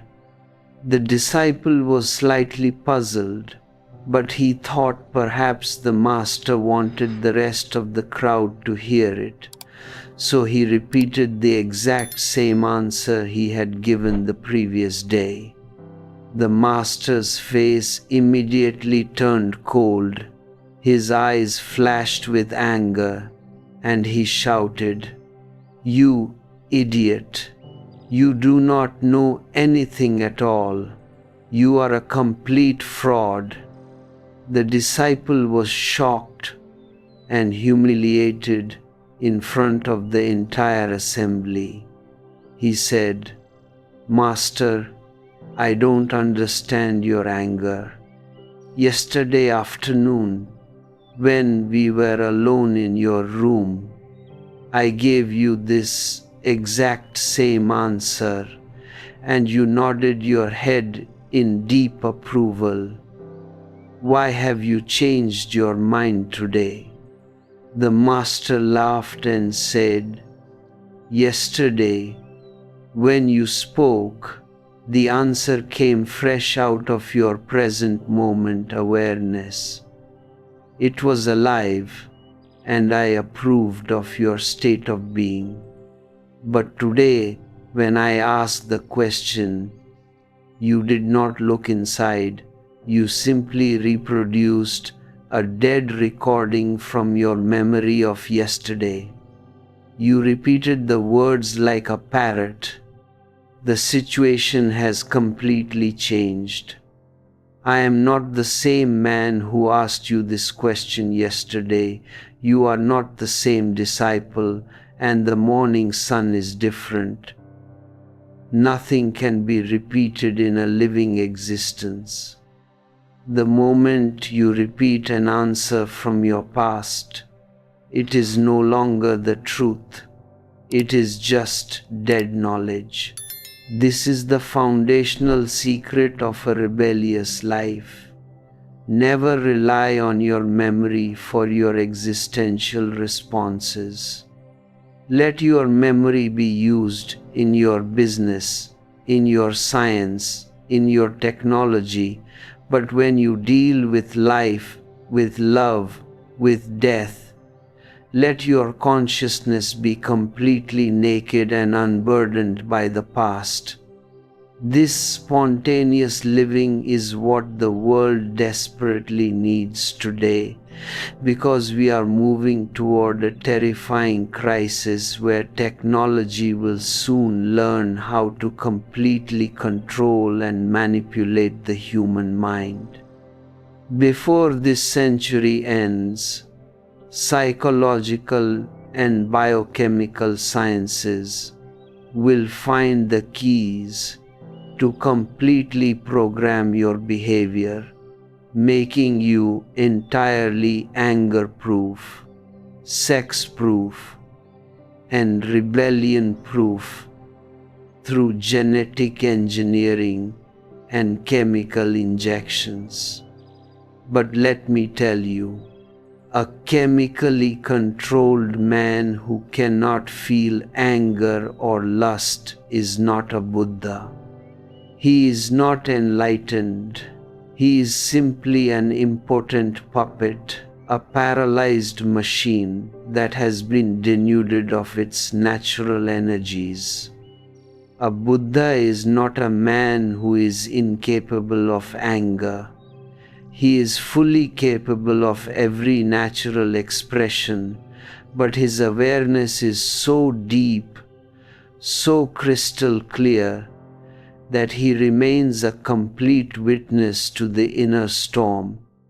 The chemistry is working inside his physical vehicle, but he stands aloof, untouched, and unpossessed by the biological force.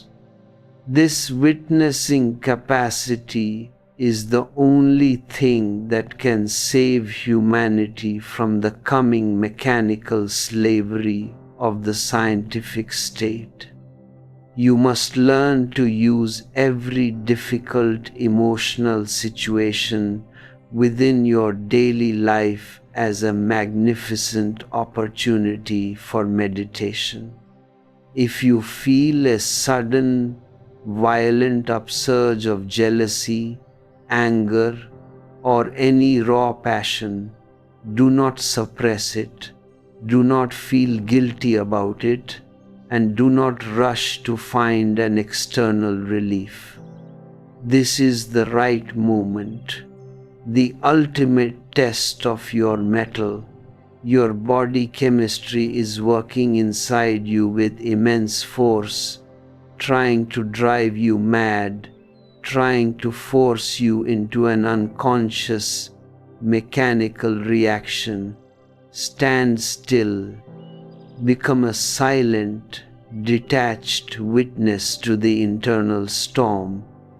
Watch the hot flush of emotion rising from your navel. Watch the heart beating fast. Watch the thoughts racing through your brain.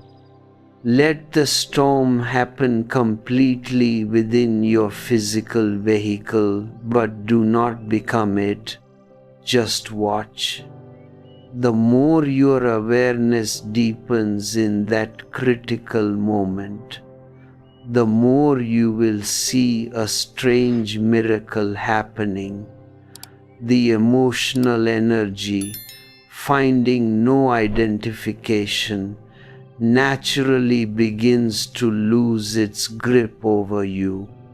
It subsides and returns to its source, leaving your consciousness incredibly vitalized, fresh, and silent.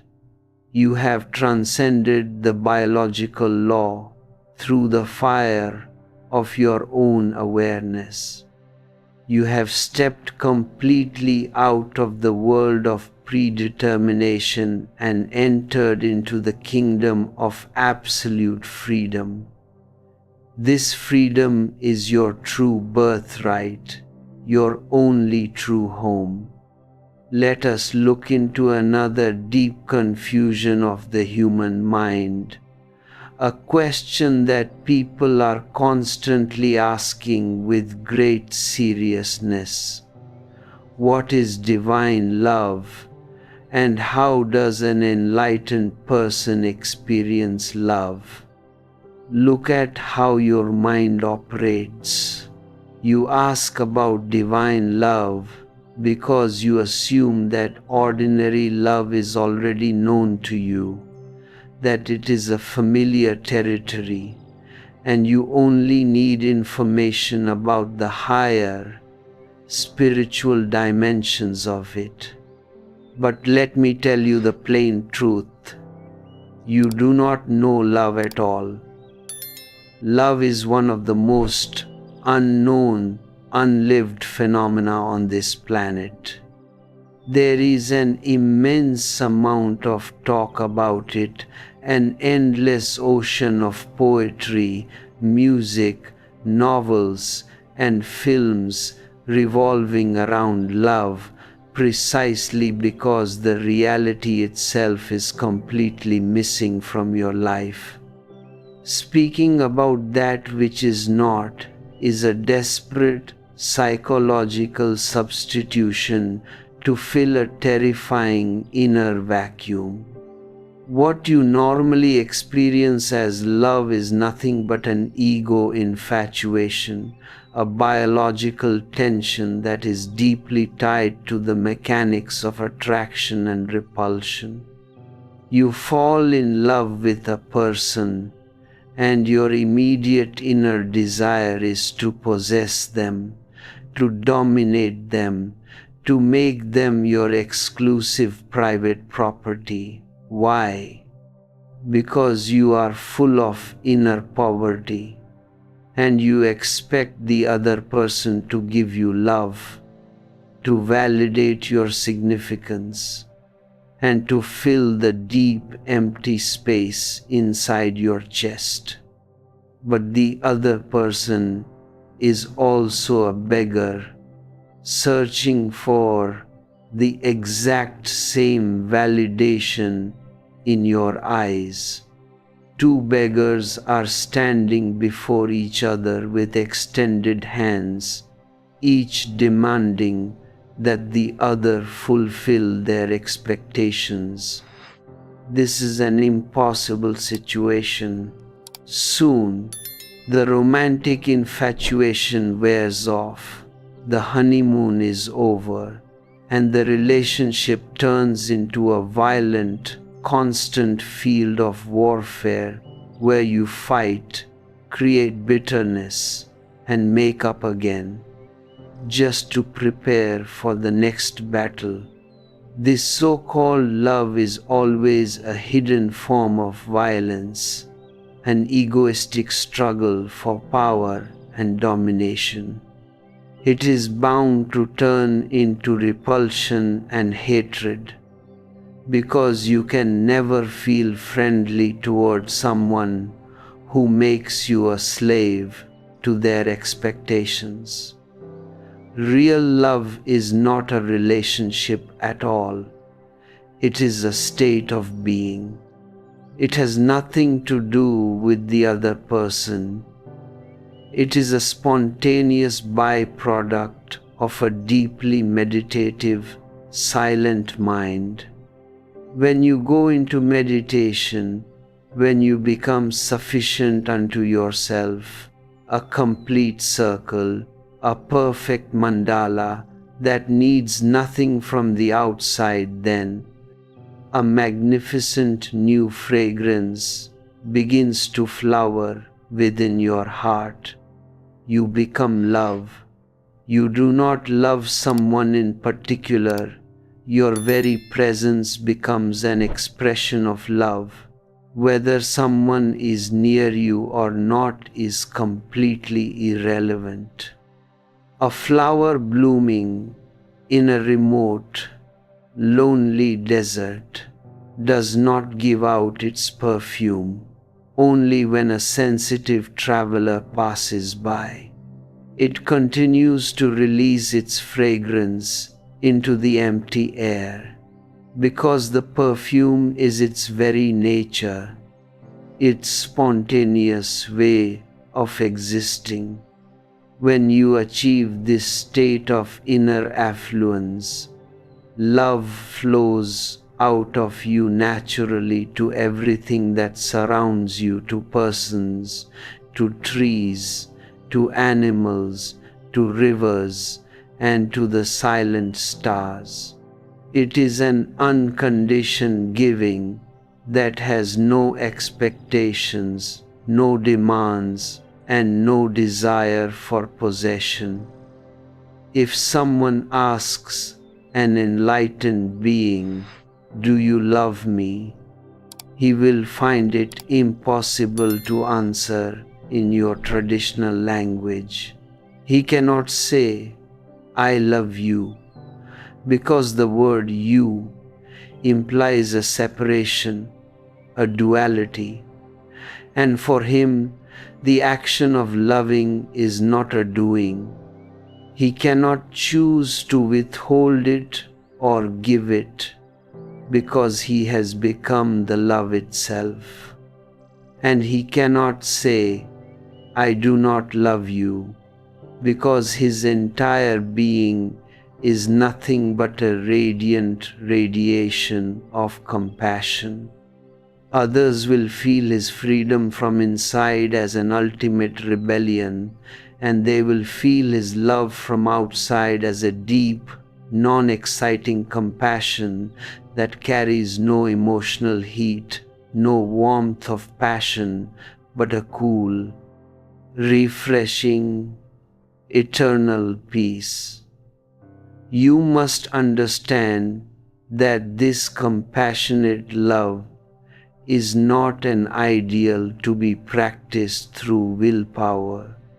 If you try to act non-violently and compassionately according to a moral commandment, you will only become a hypocrite, a polished puppet like the traditional priests and monks who exhibit a fake, calculated saintliness while their hearts are full of suppressed violence and cunningness. Real compassion can only come as a consequence of your inner freedom, as a flowering of your meditation. Freedom is the hidden source, and love is the fragrance that follows it. Unless you light the lamp of awareness within your own interiority, you can never release the perfume of real love into the world. Let us look at another deep question regarding the historical shifts we are witnessing. Why is the modern youth in the Western world going through such a deep, chaotic revolt? And why are they turning with such great intensity toward Eastern religion and meditation? The human mind always works in polar opposites, moving back and forth like a pendulum.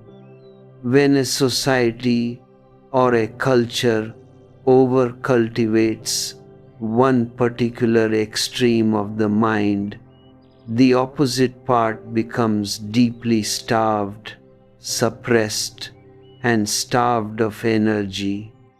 A moment of deep crisis is reached.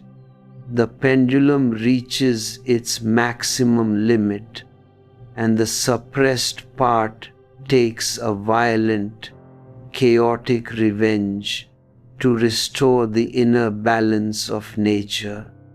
The West has reached the absolute peak of rational, logical, linear development. It has mastered matter, built a magnificent material civilization, and created an affluent society where every worldly comfort is easily available. But in doing so, it completely denied, suppressed, and ignored the irrational, poetic, mystical dimension of the human soul. It made reason the sole criterion of everything, reducing life to a cold, mathematical formula. Now, the modern youth is reacting violently against this empty, wealthy boredom. Their revolt is a magnificent, spontaneous rebellion of the irrational mind against too much rationality. They are dropping out of the corporate race, refusing to become mechanical components of the technological machine, because their souls are screaming for the living waters of meditation, poetry, and inner silence. They are turning toward the East because the East has traditionally lived with the opposite pole of the mind, the irrational, the mystical, the non-conceptual. But let me tell you a strange, paradoxical truth. While the youth of the West is turning toward Eastern meditation, the youth of the East is turning with equal intensity toward Western technology, science, and material success. The East has reached its own peak of irrational decay, living in a starved, diseased poverty for centuries, and now its mind is hungry for the rational, material richness of the West. The pendulum is turning completely across the earth. The East is becoming like the West, and the West is becoming like the East. But changing positions from one extreme to the other will not solve the fundamental crisis of humanity.